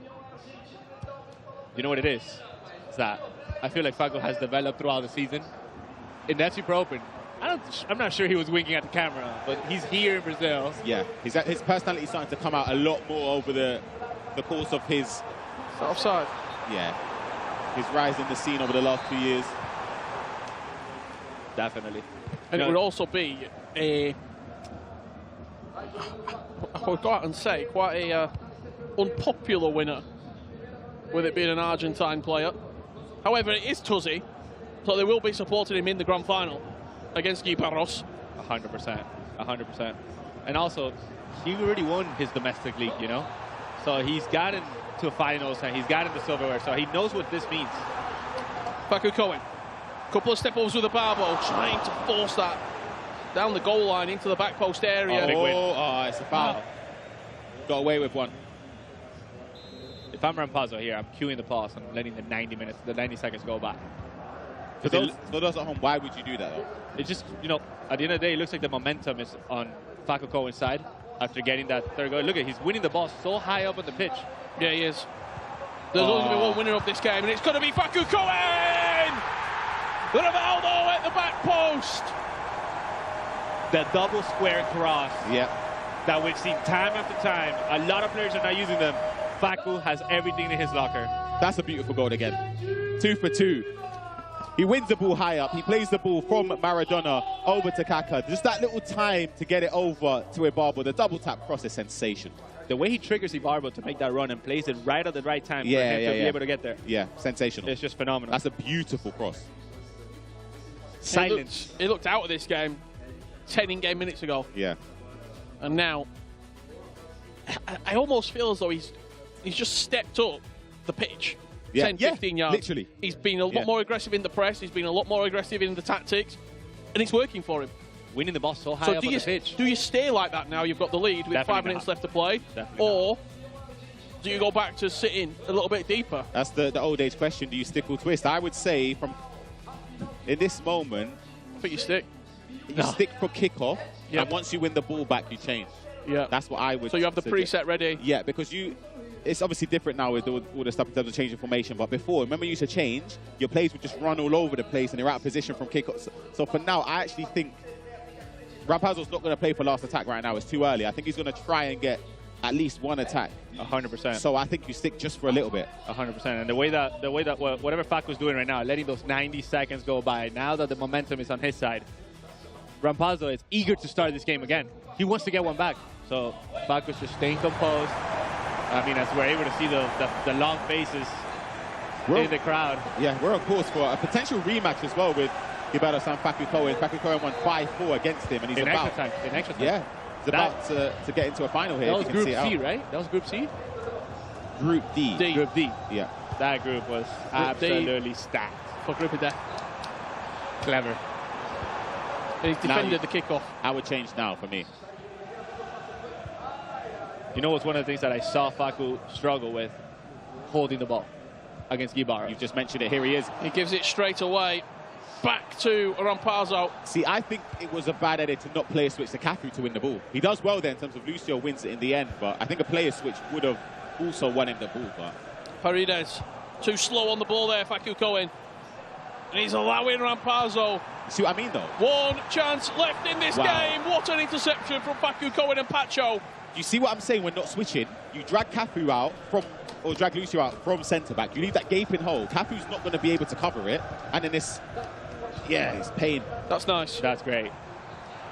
That's what Ibarbo brings as well, you know. Ibarbo brings that big man that you got to go and play it. You can square it to him, and he's going to win that knockdown ball.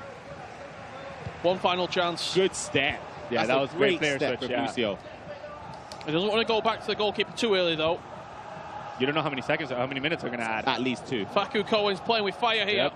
You're right, Ryan. Because Rampazzo, he's pressing high up the pitch. Straight. It's Ibarbo. Straight. It's going to be away. There's no better player than Ibarbo here. Ball outside. Yes, sir. Just textbook.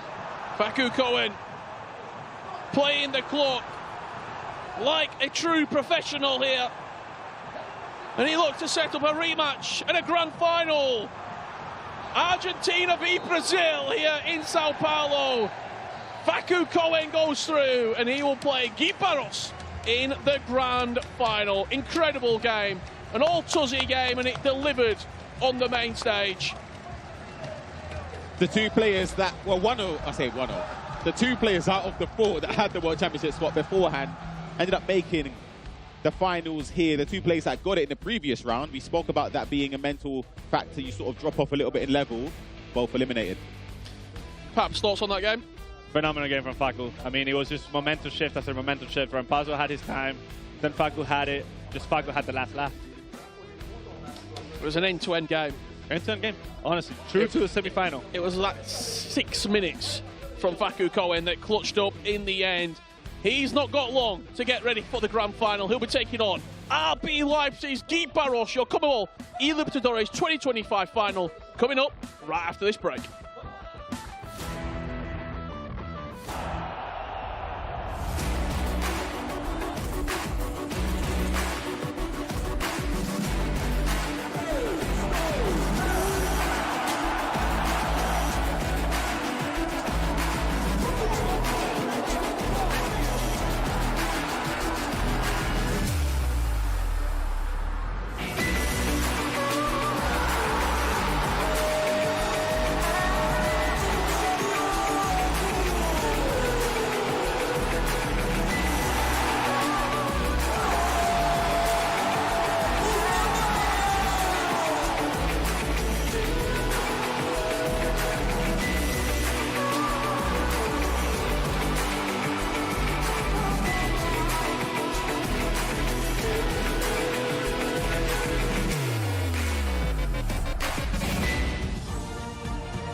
Hello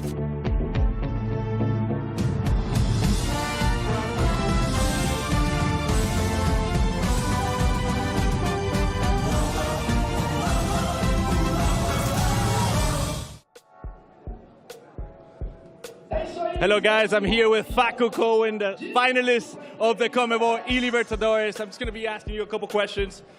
What does it feel to be in the final of the CONMEBOL eLibertadores? ¿Cómo te sientes estando en la final de la Libertadores? No, la verdad que llegar a la final es una alegría muy grande, pero siento que todavía el objetivo no está cumplido. Yo vine acá a ganar y voy a hacer eso. He's super happy to be at the finals, but his goal is not ended yet. So he's here to beat and win. 100%. I believe that you will be able to do so. However, you already played against Guy Barros. You beat him to qualify to the knockouts. What can we expect from this upcoming game? Usted ya jugó con Guy Barros. ¿Cómo te sientes combatiendo él una vez más? Bueno, la verdad que el partido que jugué con Guy fue muy duro. Gané en el tiempo extra. Y bueno, está bueno volver a jugar contra él. Es un gran jugador y hay bastante gente alentando por él, así que va a estar bueno. 100%, 100%. I'm excited to see what this final holds. However, what would it mean for you to win the CONMEBOL eLibertadores? Sabemos que está muy animado con la final, pero ¿cómo te sentiría? ¿Qué significaría para ti ganar la final? No, muy bien, porque sería mi segundo título en 2 semanas. Así que, bueno, vine a buscar eso, estoy a un pasito de conseguirlo, así que lo voy a lograr.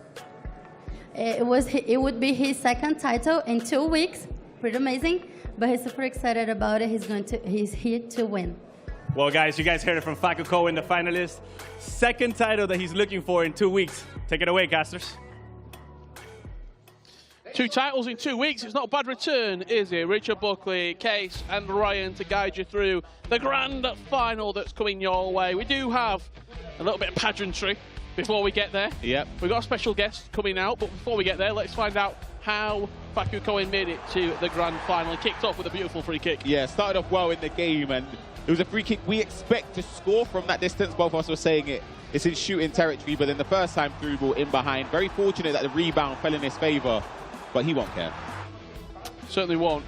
Case, surprised that Facu Cohen's in the grand final, or was he in sort of the pool outside of Nicolas, Paulo Neto and Guy Barros that had all the potential to do it? I don't think it's a massive surprise. If we're looking at the bracket and which side he landed on, I think he got a little bit of luck in terms of matchmaking on that side. And so I think that, yeah, not too surprising, but I think that this will be a very, very good final because Guy is back here as well, and I'm just excited to see them face off, especially coming off of an Argentine championship. He needed that confidence to bring it into this competition. Absolutely. This was a very, very strange end to the game because at this point it looked like Rampazzo was going to go all the way, but Facu Cohen with 2 very quick goals, Ryan. They were 2 great goals as well. The player lock and then this one as well. The double tap cross across the face of goal. Rivaldo roofs the net. That was the winner. But as I said, there was a period in that game where it could have gone either way. And this is how the bracket has fallen. Guy Barros 5-2 win. And then a 6-5 victory versus Fonseca and Nicolas. As for Facu Cohen, 7-6 and 4-3 wins. We are getting ready for the grand final. It is coming up very, very shortly indeed. 2 fantastic players, Brazil versus Argentina. Before we get there, let's have a look at the semi-final PlayStation play of the match. I can imagine it's going to be the free kick. I've not seen this. I would say it would be the... Is it going to be... Oh, it's the ball over the top here with the keeper coming out, where Rampazzo ended up taking the lead in this game. See, I would have given it to either the third or 4th goal for Facu Cohen. That's me, though, but that is our PlayStation player of the match. Yeah, great reaction there as well from the fans. How are you expecting the fans in this game? Do you think it'll be, obviously, the RB Leipzig's massively contingent one-sided, are really, really loud and really strong. Actually. But Tuzzy. There's a lot of Tuzzy Esports people in the crowd at the moment. Well, without any further ado, let's get this grand final ready. We're going to head on over to our good friend Rodrigo to get the final started. Thank you, guys. I'm excited. Obrigado também o pessoal do Brasil que mandou pra cá. Super excited to be here. But we gotta see what are the players fighting for. Para trazer o nosso tão desejado troféu, uma lenda, um monstro, um homem fantástico, vencedor em todos os campos possíveis, uma lenda CONMEBOL diretamente da telinha do nosso jogo. Por favor, Zé Roberto! Com ele a tão desejada taça, olha só. Vários jogadores tentaram. Alguns conseguiram, muitos ficaram pelo caminho. Fantástica, tá? Diferente da época de vocês, essa aqui fica com o nome dos meninos, não é só o nome do time. É pra fazer inveja. Pra fazer inveja, hein? Pra fazer inveja. Zé, primeiro, muito obrigado por estar aqui com a gente. E como você se sente estando aqui numa final de um campeonato de esportes? Primeiramente, boa noite a todos.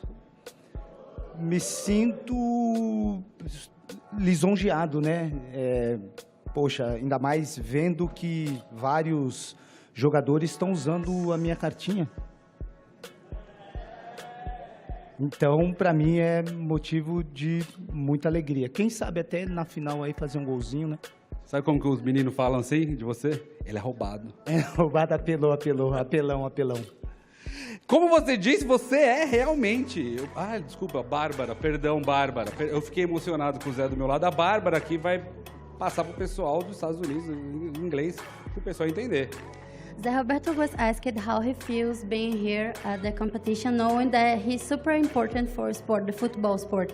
And he's telling that he's super excited about it. He's glad that some of the players are using his card. And also he mentioned that his card is like cheating. So One of the best. One of the best. Como eu estava falando, você mesmo mencionou, né? O seu jogador no jogo é um dos melhores, tá? Só para você saber. E como que é... Na vida, né, em campo, quando jogava, era incrível. No jogo, você é incrível. Como que você se sente vendo assim, o seu legado continua, mas agora no campo virtual? Eu acho que o legado ele ficou muito por conta da carreira, que foi uma carreira vitoriosa, né?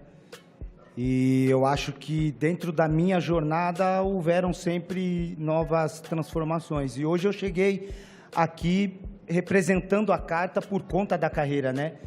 Então, eu estou muito feliz em ter tido a carreira que eu tive, vitoriosa, e tornar uma carta cara. Jogador caro. Zé Roberto was asked how he feels seeing that his legacy continue in the game. In the digital game. So he's telling that he's super happy, he's super glad, he's excited to see it continues, do his hard work while he's playing at the fields. E como você falou, com uma carreira incrível, né? Que carreira fantástica.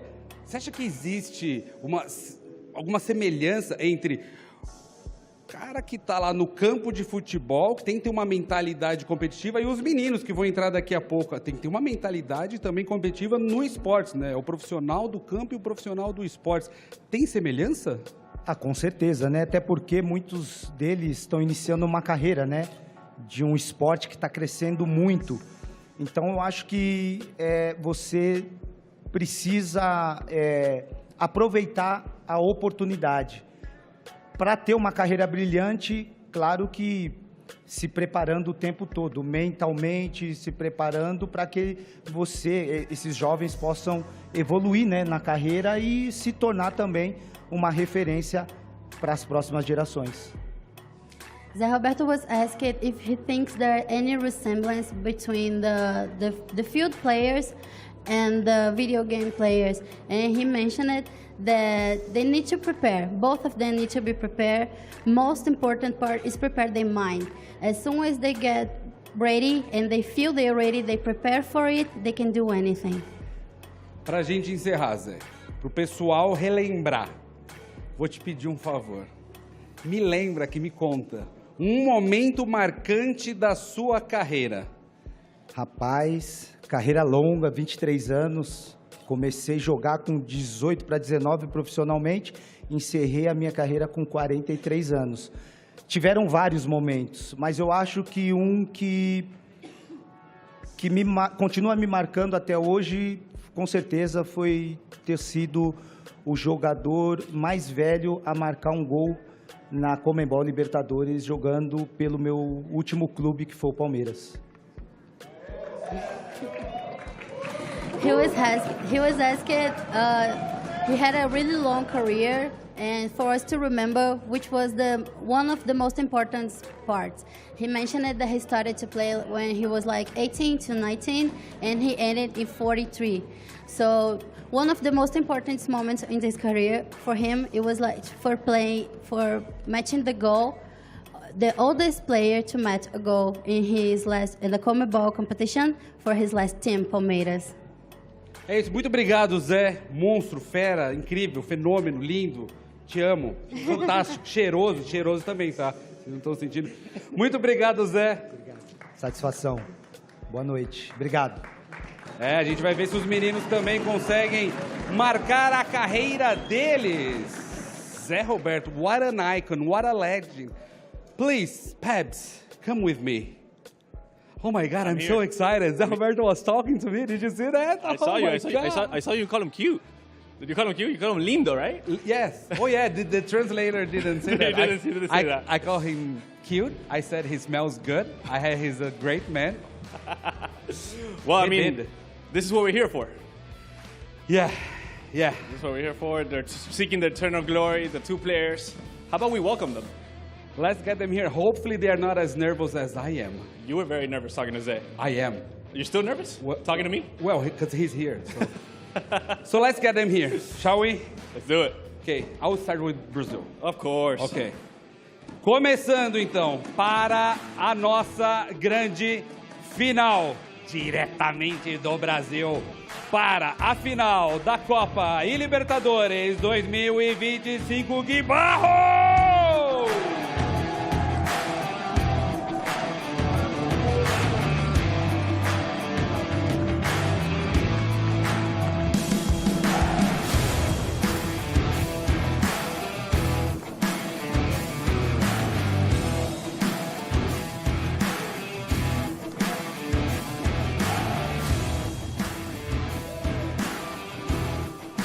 And last but not least, the man from Argentina, from 2Z Esports, Facu Cohen!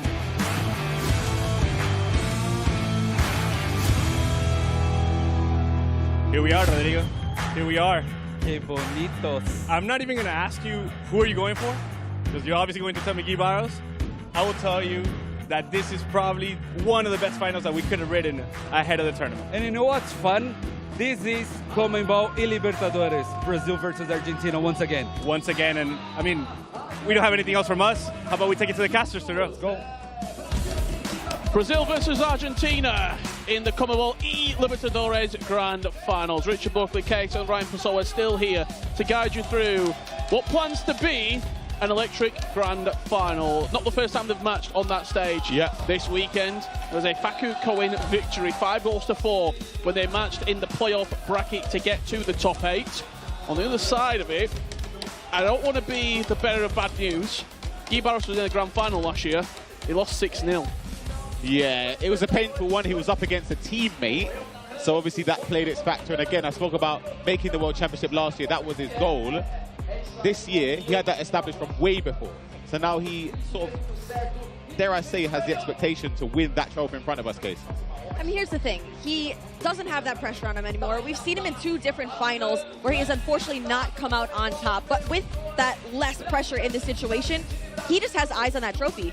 Also the prize money, $35,000. 100%. This is his year, I'm telling you. It's this one. This is it. He's calling it. He's also a very, very different player. Different circumstances around him. Different person behind him coaching him. Different team that he's represented than what he was 12 months ago. So I think if you look at this game right now and you think who is the favourite, I would say probably 70% Gui Barros. Not in terms of the fans in here, but I think if you were to look at performances, what you expect from them, who they've beaten on the way here, he beat Nicholas in the quarterfinals. If you're basing on the roots, I agree. But I feel like just because Facu won yesterday and it's coming off of a championship 2 weeks ago, it's close. Honestly, who do you think? I think Gibaros edges it. But then if Facu Cohen wins, would I be surprised? No. I think it's time for Guy. I think it is time. He didn't get to do it last year. Nathan isn't even in the competition this year. I think it's his time. It's time for Guy to get the key to some silverware. Yeah, I was listening to Zay Roberto translating it in my mind, and he was saying about how important it is just to keep calm in these moments. Oh, yeah. He knows that he's played for a long period of time in his career, 50 years old, looking sharp. Finished at 43, by the way. Yeah, here we So go. impressive. Hey. Name 3 teams he played. What, our good friend Zay Roberto? Yeah. Well, I can tell you he had a fantastic career. They come back to me as I went to get my phone out and look. He got a Bundesliga here, though. Yeah, he did, yeah. So he would have had a great career in the Bundesliga. Obviously, Brazil. Nah, it's Brazil. That's rotten from me, I'll be honest. I had to get you there. Palmeiras. Yeah, I think. Brazil. Brazil does not count. And the Bundesliga. Brazil in the 21s. All right. Safe to say, we do not know. It's okay. No, Okay. But we know he's a fantastic he's a player. hero. Also in-game, Yeah. fantastic as well. Of course, yeah, one of the best. I've really stitched Rich up there. Just wait, we've got the Champions League in a few weeks. I'm going to get him back on that. No, I apologise for that. I had to. Let's look in behind us. I think that we'll be getting kicked off pretty quickly.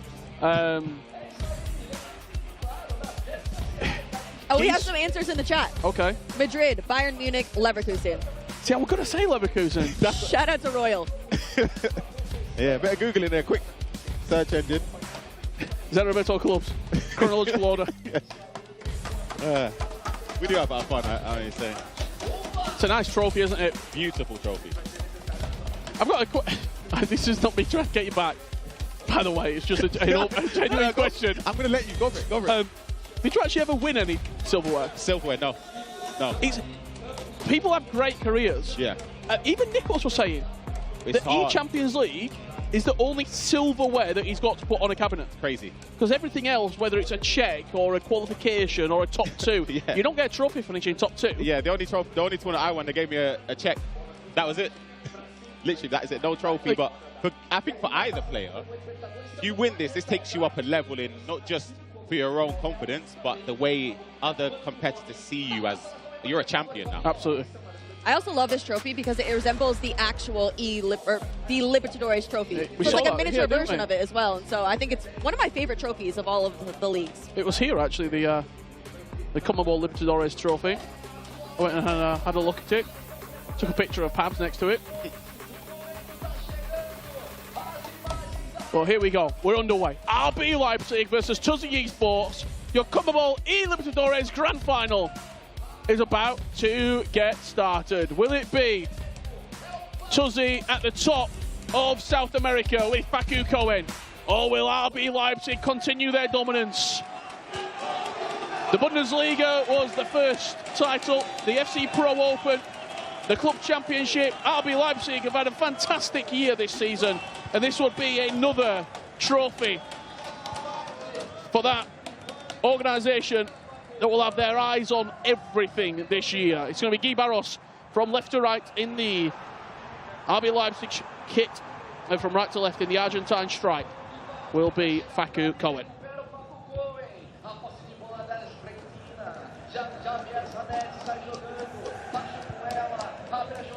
It's been early goals for Guy Barros. I think he went 2-0 up against Nicholas in the first 8 minutes. He went 2-0 up early in his semi-final as well versus Fonseca. Will it continue to be that early start from the Brazilian? I feel like for Facu Cohen, he's had moments in most of his games where he's been comfortable, but then before you know it, he ends up being down by a goal or two. However, he's on the attack now. Tried a bull roll finesse. Didn't get the animation, red timed it. I think it's interesting, though, because both players, very high scoring, but they also concede a lot of goals. And so I'm wondering if that's going to play over into this game, because we're looking at Guy Barros here. First game, 5 goals, then 4, 6, 5, 6. And so all games have been very close as well. And so we'll see if this one is the exact same situation. He's looking to break the deadlock here with Ronaldinho into Neymar. Good step from Facu Cohen with Pacho on that occasion to block the lane of attack. Hold on a minute. First blood for Facu Cohen. As he says to his fans in the crowd, that's the first of many. Do you know what I think was crazy there before I even analysed the goal?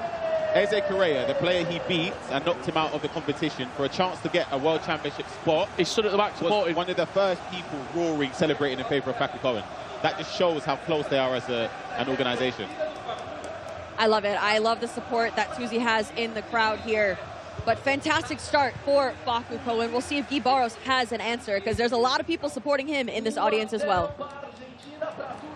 Guy's not been down a lot in this tournament. He's had close games. It's been narrow margins. But what happened when they played in the groups? Facu Cohen beat him 5-4, and when you've got that self-belief that you've already beaten this person once, that can go a long, long way. Exactly. It's like 1-0. Yeah. You're 1-0 up before the game's even started. It's a lofted ball over the top for Rivaldo. Carlos Alberto's the player chasing back.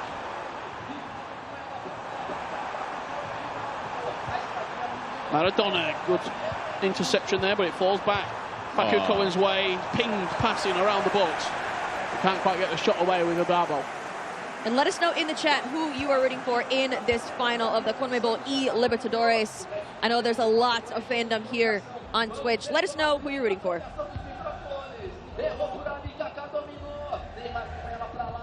Guy Barros, not being the most popular picks in his team, with Ronaldinho and Neymar doing a lot of the damage for him here in Sao Paulo, Brazil. However, that's what he's comfortable with.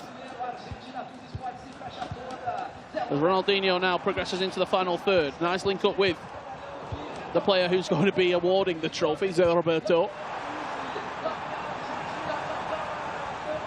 Kaká driving forward, cuts it back for Maradona, extra pass to Rivaldo. That's fantastic. He gets away with it just about, and it bounces out for a corner. He didn't need. I don't think he needed that.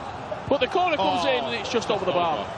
I don't think he needed, it looked like a shot cancel there when he got the ball to Rivaldo. He could have shot and honestly found himself 2-0 up, and instead, I think he overplayed it. And now the pause comes in. Yep. Night Watch right in there with Guy Barros. That should really be 2-0. Yeah, I agree. It's a little fake shot or whatever it was, shot cancel. It's a mistake you look back on and think, ooh, if I don't win this game, that could have been, that could have been the moment where, to make it 2-0, that could have changed everything. No, it's the fine margins. Every little mistake will matter in such a high-stakes situation. And they're definitely going to go the full timeout here. I know that I would love to have a mic with Nightwatch and Guy, and also the Tuzi side, because I feel like so much knowledge is happening in that conversation. I mean, I can just go up on the stage if you want. Go ahead, yeah. Go for it. Relay it back. It's standing room only, by the way, in this arena that we're at the moment. There's a congregation of Tuzi Esports jerseys and fans at the back of the room.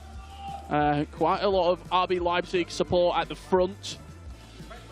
And then over on the right-hand side, friends, family, and also players who have fallen here in the CONMEBOL eLibertadores. As you see, Red Luck with Leipzig. They'll be wanting another trophy. Heard from Red Luck earlier today. Did I hear it? He was doing a run this morning. Was it 8K? 7K? I think so, something like that. Seriously. That's a good shift. Facu Cohen off the restart. Looks to be going exactly as he was before it. Maradona with the extra pass. That's going to bounce nicely, and Marquinhos just about gets a block on the ball. He's always going to look for that extra pass, he's Facu Cohen, but sometimes it feels like it's not needed, as the bicycle kick is good for Facu Cohen. Then he goes 2-0 up. It was coming. There was 2 or 3 moments there where Facu Cohen looked like he was about to find the back of the net. And he scored a few of those this tournament with Lucio at the near post, and pulled up clutch for him again. Absolutely beautiful finish there with the bicycle from Lucio. And I'm looking at Facu Cohen right now. He is relentless. He is looking so good in this final, and it's making me nervous because it's giving me flashbacks to the final last year. Yeah, got out of hand very early on. A second pause has been queued. I don't know if we can get a camera on the stage now, but there's quite a lot of discussion going on at the moment between Guy and Nightwatch, and also I think the admin there on the stage also. We'll wait and see how this plays out.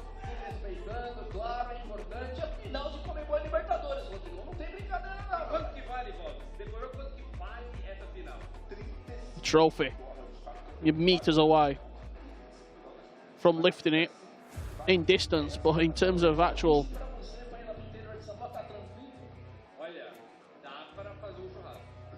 mental fortitude, it will feel like a marathon away. As headphones going back in here for Guy. This is the only match where the trophy is within viewing distance as well. Yeah. And so it's literally right there for them to take. The pressure's on.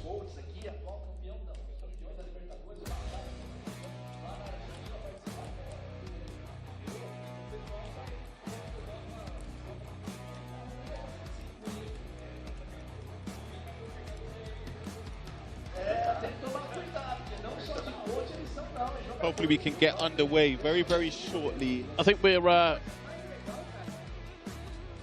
between Faku Cohen and Gibados. Of course, 2-0 up in favour of Faku Cohen just there. Yeah, I believe we are going to a slight technical pause here. We're going to get the game back underway. 21 minutes was it on the clock? 2-0. Roughly around about there, yeah. 2-0 scoreline. We can have a look at the goals that were scored. Caught Carlos Alberto completely slipping there. Rivaldo in behind. That was the goal to break the deadlock, and there was the corner, 20th minute, near post. And as I said before that case, there were 2-3 chances where he could have scored as well. Yeah, he's been absolutely relentless, non-stop attacking. I've been very, very impressed with Faku Cohen in this final. I mean, look at this crowd as well. What you... I'll break the fourth wall for you at home. Dance cam! Oh, no. Dance cam! Dance cam! What you don't know is, the person on the left... the person on the left there in the black hoodie with the white sleeves is our producer. He should be doing a job right now. And the person on the right is our talent manager. We love it. Absolutely love it. Tons of esports. Oh, they're going to turn away, aren't they? Oh, they're giving us absolutely nothing. Too serious. Can Pabs go in the crowd? Where's Pabs? Where is he? Pabs, get in the crowd. Dance cam. Get in the crowd. Dance cam. Oh. Look how serious one of the coaches is. Did you see it? He was so serious. It looks like we're about to get back underway. I want to know. I wondered why there were no talking to me during that pause.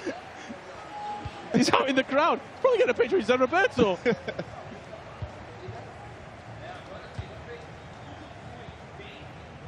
We're back underway. 2-0 Faku Cohen, 21 on the clock. That kiss cam in the previous round, that was hilarious though. Oh. That was absolutely I was at a hilarious. loss for words on that one.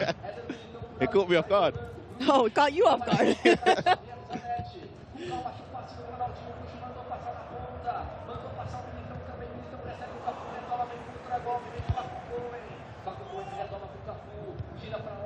Let's see if Guy Barros can get anything going. I don't think he had a shot on target in the opening 20 minutes here. It was all Faku Cohen. Oh, and he's got another corner. You know what's going to happen here. Lucio selected at the near post. He bicycle kicks it, and it's just wide of the post. How could you even possibly defend that? The thing is, it's not about how quick he takes it, it's how quick he switches person to Lucio as well. You kind of just have to hope that your physical and taller player is at the near post. That's it. Because you've got to think it's a mismatch. Zé Roberto, Lucio, you're done. Is there any way that you can pull the keeper that fast or not? Not that quick, No, not for me. absolutely not. Maybe Emi Martinez? Doubtful. The only way is if the taker literally takes an extra second to take that. And on that corner there, are you wanting for people at home, are you wanting a right footer in swinger or a left footer out swinger? I would want an in-swinger personally, Okay. when you say that corner. So you want a right on the left and a left on the right? Yeah. Kaka, finesse territory, Travella territory, but didn't hit it on that occasion. Bruegel in behind, Zanetti. Good chance, takes the strike, and he has a corner of his own now. Taking a little bit longer here. Do you remember the very first game? He went for goal. He did. And I think, you see how he changed his mind. I think Fakikowen knows he hasn't even moved. Drives it into the box and it goes all the way through. It's going to go out for a throw-in. Surprised by that one, that he didn't just hit the near post quick. I think his aim literally is to go direct for goal. His aim wanted to go, the keeper didn't even budge. I feel like he overthought that. I feel like that was a bit too much there. Nightwatch will not be pleased. When did we see someone score recently? Oh, it's just offside, I thought. That Carlos Sabata kept him on. Was it Anders who scored directly from the... Or he kept shooting from the corner? I can't remember. In the VBL a couple of weeks ago. Maybe it's a lactic. Yeah, I think so. I think he hit the crossbar. Andre Santos went for the Travella. Eder Militao. And Guy Barros stands up strong on this occasion. Does have runners going forward. Top of the pitch is where he's going to want to exit. Through Eder Militao. Can Guy Barros get something going here? And he's pushed quite a few players forward here. Ababo's got the run of Militao. Oh, that turn. Very important step there with Marquinhos. Otherwise, as you said, Ababo in on goal. Yeah. Could have been 3-0. Beautiful ping into Andre Santos, looking for the through ball first time around the corner.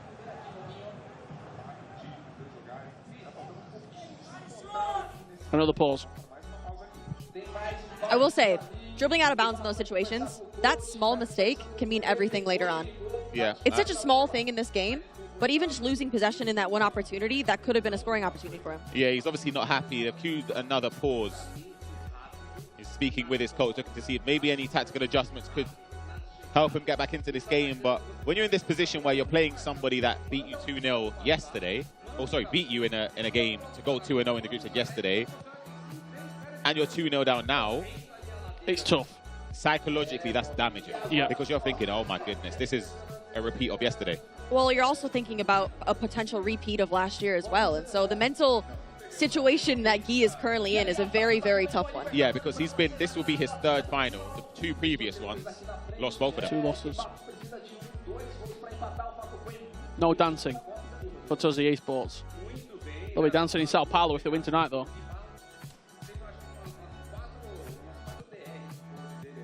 I'm just trying to look, actually. At the back of the room, there's probably 15, 20? I'm going to try and count. If we count out loud, that would make the broadcast much better. That's going to make it a little bit easier. You're right, it is around 15 to 20. There's a lot of people at the back there. You can see it there. Yeah. That is a serious it's a squad. Support it's a sea there. of blue. Yeah. It's a sea of Tuzzy blue. As we are back underway. Faku Cohen's got a chance here on the restart. Oh my, Don't be what silly. Are we doing? Oh my goodness, what is going on? My heart stopped. If that goes in, Nightwatch, he's trying to take the controller off it. Oh, he's giving the ball away. He just needs to concentrate more and just got to get into half time at this point. Yeah. You can just get a couple of shots away, get a little bit of possession, because he's been losing the ball in these areas. Faku Cohen's been so like well structured in midfield. It's incredible. He's really, really aggressive.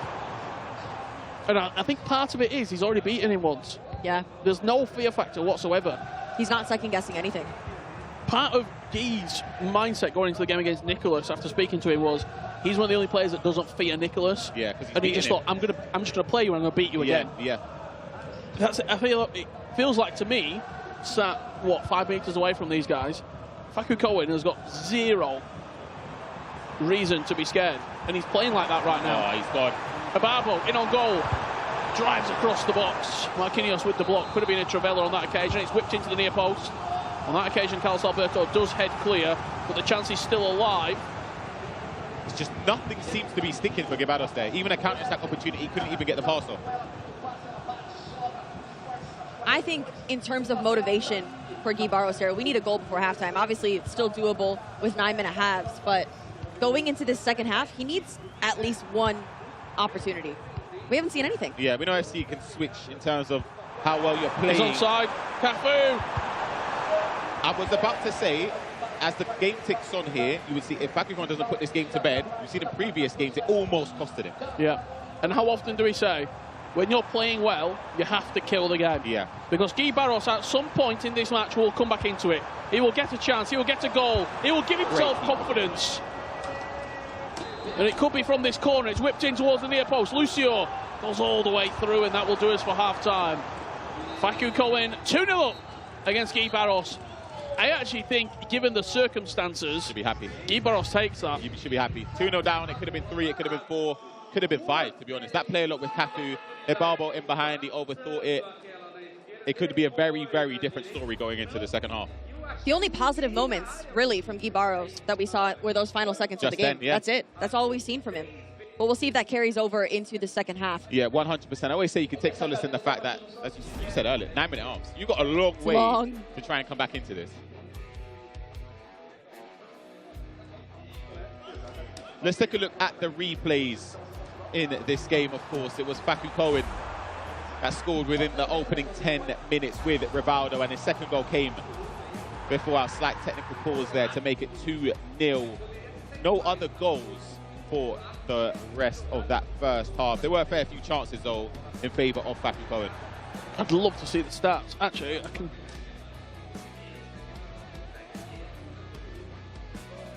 I'm leaning over. I don't want to fall off the chair. Would love to see an XG stat. We can see you in the cam, yep, leaning over. A lot of possession. Here we go, perfect. Thank you very much. Now one player's actually got to go there. On to match facts. Or datas del partido. That was good. Thank you. That was really good.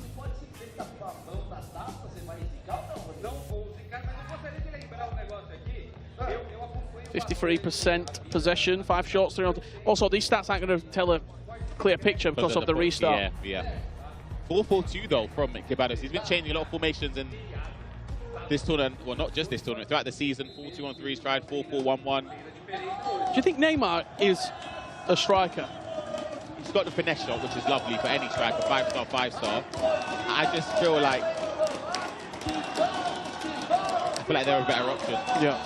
For the first time in this final, the crowd get loud for Guy Barros. But it could be Facu Cohen to silence them. Ibarbo extra pass to Kaká. Done it again.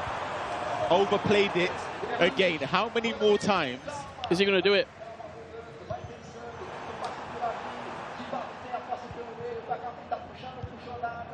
Surely on the next one he just shoots. You'd think so. See the Tuzzy Esports team there at the back. It's led up by the owner at the front there. Oh, that could have been a costly mistake. Frustration from Guy Barros. That's nice. Ronaldo down this right-hand side. Cuts it back. Maradona. Kaká. There's the strike. There's the low driven. And that's Facu Cohen in dreamland. 3-0 up in the grand final. Decisive. He knew what he wanted to do. That's what we're saying about overplaying in the box there.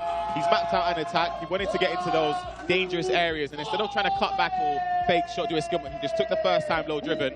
3-0. He learned from the last 2 times. He didn't overthink. He went there with a vengeance, as we see the Tuzzy Esports team go absolutely insane, because this is looking like a very, very good situation here for Facu Cohen. What does Guy need to do? Everything. Something special. Yeah. Truly. He's not put Facu under any, and I mean any, sort of jeopardy. Like, Facu Cohen is playing this game at his own pace. He's creating his chances at will. Guy Barros really, really struggling to get anything going. There's a lot of pacing going on at the back of the room.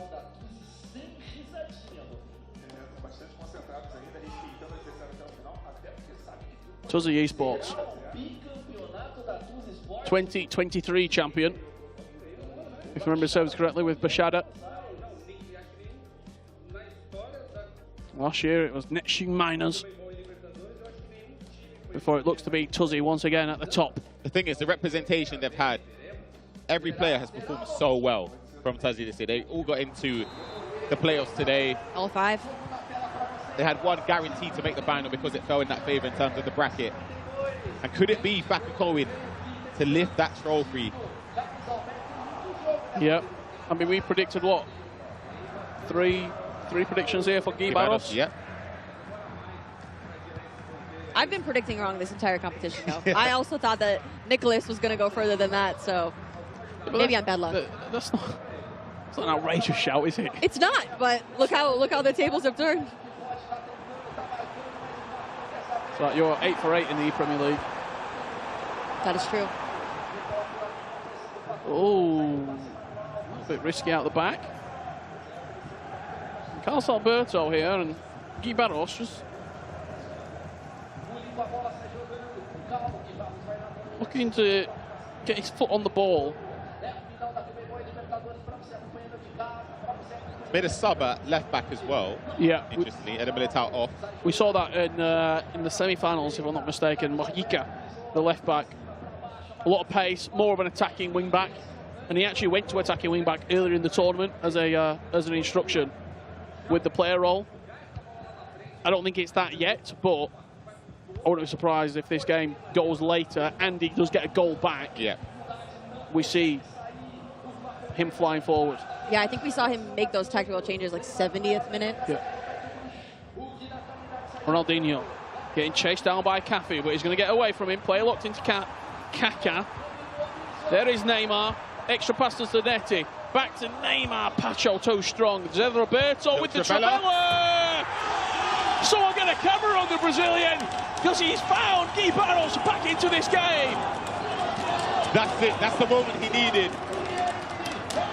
A Trivela from none other than Zé Roberto.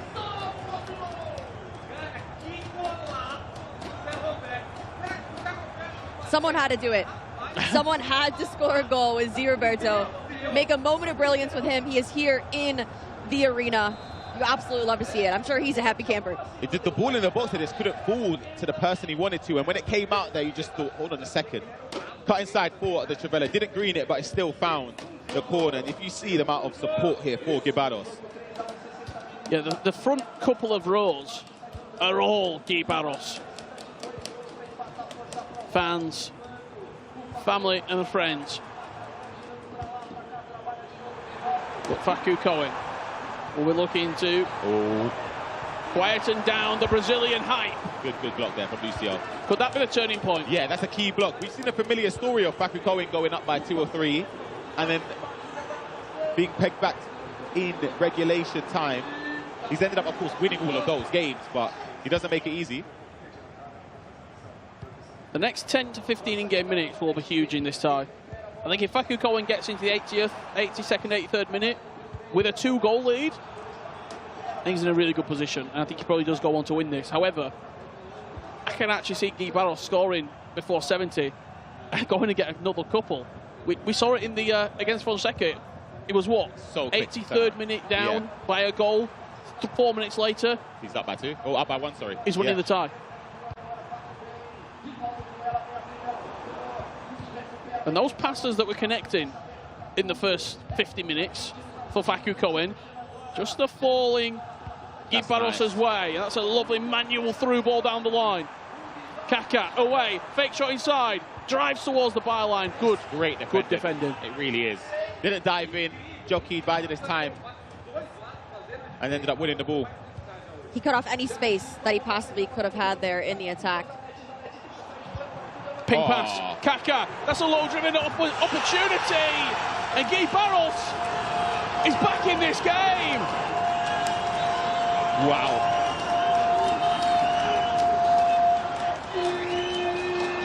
He was 3-0 down, he looked dead and buried the Brazilian. And with 20 minutes left to play, maybe it's his game.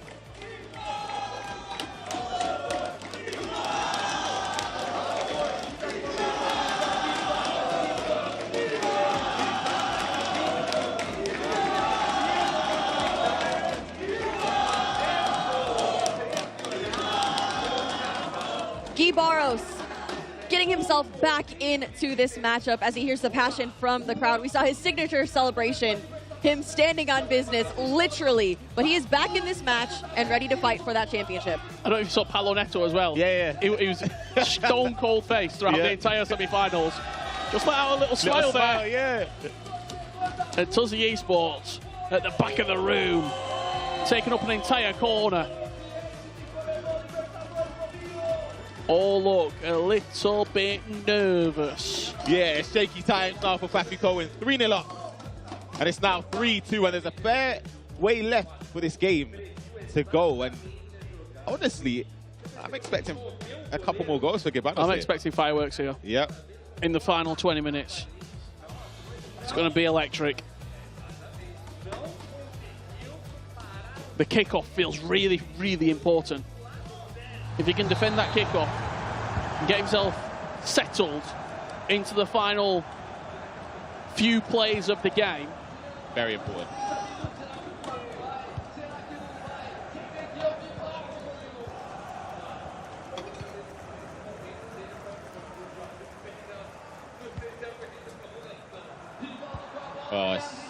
He's going to get there, Lucio. Yeah, just nods it back.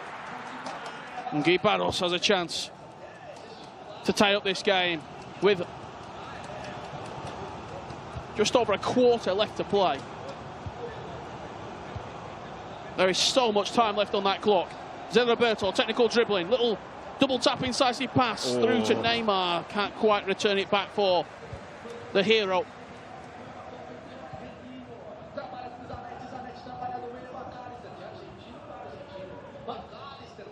Faku Cohen has to be feeling it right now. You know, he had such a great start to this matchup, and momentum is a very powerful thing, and he has to be feeling it. He's going to have to try to turn the tides back his way. Because Guy, with those 2 goals, the confidence is back. 100%. And we said it early in the game, when you're on the ascendancy, you have to make it count. He could have been 4, he could have been 5 up, and now he's in a goal again. Rivaldo's got to go for it, and he does. And Faku Cohen has let out a roar directly in Gibados' face as he restores his 2-goal lead. Wow. Faku Cohen.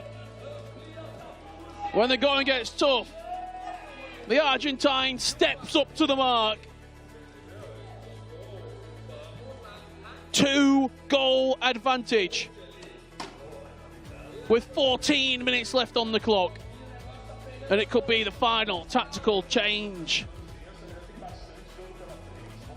It's a make or break. It's a Hail Mary now from Guy Barros. It's such a gut-wrenching feeling because you'll be on cloud 9 thinking, hold on a minute. I'm back in this game. This is my game. Next thing you know, you're 4-2 down. And I know there's 15 or so minutes left, but it will really, really crush Gibados and Nightwatch here, thinking that this could be it. You're seeing defensive approach coming in from Faku Cohen. You don't want to invite the pressure, though. It's when you start to sit a little bit deeper and invite that pressure, chances do appear. And he can't afford to make any mistakes at this point in the game. That front row that were roaring for Gibados. And the Tuzzy Esports collective at the back of the room just have a slight pep in their step with 14 minutes left to play. We didn't get to see it on the screen, though, but when Faku scored, the Tuzzy Esports guys, although all in the back, they ran up to the front into the Guy Barros territory. Wow. I was just looking behind me because Faku Cohen leaned over the monitor straight into Gibados and Nightwatch's face. Scream. Straight away, Ababo, back in play, Kaka. Oh, that's unlucky. Can't quite twist away. Faku Cohen with a good piece of defensive stability at the back there.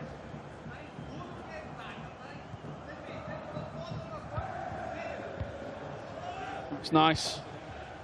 Close possession. Is there a runner there from Rivaldo? Very nice. He's going to edge towards goal with Carlos Alberto coming across to defend. He goes to the Trivela, maybe not the wisest option. Ababo could be in behind. The pass has actually gone to Neymar. That's broken down the attack. 100%. The way Faku Cohen played out of that press there for that attack. Superb. Impressive. Come on, man. That is crazy. Both of these two players, as we edge towards the end of the season to the World Championships, will be in with a hunt, but it could be Facu Cohen's moment here in Sao Paulo. Not quite yet. That's a mistake out the back from Guy Barros. Could this be the sucker punch? Not again. He can't quite edge away. And that's a long, long clearance up the pitch. He's going to get a really nice bounce there. The thing is, you would have loved there to be Ibarbo challenging in the air for Zanetti. That's the instance that you would have loved. It just didn't fall in his favour that time. Facu Cohen can just sort of kill minutes there on the clock and hope. Is that onside? Yeah, offside. One final pause. One final moment of serenity before the final 5 minutes of madness ensue. Kitchen sink. You have to throw everything. Hail Mary. And this is where your practice with your coach comes into it. You think about the formation you will turn to, you think about the players, the personnel, the roles in the game, how you try and set up for those opportunities to score. On the other end, it's just advice. Keep calm. Calming. Keep calm. You're doing well from Facu Cohen's perspective. There will be another chance for him in behind to try and get that goal number 5 to seal the deal, but you wonder, can he keep out Guevado's pace? If Guy gets one goal here within the next 2-3 in-game minutes, my goodness, these last couple of minutes of this game, I'm not ready for it. We've seen a lot of late goals here in Sao Paulo. We've seen a lot of late drama. Is the grand final, is the final game here of the 2025 CONMEBOL eLibertadores going to deliver more stoppage time madness? We are about to find out. One final deep breath from both players on the stage. One final piece of advice from Nightwatch to Guy. Facu Cohen breathes in and gets ready for what could be 2 trophy wins in 2 weeks. He will be the form player on the planet at the moment.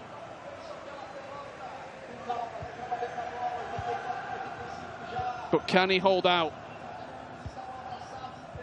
Can he hold strong? That's a minute off the clock already.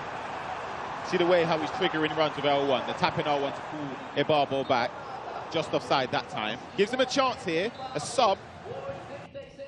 Oh. It's heartbreaking. It means that we continue. And it also means, if I'm not mistaken, Guy Barros is going to restart with full stamina. True. We will get this game back underway very, very shortly indeed. Wow. If there couldn't be any more drama here in Sao Paulo, we've just added another layer on top of the 12-layer cake. What? It was an offside. So Guy Barros is going to start with the ball, I would imagine. Wow. With the esports version of the game, we can restart at the exact minute. Frustration in the crowd, understandable. The mental stamina, though, to have to go through this in the final moments of the game, regroup, get it back together, send the invite again, get back into it. It's a tough situation to be in. If I'm Facu Cohen, I'll be upset. We'll take a look at the replays again in this game. Apologies for another technical pause, but Rivaldo, if you missed it, made it 1-0. And then Lucio made it 2-0 for Facu Cohen in this game.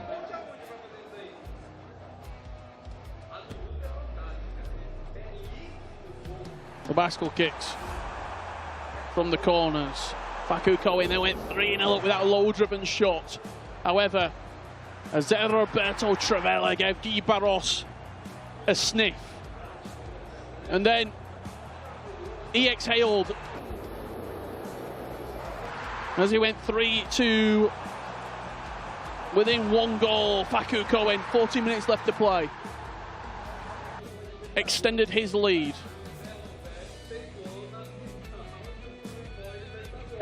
Players are deliberating on stage. It's a tricky situation, obviously, to be in. I feel for the players, to be fair.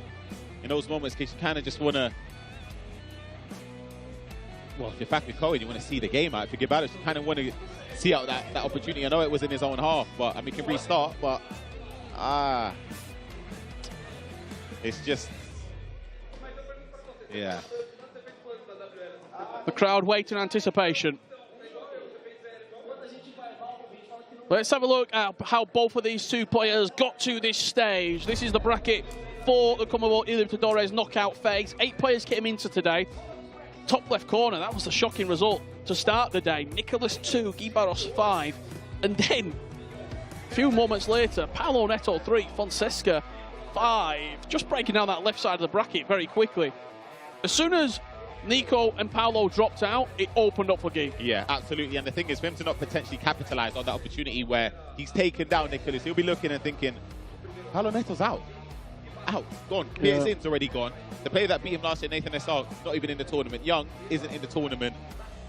And then you look at that other side of the bracket, 4 Tuzi esports players, and it was Facu Cohen by 1 goal against Eze Correa, by 1 goal against Rampazzo. When we came into today, out of all 4 of those players, Case, he was probably the one that you expected to go through. Absolutely, yeah. I definitely would have thought that Facu would go through there. But again, you're playing your own teammates, so that does bring a variable into the situation. The games were also very, very close. Also important to note, though, the 2 players going through to those World Championship spots aren't even on the stage right now. Yeah. So that is interesting as well. Rampazzo and Fonseca taking in those positions from Tuzi Esports. Absolutely. 2 more players for Tuzi Esports going to the FC Pro World Championship. That makes 6. You heard that right, 6 Brazilians. Ridiculous. Who are going to be going to the FC Pro World Championships with potentially PHN, if he's successful in the play-ins, adding a 7th. We're going to get this game back underway very, very shortly indeed. I'm hearing a couple of minutes maximum. And then we'll find out who is lifting that trophy and putting their name on the CONMEBOL eLibertadores alongside some of the greats of South America since this tournament's been running in 2021. You look down the history books, Matias and Resende, the first year that it ran. The year later, PH Zin, I believe that was in Paraguay, successful. 2023, Bashada in Buenos Aires. Last year, here in Sao Paulo, Nathan S.R. I think it's Guibaros is potentially about to 2 losses in a row. 2 grand finals in the eLibertadores. He's going to lose. And in the MLS. And in the MLS. That is so painful. That will stick in the back of the mind as a, am I good enough to win? He would just think, when is this time? Yeah. When is it? It's not like, when is it truly? I thought... Because I can answer the question, he is good enough to win. Of course he is. But when's that tournament going to come? Yeah, it's... But finals are a different gravy. You need a different mental stamina going into that one. It's a different situation. Obviously, he already had that World Championship spot, so the pressure was off. All he cared about was that trophy, that championship. That's what he was fighting for. And it's a tough one because, yeah, this last year, he's done so much for his career, but a trophy, he just doesn't have it yet.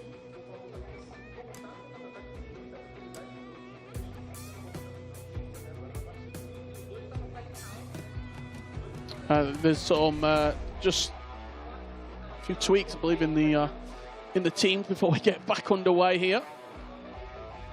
You can see what the players are doing now. The exact minute on when it was started, Facu Cohen is there in the lobby ready to play, and that cord's going to be sent.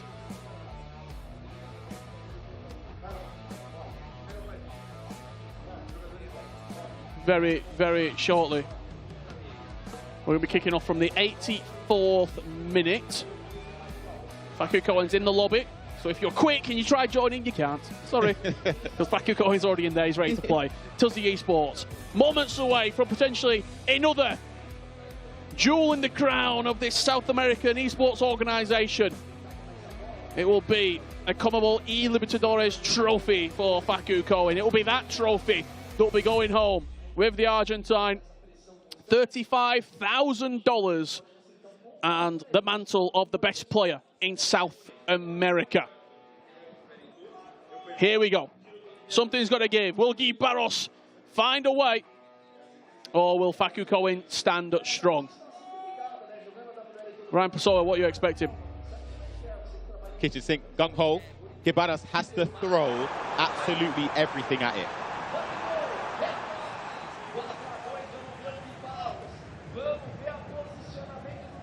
He's not happy with something.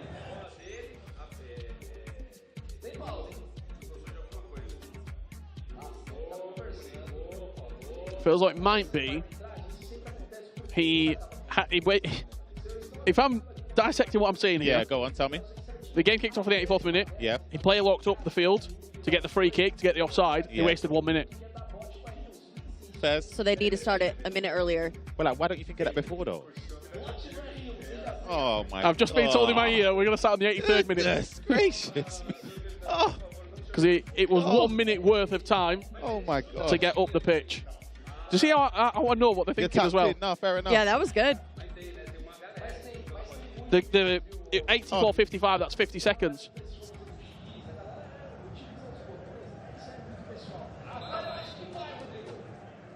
And we're just going to play, I think. We are just going to get going here. It also means there's no added time. No injury time. Yeah, you're in big trouble. Got to play a long ball, and it's going to fall straight to Facu Cohen, who heads it back to the keeper. It feels like a sinking ship here for Guy Barros. It's a painful one. As I said, the added time is the big one for me. Yeah. And the stamina is... it's a tough one. Can't lie. It has to be a Facu Cohen horror show. He's got to boot the ball in his back of the net. That's the only way Gabaris gets back here. I'm sorry. No chance. Goes long up to Kaka. Brings the ball down extremely well. And Facu Cohen is edging closer. It's been a long, drawn-out affair here. But as I say, there's 0 added time. It gets to the 90th minute. All you have to do is walk out. There could have been a comeback. We won't know. Final thoughts here, Case. It's a tough one. Obviously, Guy Barros has been in this situation before, and it wasn't as bad as it was last time. This is a better final than we had last year, but Facu Cohen just coming out on top. 2 trophies in a month for Facu Cohen. Yeah, absolutely insane from Facu Cohen. Guy Barros with one final attack here. Ronaldinho with the green time finish, but it won't be enough. Guy Barros falls to the hands of Tuzzi Esports, to the hands of Facu Cohen. And the Argentine, after winning his domestic league only a couple of weeks ago, now will pick up the crowning achievement in his career. The CONMEBOL eLibertadores title as he makes his way down the stage. This is his moment. There's a lot of great Argentine players, Nicolas Bonanno, and now you can add Facu Cohen, your 2025 eLibertadores champion.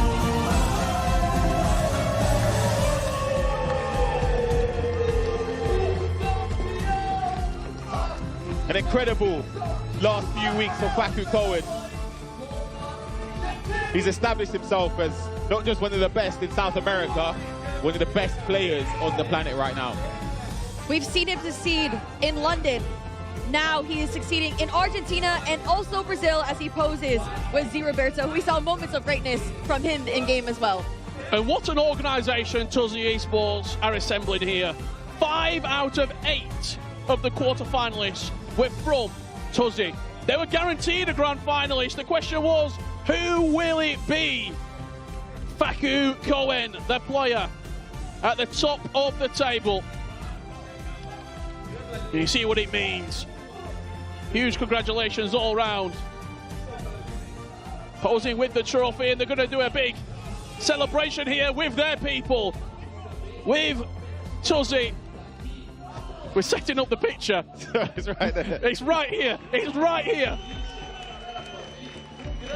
And now they're going to go over and have a chat with Pabs very shortly indeed. Facu Cohen, your 2025 champion. Huge congratulations to the Argentine. If you told me 2 days ago an Argentine would have been winning here in Sao Paulo, I wouldn't have said Facu Cohen. That's fair. I think Nicolas would have been the favourite. Yeah, massive congratulations to Facu Cohen. Absolutely. Now let's go and hear from your 2025 CONMEBOL eLibertadores champion. He's joined with Pabs. I'm here with the 2025 CONMEBOL eLibertadores champion, Facu Cohen. I mean, lift it up, show it, muéstrala, dale un besito. Excelente.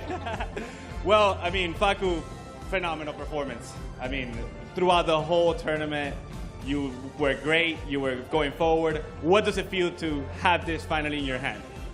Tuve una presentación impresionante, toda la competencia hice perfectamente. ¿Cómo te sientes ganando la final? No, la verdad que estoy demasiado contento. Como dije antes, es mi segundo título en 2 semanas. Gané la Liga Argentina, ahora gané la Libertadores, voy a ganar el Mundial.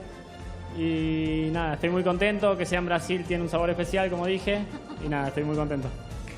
He's super happy. It's the second tournament he wins in 2 weeks, and it has a special flavor winning here in Brazil. I mean, you said it yourself, second tournament that you win in 2 weeks. Which one feels a little bit better, the CONMEBOL eLibertadores or the domestic league? ¿Cuál te parece, cuál te crees que es mejor? ¿Cuál es la sensación? ¿Cuál premio te dejó más contento? ¿Cuál te crees que...? Creo que, bueno, la Liga Argentina fue como el desahogo y la clasificación al Mundial. Y sí ahora lo voy a disfrutar más. Pero nada, hay un tiempito de vacaciones y después ya hay que volver a entrenar porque tengo ganas también de hacer un buen papel en el Mundial. He's going to take a little break, vacation, so he can take some rest. This one he can join a little bit more, but after this little vacation, he's going to practice a little bit more so he can continue wins tournaments. Well, Facu, you just earned yourself $35,000. What are you going to do with this money? Te ganó $35,000. ¿Qué va a hacer con la plata? Bueno, en esto creo que lo de menos es la plata. No es lo que me interesa a mí, pero algo bueno vamos a hacer. The less important part for him is the prize. So he thinks he's going to do something, but it doesn't matter too much for him right now. Well, you guys heard it from Facu Cohen. This is phenomenal for Tuesday Esports. Congratulations once again, Facu. This is phenomenal. This is the play of the match for you guys.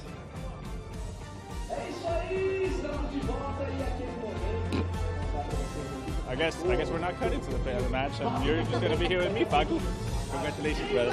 This is the play of the match, and this is Lucio to be able to do it with the bicycle kick. Score the second goal from Facu Cohen, and look what it means. This was a $35,000 bicycle kick, and I'm not only here alone, I'm here with Case. Yes, I am back on the stage after a fantastic final here at the CONMEBOL eLibertadores. Congratulations to Facu Cohen. I mean, Pablo, favorite moment of the day? Favorite moment of the day, I mean, Facu Cohen just letting that roar once he lifted the trophy, that is a phenomenal time for him, and I'm so happy for him. All right, well, congratulations to every competitor in this competition. I've enjoyed it so much, and thank you so much to our sponsors. We have PlayStation, Panini, and of course, EAFC. Well, this is how the playoff bracket played out. I mean, Case, Facu Cohen from the right side, was he the favorite on that side? On that side, yes, definitely. I believe so. But we had so many shocks. I mean, we said goodbye to Nicholas so early, Paulo Neto so early. We had underdogs. He aged in yesterday. Exactly. I mean, and those are the type of players that you think that they'll make it all the way up to here, you know? Of course. And then Facu Cohen just comes and just takes the tournament by storm. Guy Barros, you got to feel for him because that's a top 2 finish again in the CONMEBOL Libertadores. Top 2 last year, top 2 MLS. I was just hearing you guys in the desk. When is his time coming? Well, we will see him at the World Championship, so we will have another opportunity to maybe get some silverware. We will see. There's a big opportunity here this summer. We'll see multiple players from South America, especially Brazil as well. 6 players, right? 6 players, yes. One of the things that Facu was actually saying right now is that he's going to win the World Cup now. I mean, you definitely have to be on the lookout for that Argentinian man because he's a dangerous man. 100%. Well, that would be absolutely insane. Coming from Argentina, winning there, coming here, winning eLibertadores. But ladies and gentlemen, today has been a fantastic day. Again, thank you to our sponsors, PlayStation, Panini, and of course, EAFC. We wouldn't be doing it without them. Of course, thank you. And everyone in the chat, I've been watching your comments all day. Thank you so much for keeping us entertained. I've enjoyed watching everyone in the chat and everyone here in Sao Paulo who showed up. I mean, the crowd was amazing today. That is it for us. That is it for us. I mean, CONMEBOL eLibertadores definitely does not disappoint. However, we were not only us two. We got our guys. Squad. The squad is back. This is the casters. I mean, it's not only us out on camera. You know, at the end of the day, it's behind the scenes. We got Rodrigo. I mean, this was just a big party here, Rodrigo. Phenomenal, guys. Thank you so much for everything. Guys, we'll catch you guys on the next one. See you next year. Take care. Thank you.